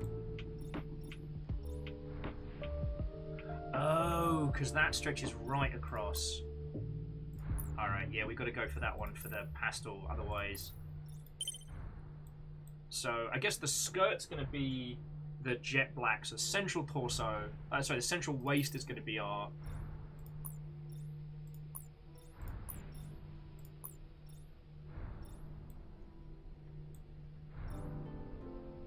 save that for some bright colours. So that's going to be our midsection, and then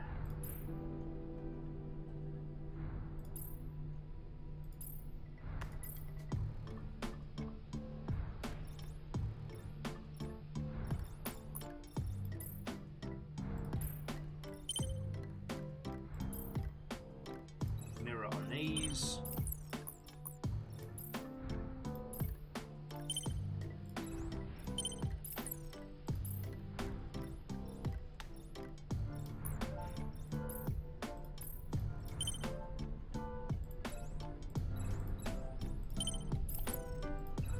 Hoping I haven't created a full-on monstrosity.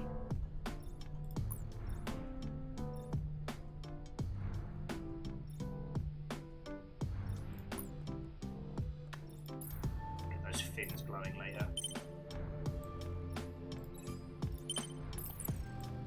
Yeah, this is feeling a lot less Pride Flag and a lot more Voltron, you know what I mean?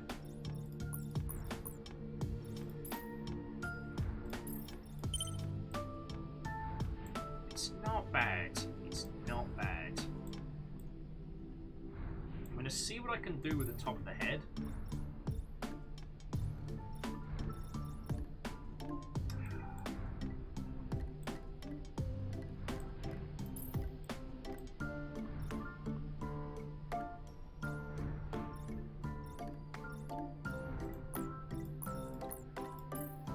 gives it a bit more pop.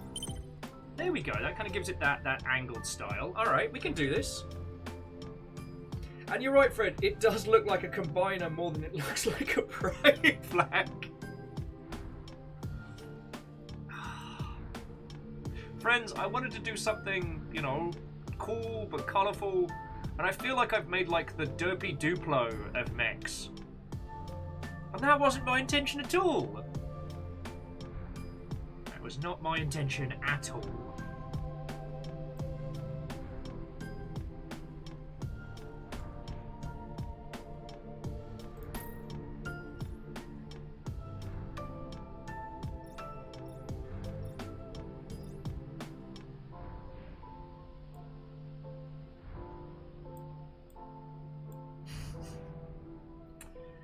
I feel like I need to apologize to someone. I just don't know who.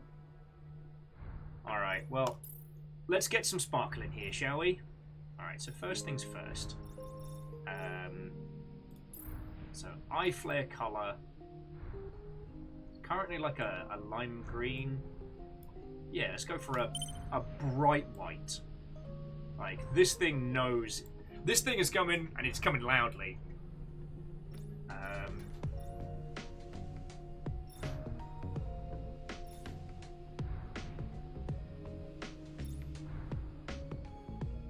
Let's see if we can get a nice...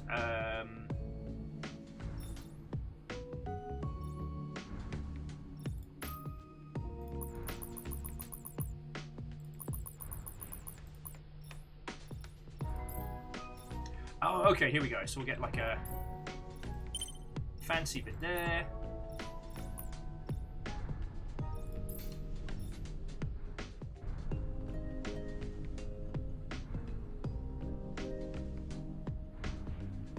Yo, where are my golds and silvers? I just saw those. Orange glow, orange radiance. Ah, here we go. So we'll go for a nice bright silver on these parts, get it nice and shiny on the interim.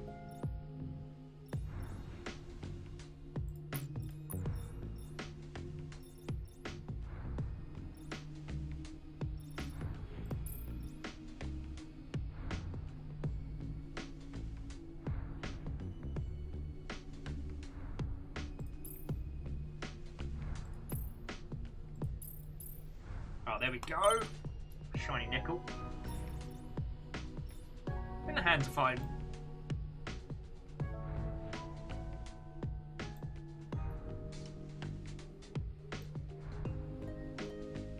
Now I'm thinking like a bright white kind of psycho frame.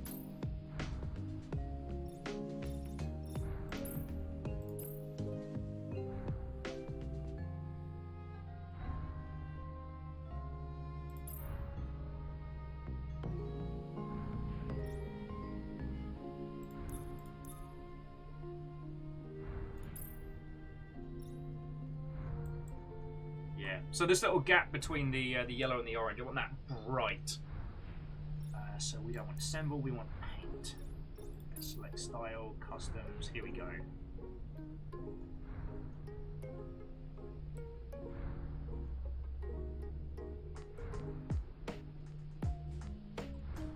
Now I know we did this before, we created like a...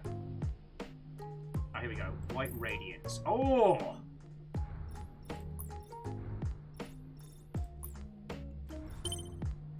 Got to select the right part.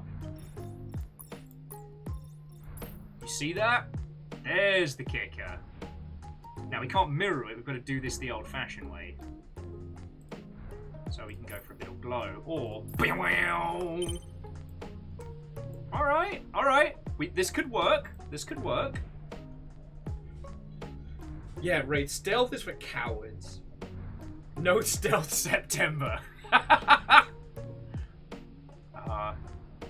I think we're onto a winner there.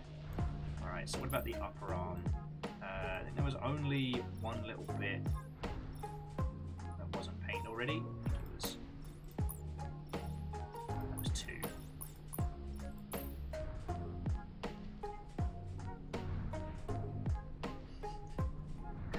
Friends, we've been editing Mechs for like an hour and a half, and it's feckin' glorious. I mean, okay, the glow is definitely making it pop.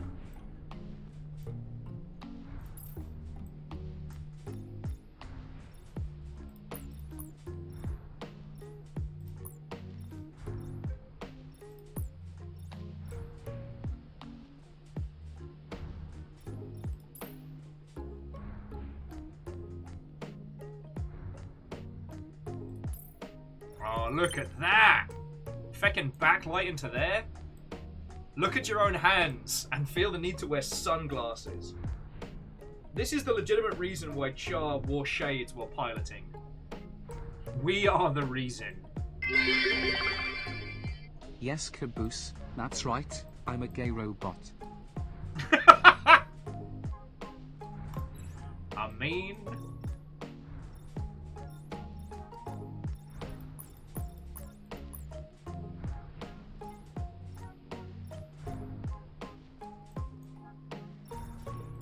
this is just glorious. And the thing is, like, the shields are in the way to stop other people from being blinded by our own brilliance.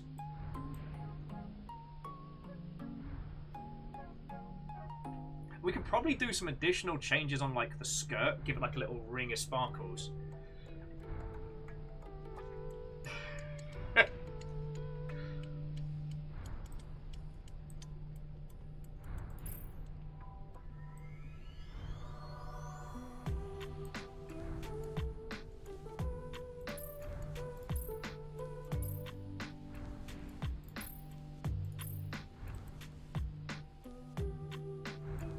Well, there was one little addition, which was number 2. Sorry, it's a lot of... So, admittedly, I didn't know where we were going to land on this until we'd kind of finished, like, the main paint job. But...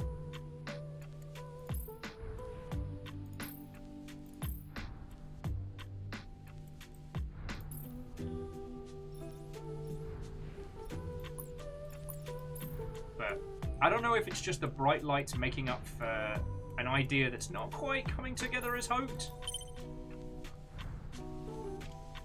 Feck, looking good.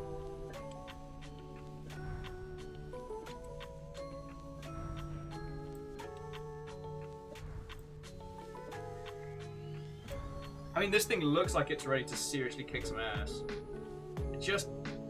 Like I said, the colours didn't combine as I was hoping, and definitely gave it more of a... like an early...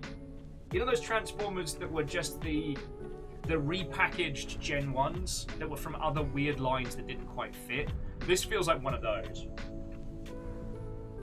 Yeah, it's got a very Voltron vibe going on. Because the initial idea was to build a cool mech, but give it a pride shield. That didn't work because of the lack of layers. Like, what I really needed was something like the Forza system, or hell, they even had it for Battlefield back when that was still good. Where you just combine a bunch of shapes to make a decal and then splat that on. And what you could do with shapes and sizes and things was fascinating. But then when it was applied to the mech, it was applied to the texture and just saved as thus. Hell, in Armored Core, what you could do was move the robot round, so you'd apply the decal to the whole thing, and it would smear across. God, it was fucking great.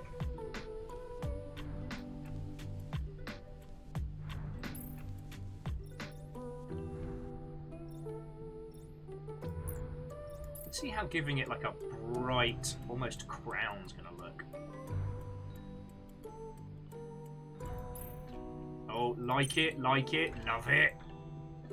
Alright, let's get them legs going.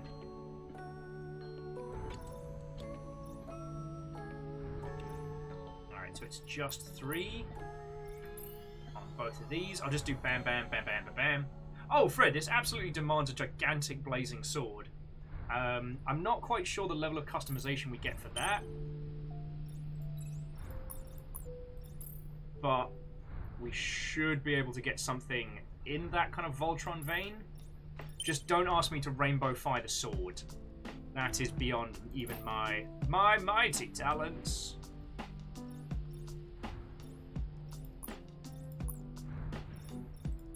So again, number 3, bright white.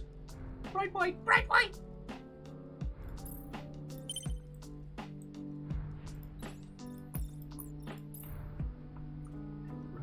around at the speed of mech. And again, this one of the reasons why I love this game is like the amount of time, friends, that we've spent so far actually building, actually fighting things with a giant robot, and the amount of time that we've spent making this rainbow monstrosity look kind of funky. Don't ask me what I'm going to do with the backpack. That's a whole nother kettle of monkeys. Haven't decided yet. Now, I don't want to steal all of your time just painting and decorating this mech, unless that's what you're all about.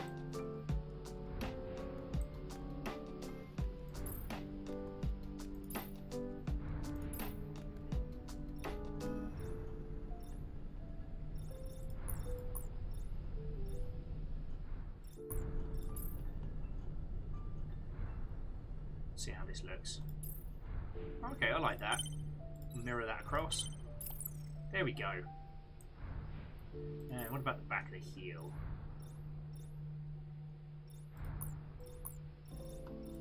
Yeah, we'll just go for like a glowing shoes kind of combo.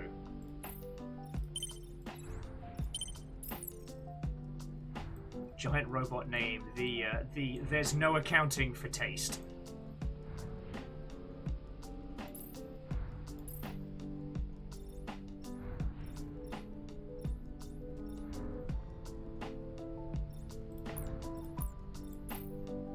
Glowing bar in there.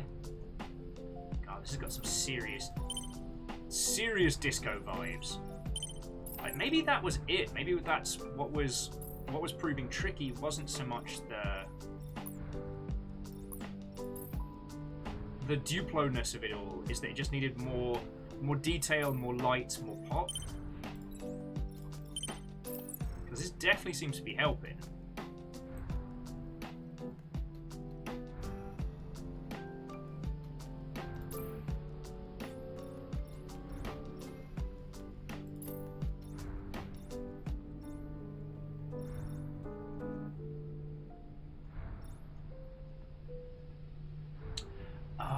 That's that one. So if we add the custom style through there, it carries through. It's a little bit better, but I mean, if need be, we could add pieces that are then extra glowing if somehow this bright light creation isn't enough.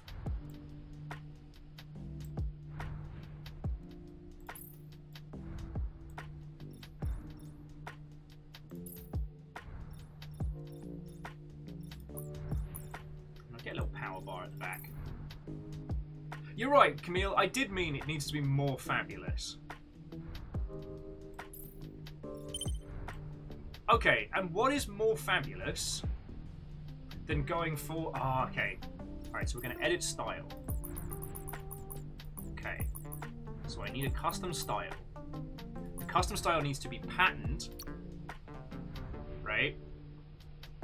I'm thinking something like this.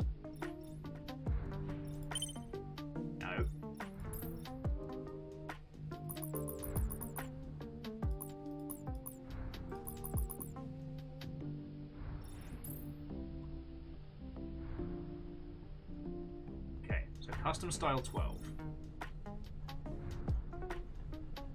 Hang on, where's me back? Where's me back? Alright, so here we go.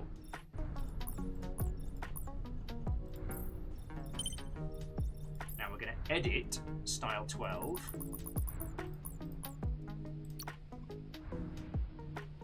Go for something nice.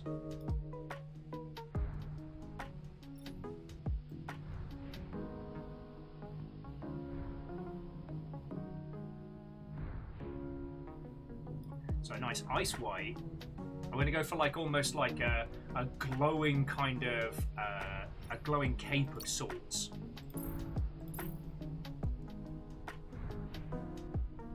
Just thinking something that's got more of a flavour of a pattern to it. I don't want to go camo, but something that's going to give it that pop.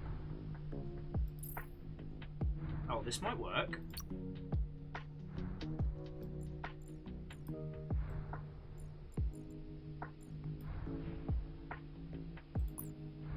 Oh,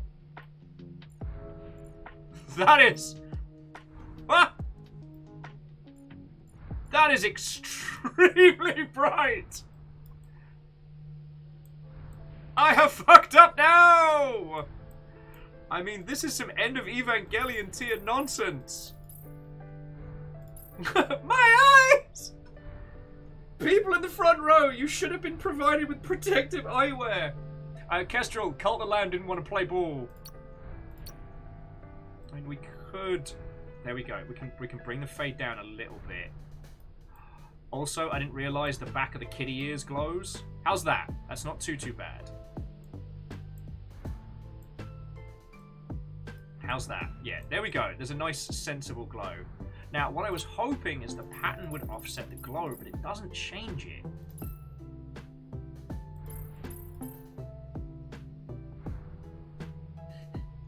Yes, you're right. People in the front row should have been given protective eyewear.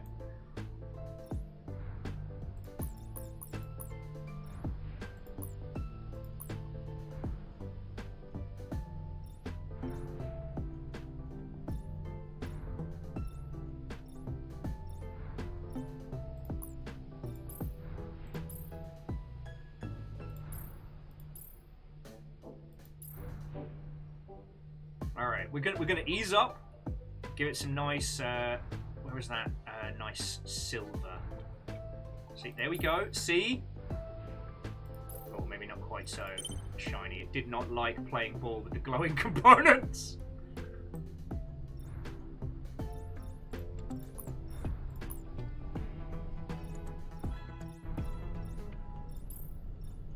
Got some more of that nice iron. There we go. See? It's gonna be okay, everybody's eyeballs. It's gonna be okay. Alright, look at that! It's a kaleidoscope, innit? Okay. Blackpool Illuminations? I tell them. Okay, Robin, you're right. It's Dazzle Camo. Anybody tries to zone in on this one. Oh, Captain, I think I can make a sniper shot. Let me look through my scope. I'm now permanently blind. Alright.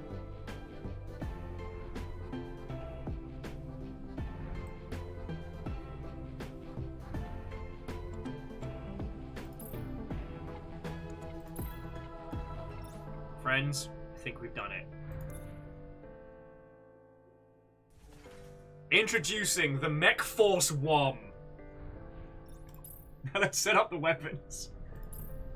Alright.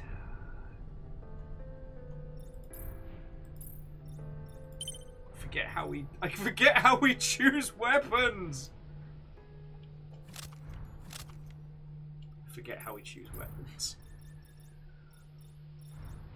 Like paint, decal, assemble. All right.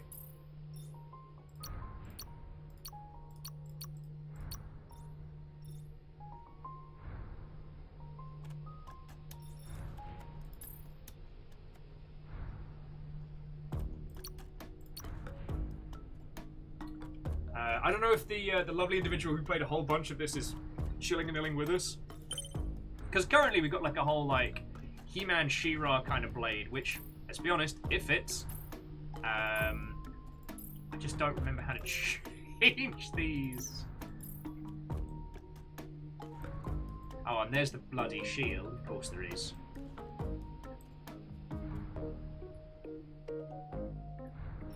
Robin thought this game was just a weapon builder. I think we can take the Mech Force 1 for.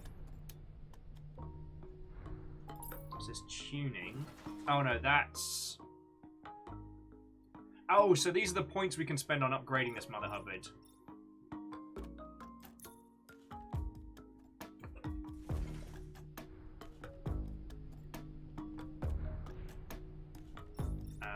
Select mission or continue story. Let's see if there's a training. Battlegrounds, campaign.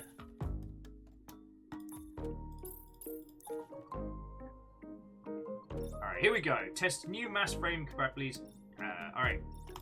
Let's take this for a little trundle.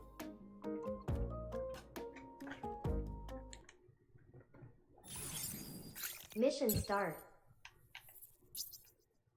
Alright. Thank you, strange robo-animu nonsense. Right. So as you can see, like, the weapons and decals need work. But Fred, is that weapon not pure Voltron? Oh, the echoes are basically our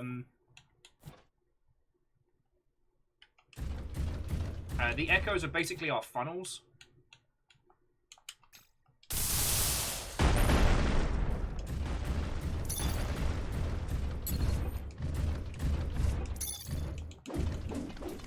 Yeah, this is giving me big, basically Pride Voltron vibes.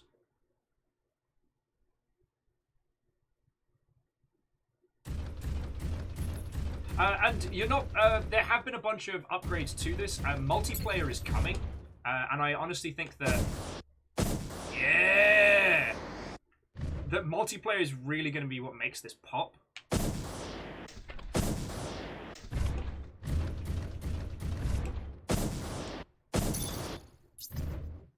It's got a little bit of that Armored Core kind of movement once you get into the air, but it's more of a hack and slash than anything else.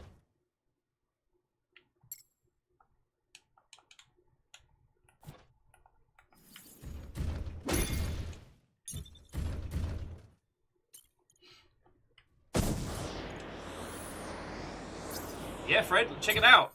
Actual movement.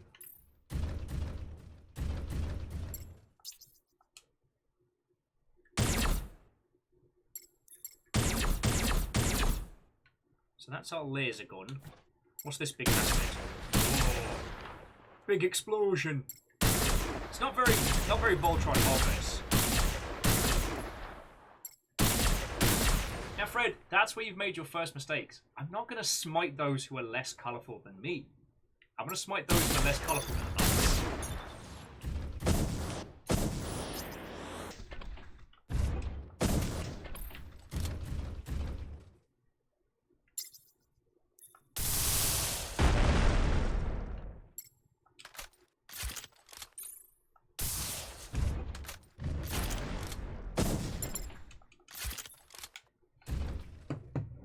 Although I will say, the appeal of making this giant robotic monstrosity, probably not as much fun as we've had, sorry, fighting as this giant robot monstrosity. Not as much fun as we've had making it. And that's nothing against the game. Like, I really appreciate that it's a more accessible combat style than a lot of other titles in the same space. You know. Funnels help me out. Aww. These funnels, they are my best friends. They be shooting dudes. And Fred said they just realised that the pilots of these mechs are likely the squid kids from Splatoon. Mission clear. Oh, it's the TikTok lady. And Robin, essentially, yeah. It's just the customization mechanics in this very... Look at that. Look at that behemoth.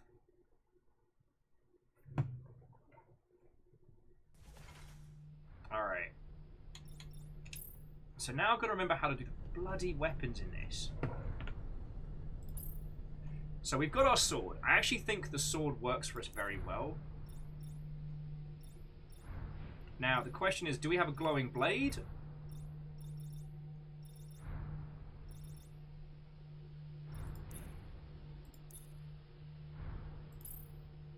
Oh, yes, I remember now. The way this works is that you have a handle, you have a blade, and that's what makes the sword. So, if we go for the handle... Let's paint this mother hubbard up.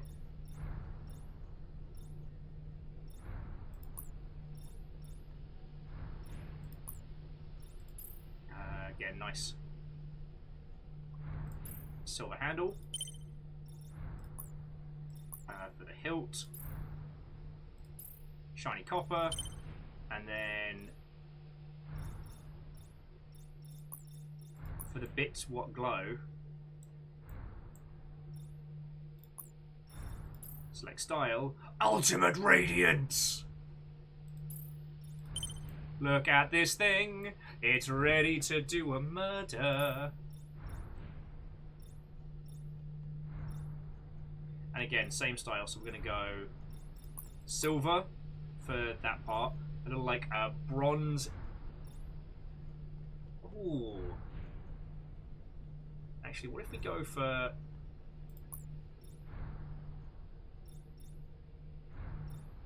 Yes, I'm going to go for a nice pure silver for the mid blade.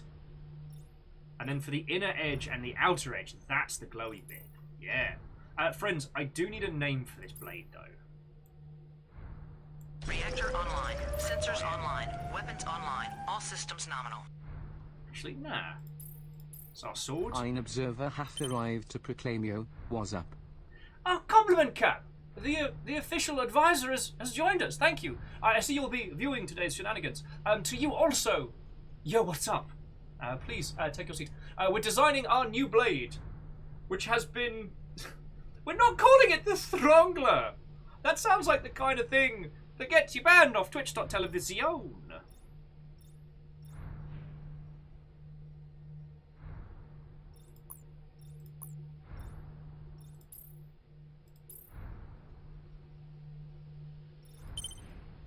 Oh, this is a gloriously shiny monstrosity. I love it. I can't believe nobody is stopping me from making this monster. Glowing blades. The ice scream cone. Not bad, Vanderbeest.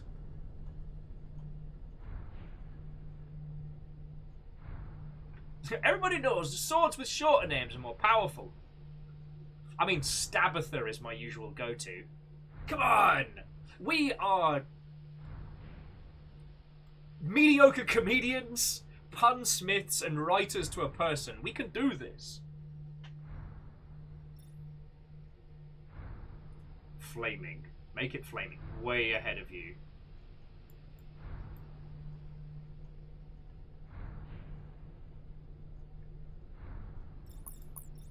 This bit, I think I want to go for, again, another... There we go. There's our three colours. Knife face. Fabulous AF is a good blade.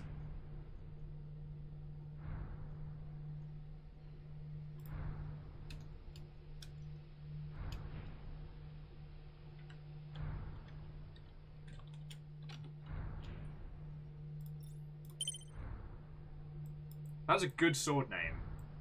One Caliber? One Scalibur? The one kind of trips it up there, as is known to do in the involvement of ice cream. Compliment Cap says, I don't know, call it the Penetrator maybe? Make the Demon Souls fans happy. Look, I leave them be, they have their ceaseless discharge and they can be happy about it. Hanging out with my best friend. He's a glowing sword.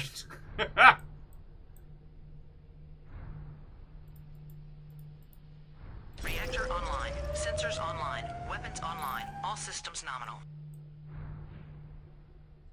Howdy. Oh, what are Demon Souls happy about? A gigantic space blade called the Penetrator. I cannot remember how we changed this. There's decal, there's a symbol.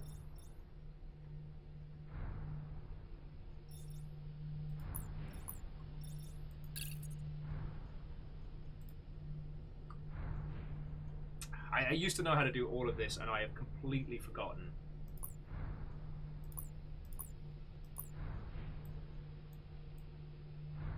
Like, you get to name all the weapons and kit in this, but the sword's kind of the most important. I mean, the shoulder pads, missiles, they're good, but I feel like we just need to do a simple...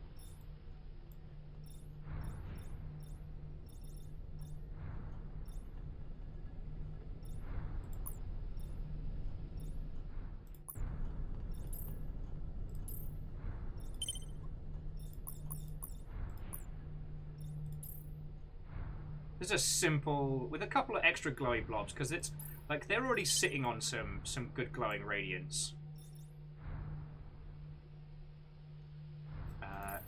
How... Again, this is the one I'm trying to remember how to do, because you can do some really cute customization with the funnels. And I think if you get it right, you can get up to, like... You can get multi funnels.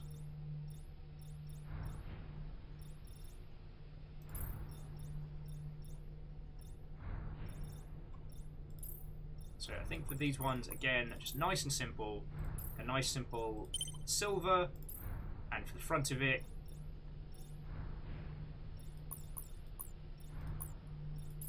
like, and then just a glowy blip. So it gives it a nice follow vibe. Durandal, Sword of Roger. Not bad. 2 scoops of justice. Maybe that's our artillery piece.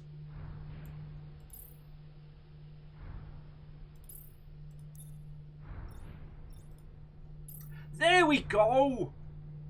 It was the. Now we can do it. Now we can make a gun. So this is our big bada boom. Bullet trigger. Machine gun trigger. Plate frame trigger. Yes, please. Look at this thing. It's a monster. Ah! This is the 2 scoops of justice.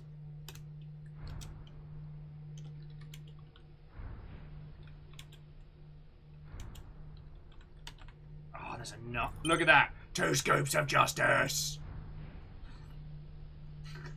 Ah! Whee! Now I'm happy with a sword. I don't want to change our sword. And I guess energy trigger.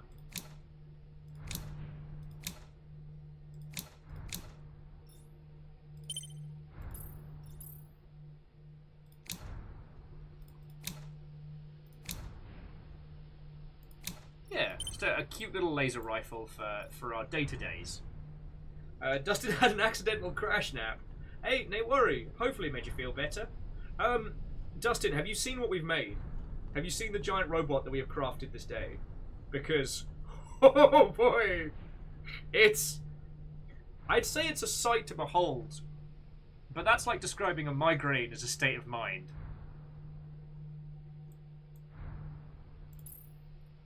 Excuse me, yes. Quite like the ducka ducka.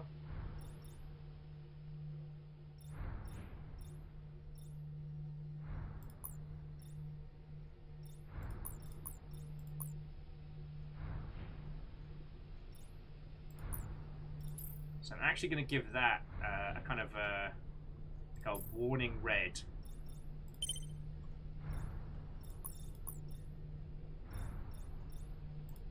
Main element goes for our iconic iron.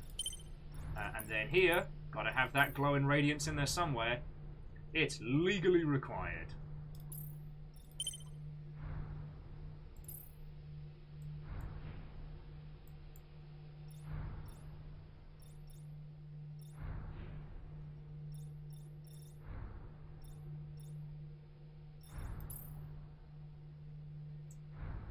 Style? Not today! Our mech doesn't match and these weapons won't either.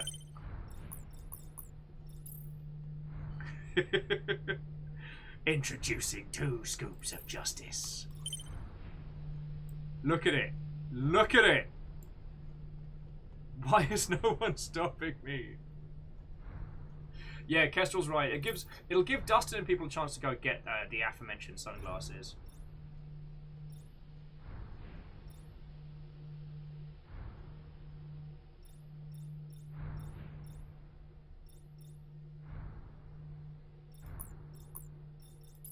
Again, like a nice iron. You know what? I'm enjoying the red additionals. I mean, it's already okay, not what I was going for, but we'll make it work.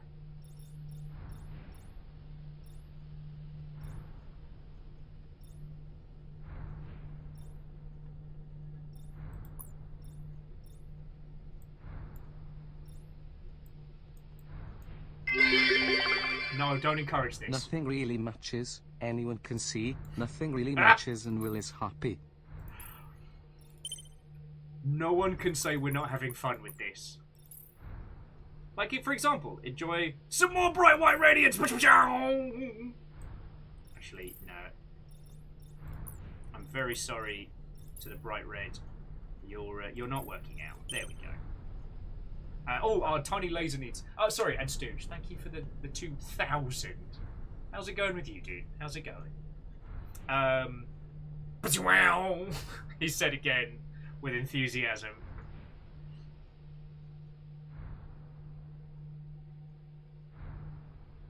Are you ready to see what we got? All right, you all can think of names for our missile missiles and our lot if you want. Dustin, check this out. Introducing the Mech Force 1. Now, the original idea was to create a mech that had a pride flag for a shield. But we hit upon a snag, which was we didn't have enough layers on the decals to create proper pride flag. So after kind of like faffing a boot with stickers for a little while, I hit upon the idea, which is what if we constructed aforementioned pride flag behind me, but by painting the varying parts. And okay, it's not created the representation that I was hoping for. It kind of just looks like a Tonka truck Voltron. But then we started setting parts to glow, and now, well, let me show you this thing in the field. Well, I should say in the training facility. Mission start. Look at this thing. It doesn't give a heck.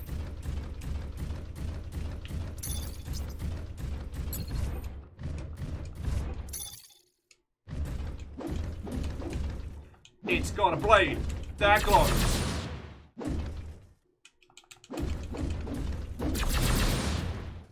And my funnels help me out, because they're fucking cool.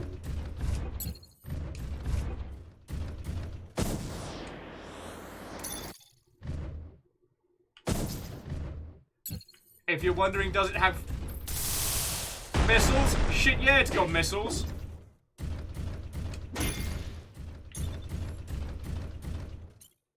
Oh, you know what we could have also called this? It's a wonderful life. Alright, so we have we have our unnamed laser cannon that goes... It's not bad. You know, it does a significant amount of pew-pew. But I know what we're all here for. Introducing the 2 scoops of justice. Oh! Fucking wee! 2 hands, no problems.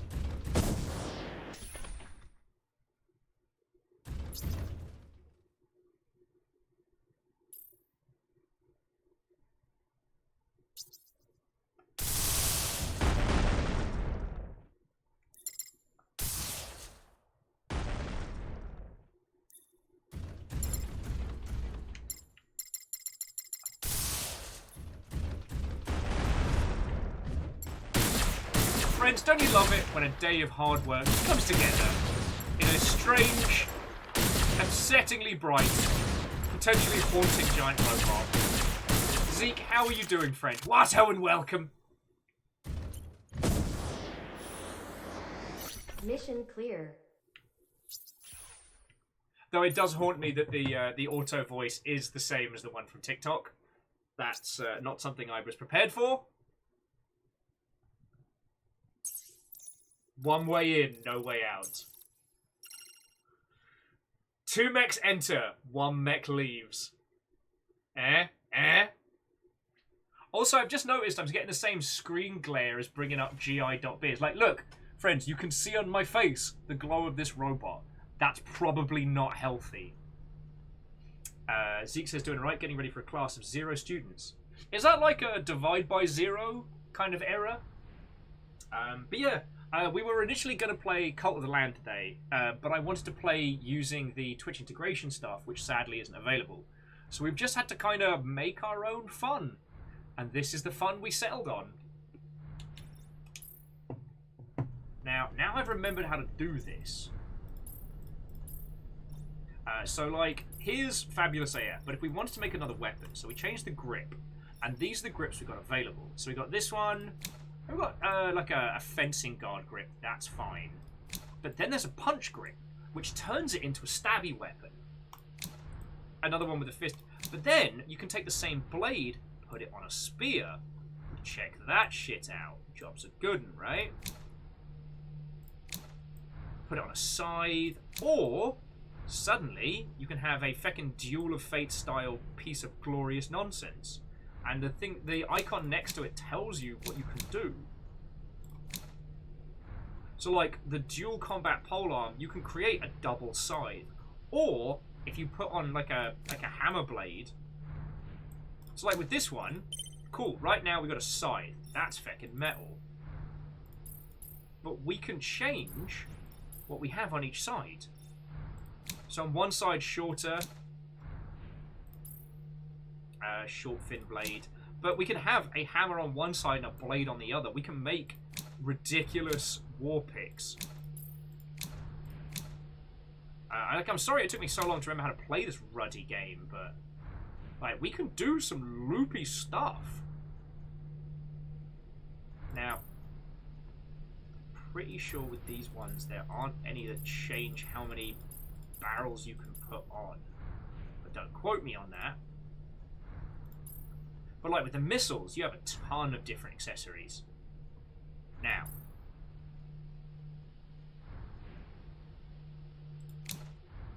this is also an interesting one. So we've got a fly unit, tri-edged unit, but some of these allow you to have like artillery scopes, guards, like additionals, and then here. So echo means it'll follow your motions. Beam, I mean that's pretty understandable. There's so much cool shit you can do with this game.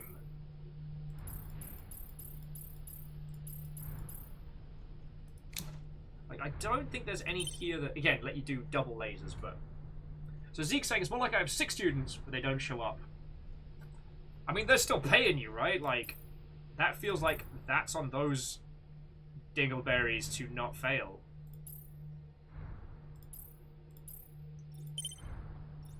I'm sorry, Zeke, I don't mean to be so blasé. But yeah, we've just been making a fabulous giant robot today.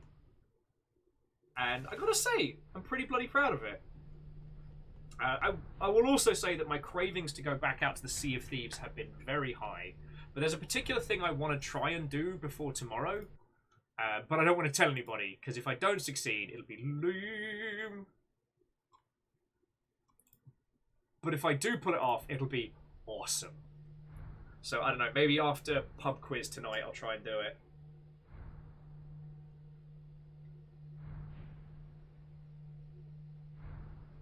And Zeke, you're right, can't help students that don't show up. And it is a shame, but... And Zeke, if there's ever anything I can do to help them with stuff and things, feel free to point them here. But then again, I guess this is also your respite from work, so... Oh shit! Alright, before we do anything else, photo session. Deo says, whatever you do. Okay, so... Fabulous. Well, we only want one fabulous. It's not the same without the blade. Maybe the blade should be purple because it's one-handed.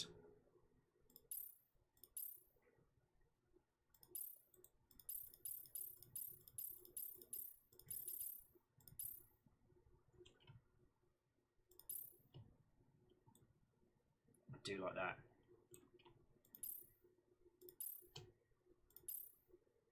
And oh yeah, you know what? We can have the. You know what? This is the look, right? This is the look. Oh, turn on the thruster effects. Even more fabulous. Oh yeah, and you can reverse grip the weapons as well, just in case you wanna. Oh yeah, there we go. So if you want to backhand swords in this game, you can. All right. So we need a fantastic background. Okay, the white might be a bit too much. Do do do do do do do do. Ooh, sea looks good.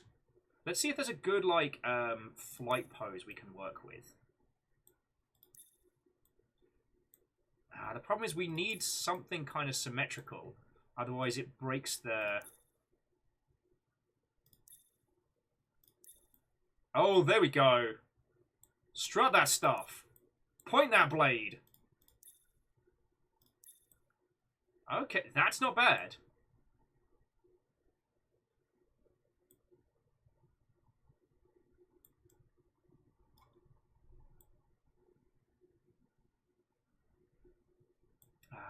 But again, we definitely need something that gives it like an even. There we go. There we go. That's got more of the even keel. The blue is kind of lost in the blue though.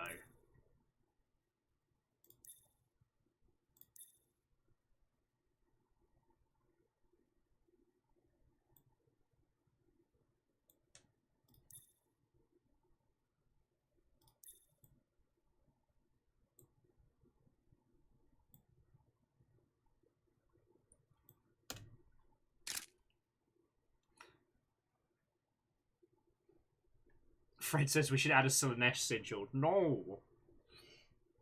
But yeah, Zeke, if we get to see you later, then lovely. If not, have a wonderful rest of your day. So Deus, all right. So Deus, what was your explosive barrel ship story? Respite venting chamber, same thing. Zeke, you know you've always got a safe space here, friend. Zeke was saying they got attacked by a sloop with a boom barrel in the crow's nest a couple of days ago. They didn't last long. Well, so Fred, usually I would agree with you. I'm not one. I actually quite like some asymmetrical paint jobs and some asymmetrical designs. There's one called the Bound Dog or Bound Doog or however it's pronounced that's got this Anubis style that I love. There's also one from the Build Divers show that it's like an evil mech with one giant fold-out arm with a lance. It's really fucking cool. I'm all for like asymmetrical designs. It's just for this one. We went to a lot of trouble to try and get the pride flag thing going on. So I want to make sure we get the most of it, you know what I mean?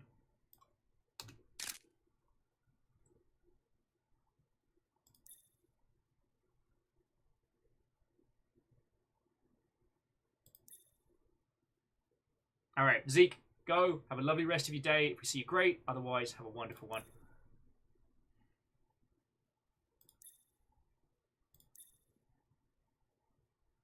Oh, there we go. There it is.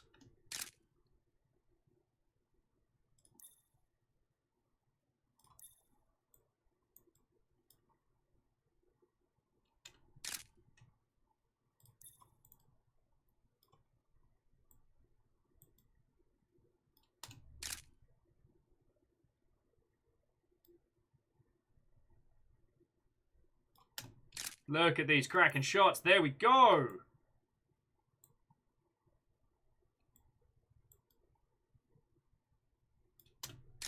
Pose like you mean it. Here we are. Get ready to wreck some face. Here comes the gay agenda. It's ready and it's armed.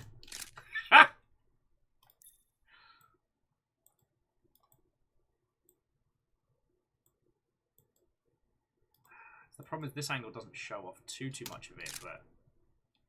Fred says, am I going to be starting an only Mechs page? I mean, I wasn't till you said it.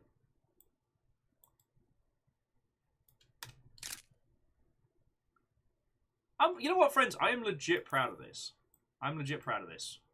You know, we set out with a goal today, and it could have gone better, but it certainly could have gone feckin' worse, you know?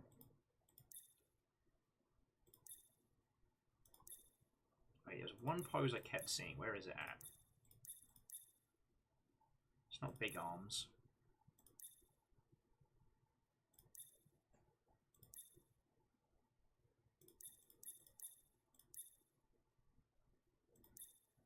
Oh, is it this one?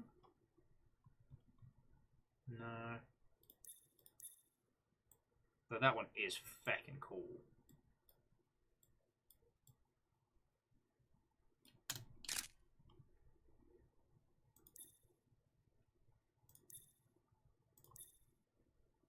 See, we need more of the kind of the crisp, clean light, because otherwise we lose a lot of the color effects.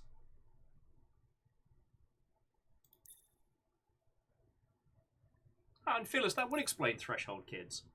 I mean, it's a good one just for generally disturbing people.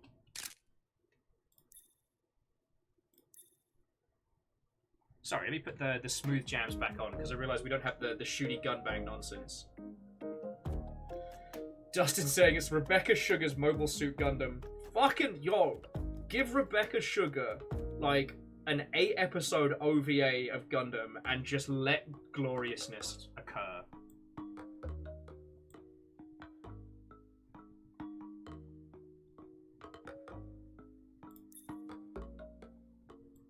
Because, I mean, we talked about this a lot with, you know, like, the designs and the thematics and things like that. Like, Gundam's never been... As a series, Gundam has never been straight. And it's often a topic that gets bounded around a lot.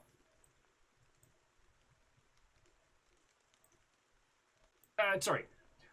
The topic of thematics in Gundam gets bounded around a lot because a lot of people do come to it because, hey, cool, giant robots are awesome, and even though they're giant weapons of death, in actuality, like, Gundam's a great big soap opera drama, and it's been more... They've been more direct with their discussions about, you know, getting quick characters if things have gone on. I'm not saying it's a perfect show. I am not saying it is not without some problematic nonsense. But it's never been straight as an arrow. And this is one of those things that does lead to a lot of arguments when people who are just in it for the real robot military style come up against the, you know, the themes of new types and the ilk. Also, the fact that Gundam is inherently an anti-war show, and a lot of people choose to just not. Yeah, I think this was the crispest colours we got. I'm really proud of this. I'll pick a couple of good ones and post them online later, because the world needs to see.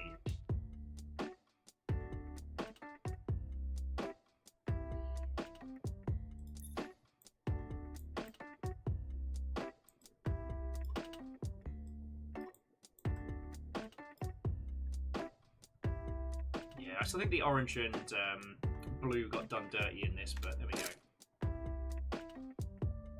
Yeah, Fred, you're right. Gundam is an anti-war show in the same way RoboCop and 2000 AD are editorials on law enforcement. Although, it's probably better to say that RoboCop is a film about late-stage capitalism.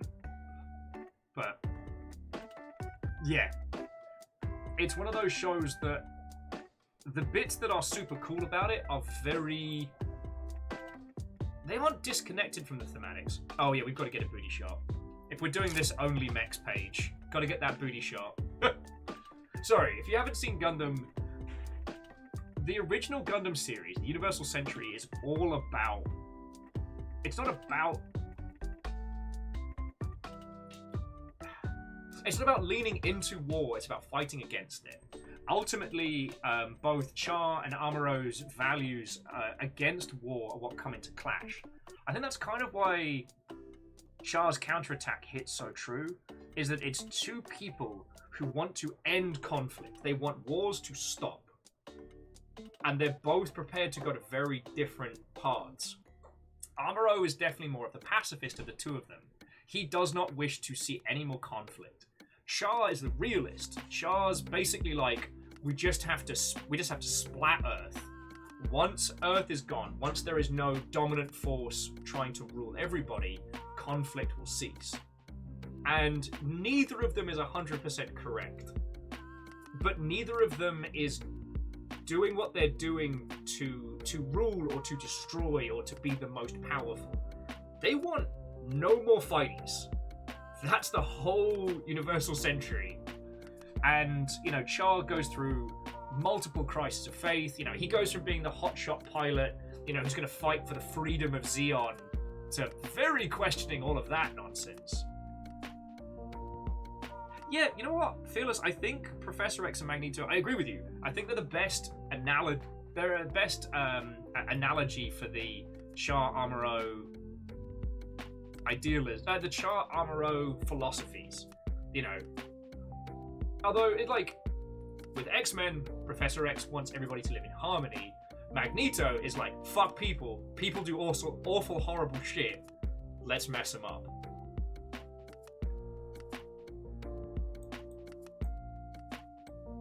Also, my little bit of guilt-free Schadenfreude was finding out that there is actually a comic out there where Magneto gets his hands on the Red Skull. And let me tell you, the Red Skull does not come out of it okay. But that's another story. Dustin says that Gundam needs a Star Wars Visions caliber day and diverse creator limelight. It does. I mean, currently it's such a big moneymaker, but it doesn't have the same core through line that Star Wars has, which is why I can understand that. I think it's Sunrise, or is it Bandai Namco over Sunrise? I forget how the stacking order works, but they're very, very careful with Gundam. Anything Gundam related goes through a lot of approval process, which doesn't lead to good times, but it means that there's a lot of process that goes into any of it. Oh, that's a good shot. Get that backlight in. Feckin' you. Yeah, Fred. Magneto versus Iron Man. It's a bloody good thing they couldn't include the X-Men in the new Avengers, because... Oh, look! Man encased in iron. He is now the size of a tin of Spam. Goodbye! Oh yeah, Fearless. Mobile Suit Gundam Origins is so cool, and it puts a proper animation budget behind some of the old style fights, which is so cool.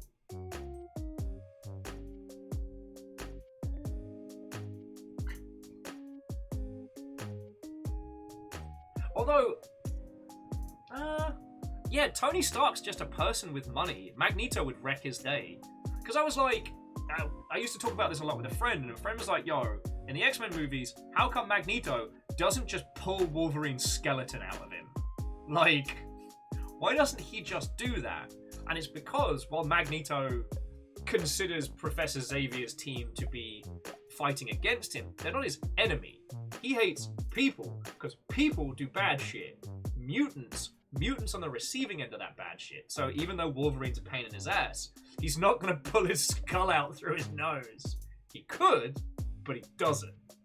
Occasionally, he kind of flexes his bones a bit on Wolverine to be like, yo, buddy, you're literally made of the thing I control. Or seems like he could. The problem is, there'd be two Wolverines. Alright, one of you has probably read enough comics to be able to tell me, but if you pulled Wolverine's skull and skeleton out, which bit regrows?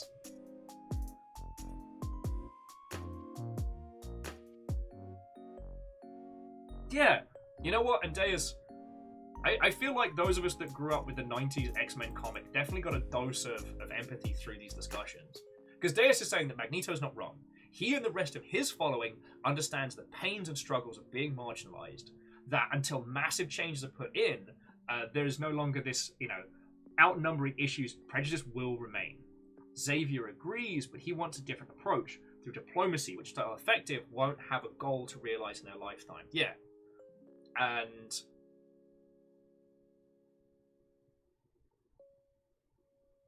it's a very interesting concept, I often feel like as a kid who grew up on, X-Men, Exo Squad, a lot of these, the struggle between good and evil is actually not good and evil at all. Wait, was it Magneto Squad were called No, they were the Brotherhood of Mutants. That was it.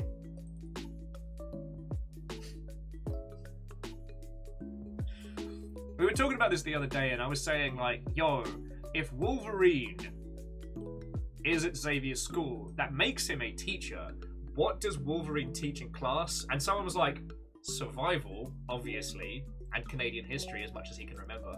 I'm like, that's fair. Yeah, Dustin, diplomacy versus supremacy, but from the perspective of those who are the subjugated.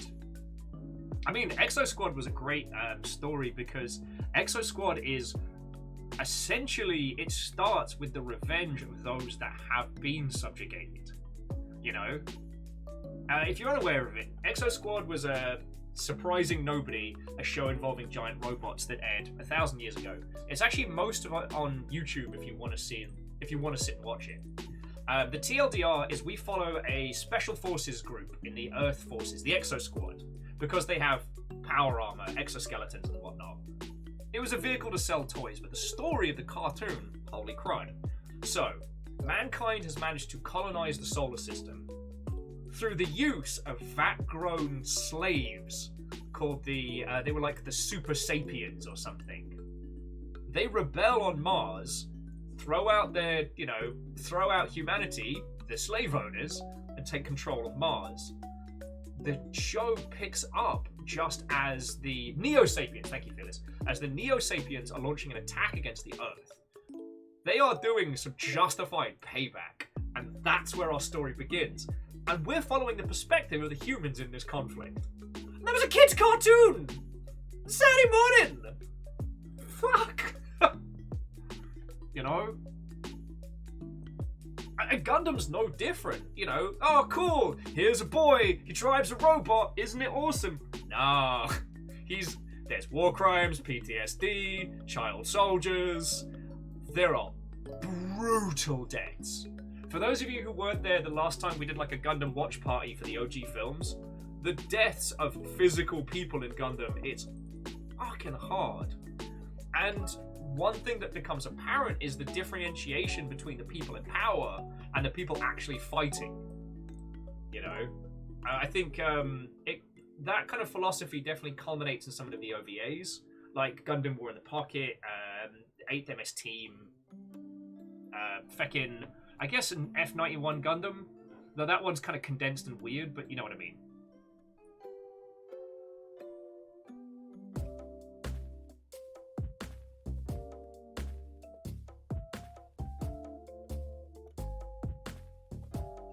Yeah, Iron Blooded Orphans hits hard. And again, Iron Blooded Orphans isn't perfect, but it's self-contained. And it's a story of child soldiers from the perspective of the children. And it's like, yo! Oh, Dustin saying that M.A.S.S XLR is a stealth Gundam anime and I'll die upon this hill. I mean, there's worse hills to die on. I won't fight against it. But I'd need to re-go over M.A.S.S XLR because I watched a lot of it when I was in a really dark space, so a lot of the humor was kind of lost on me. As I've described it, back when I was diet homeless and just sofa surfing, one of the couches I crashed on had Cartoon Network, so I just binged Samurai Jack and M.A.S.S XLR and, well, whatever was on telly that day. At a time when you had to wait for things to be on.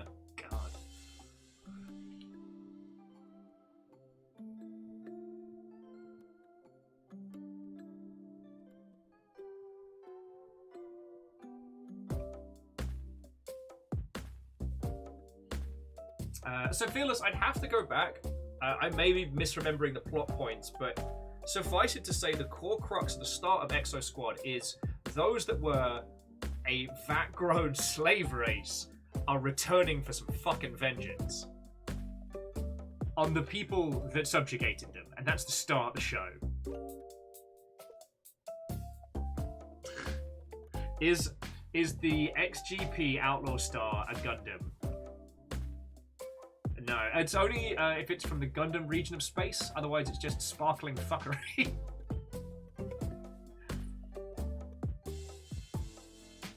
I think that's one of the things that I really enjoy about Gundam as a show, is you can enjoy the designs and the concepts and the things and the thematics without necessarily going into depth. Like, if you really enjoy a particular mech design but haven't seen that show, no one's gonna give you shit.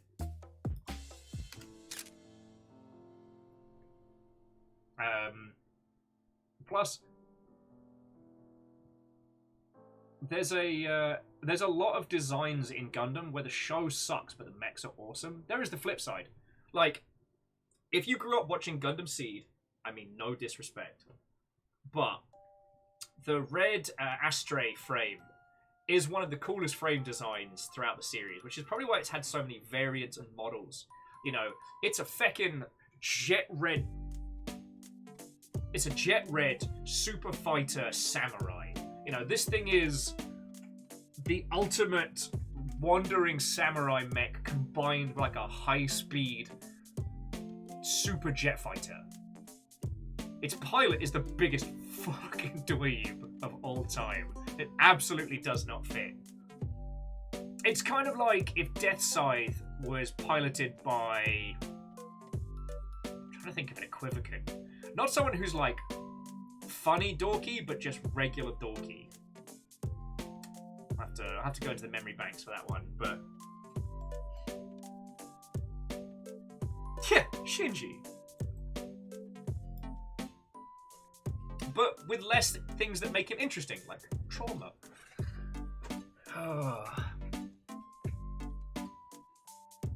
Like, and Gundam is not bangers across the board. There are whole series that are just not worth your time. Like, if you want to struggle through Gundam Age, be my guest. I've ricocheted off of Gundam Zeta and Double Zeta multiple times, and I keep trying, and it keeps being... It's a product of its time, alright? Like, it's not fair to just... Oh, there we go. Space shot. Space shot! Boof, there's the money shot.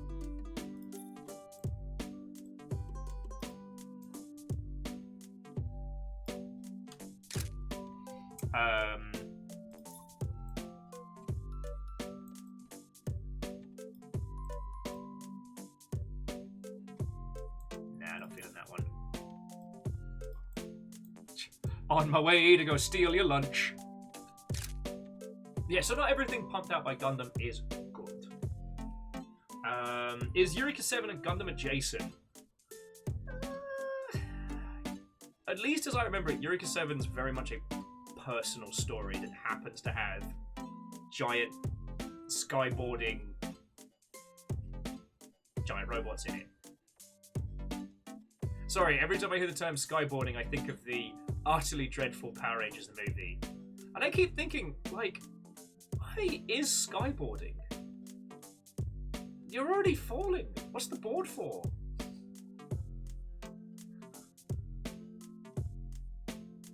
Okay, but let's break it down. What makes it a Gundam show and not a giant robot show? That's my question to you. Because, like, there are loads of shows that have giant robots in them. Oh, that's a cool shot. Yeah. There are loads of shows that have giant robots in them that don't fit that Gundam vein. So what makes a show a Gundam show? Because, like, Neon Genesis Evangelion is not a Gundam show.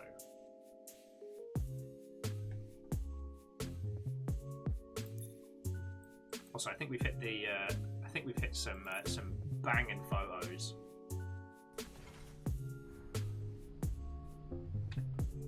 I'm very, very proud of this. Escaflowne, not a Gundam show. I mean, like, different? I'm asking you.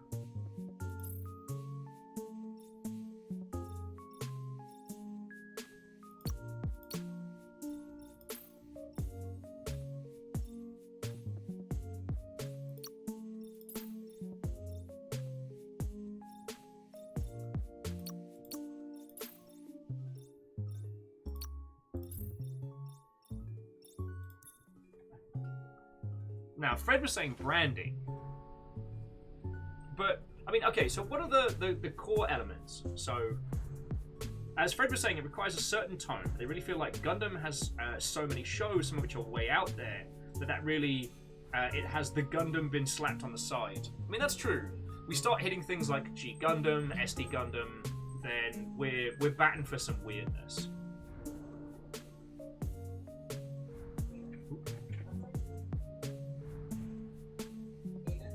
Go on, baby boy.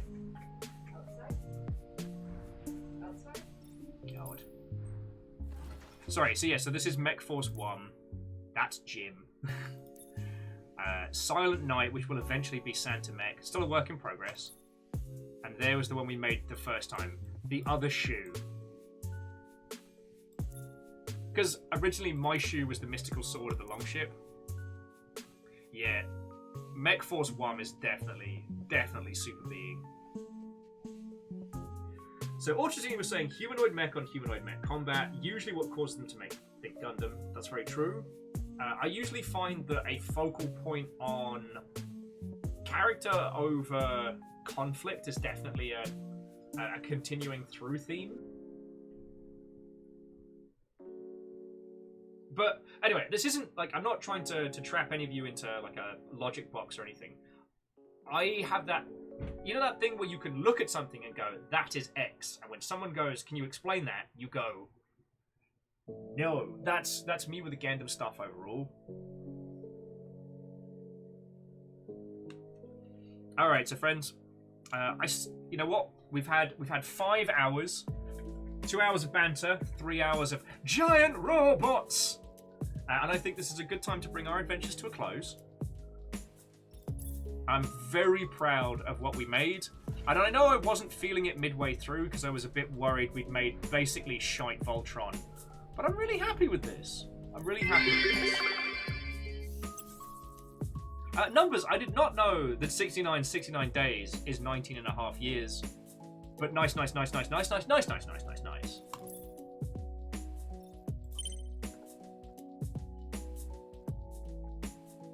So Earl was saying, if I'm hearing some suggestions right, that would make Full Metal Panic a Gundam-like.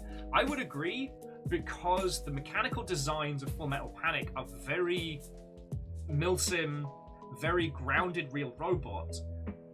But the overall story is an interpersonal one. Admittedly played more for laughs than for feels, but it's a fish out of water story. You know, where we have, you know, the child soldier turned, you know, mech pilot prodigy who suddenly has to integrate into high school to look after the high school cool kid. And then, when shit blows off, she then has to integrate into his life in a PMC as they keep her basically safe from the baddies. Like, I'm not saying Full Metal Panic is perfect, but it's interesting. Plus, I love the design of the Arbalist. I know it's a dumb thing, but the knife in the teeth is one of my favorite things. Actually, oh, I'm behind, so I think I saw the OG first 2 seasons and then Fumofu. I don't think I saw as far as Full.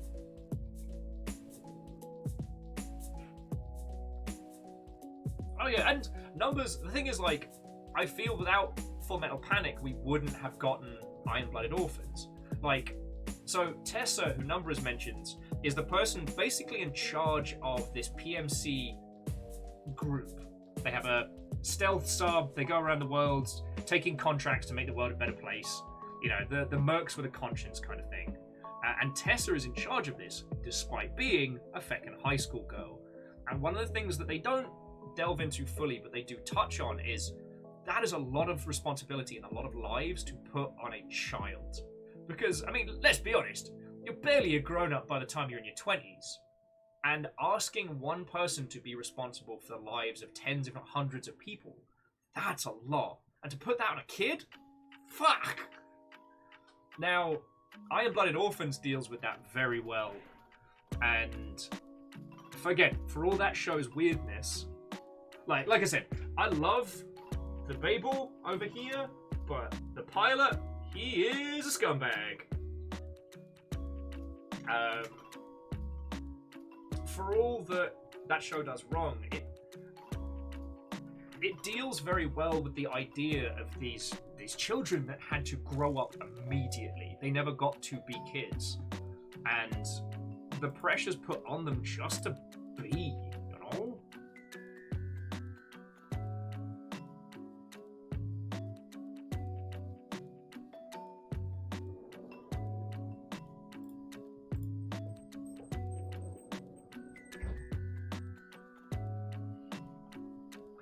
So I tell you what, friends, I'm going to bring our adventures to a close. I am just having a look to see if there are any lovely Mother Hubbards still kicking around on this Twitch.television.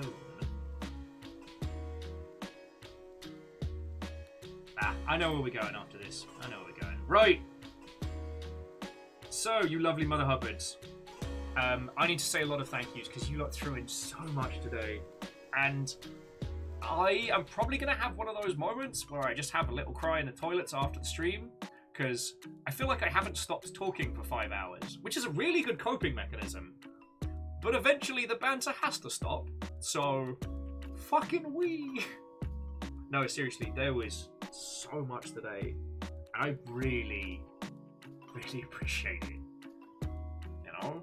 Even though everything went sideways, we still all got to hang out and have a natter. We built Gay Voltron, and it's awesome. This is a good day.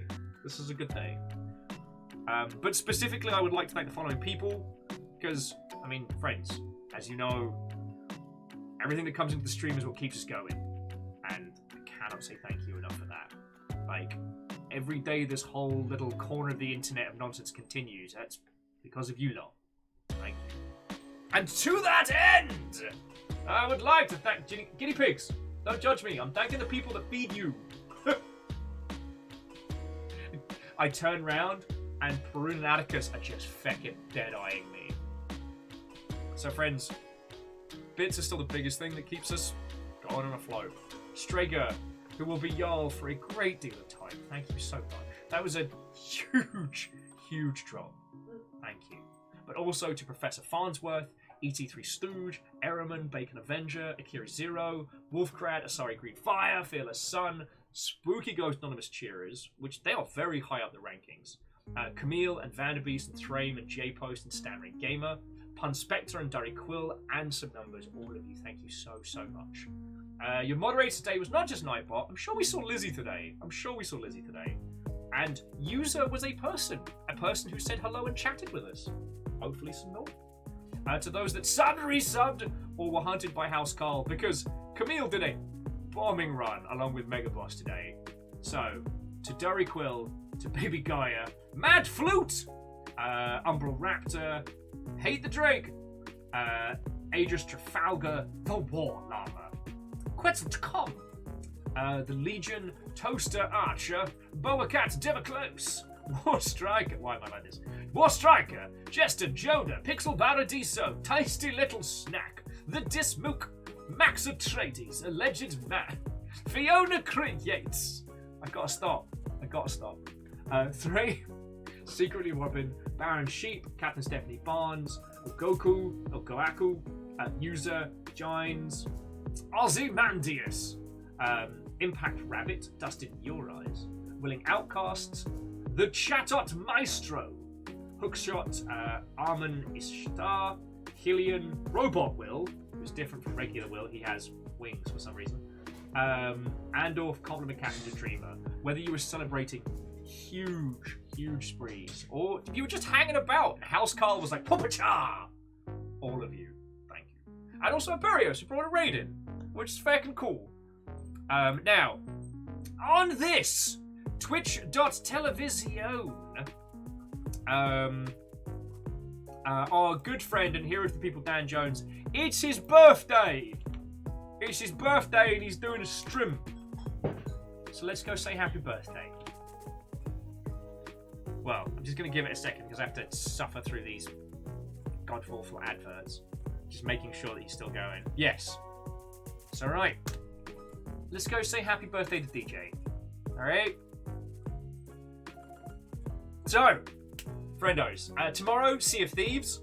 If you see me kicking it around the Discord later tonight, I'm going to be doing some cheeky preemptive things for Sea of Thieves. But I will be doing them on an unmarked sloop. What am I up to? What am I doing? Who knows? If it happens, I might just crash like a teeny tiny potato later. But seriously, all of you, thank you so much. Alright, yeah, Sea of Thieves tomorrow. Saturday may change, but we'll go from there.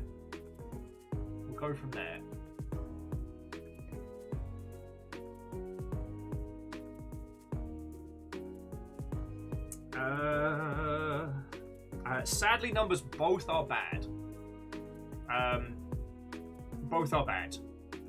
Tomorrow, I'll be very busy up until stream, and then stream doesn't end until the wee hours. And Saturday, it's sober after stream. So I'll be finishing here at like 4:35, and then rushing across to GameWorks. Anyway, we'll blab about it in DMs. Right. Onward! Why would I want an interesting fact about India from that?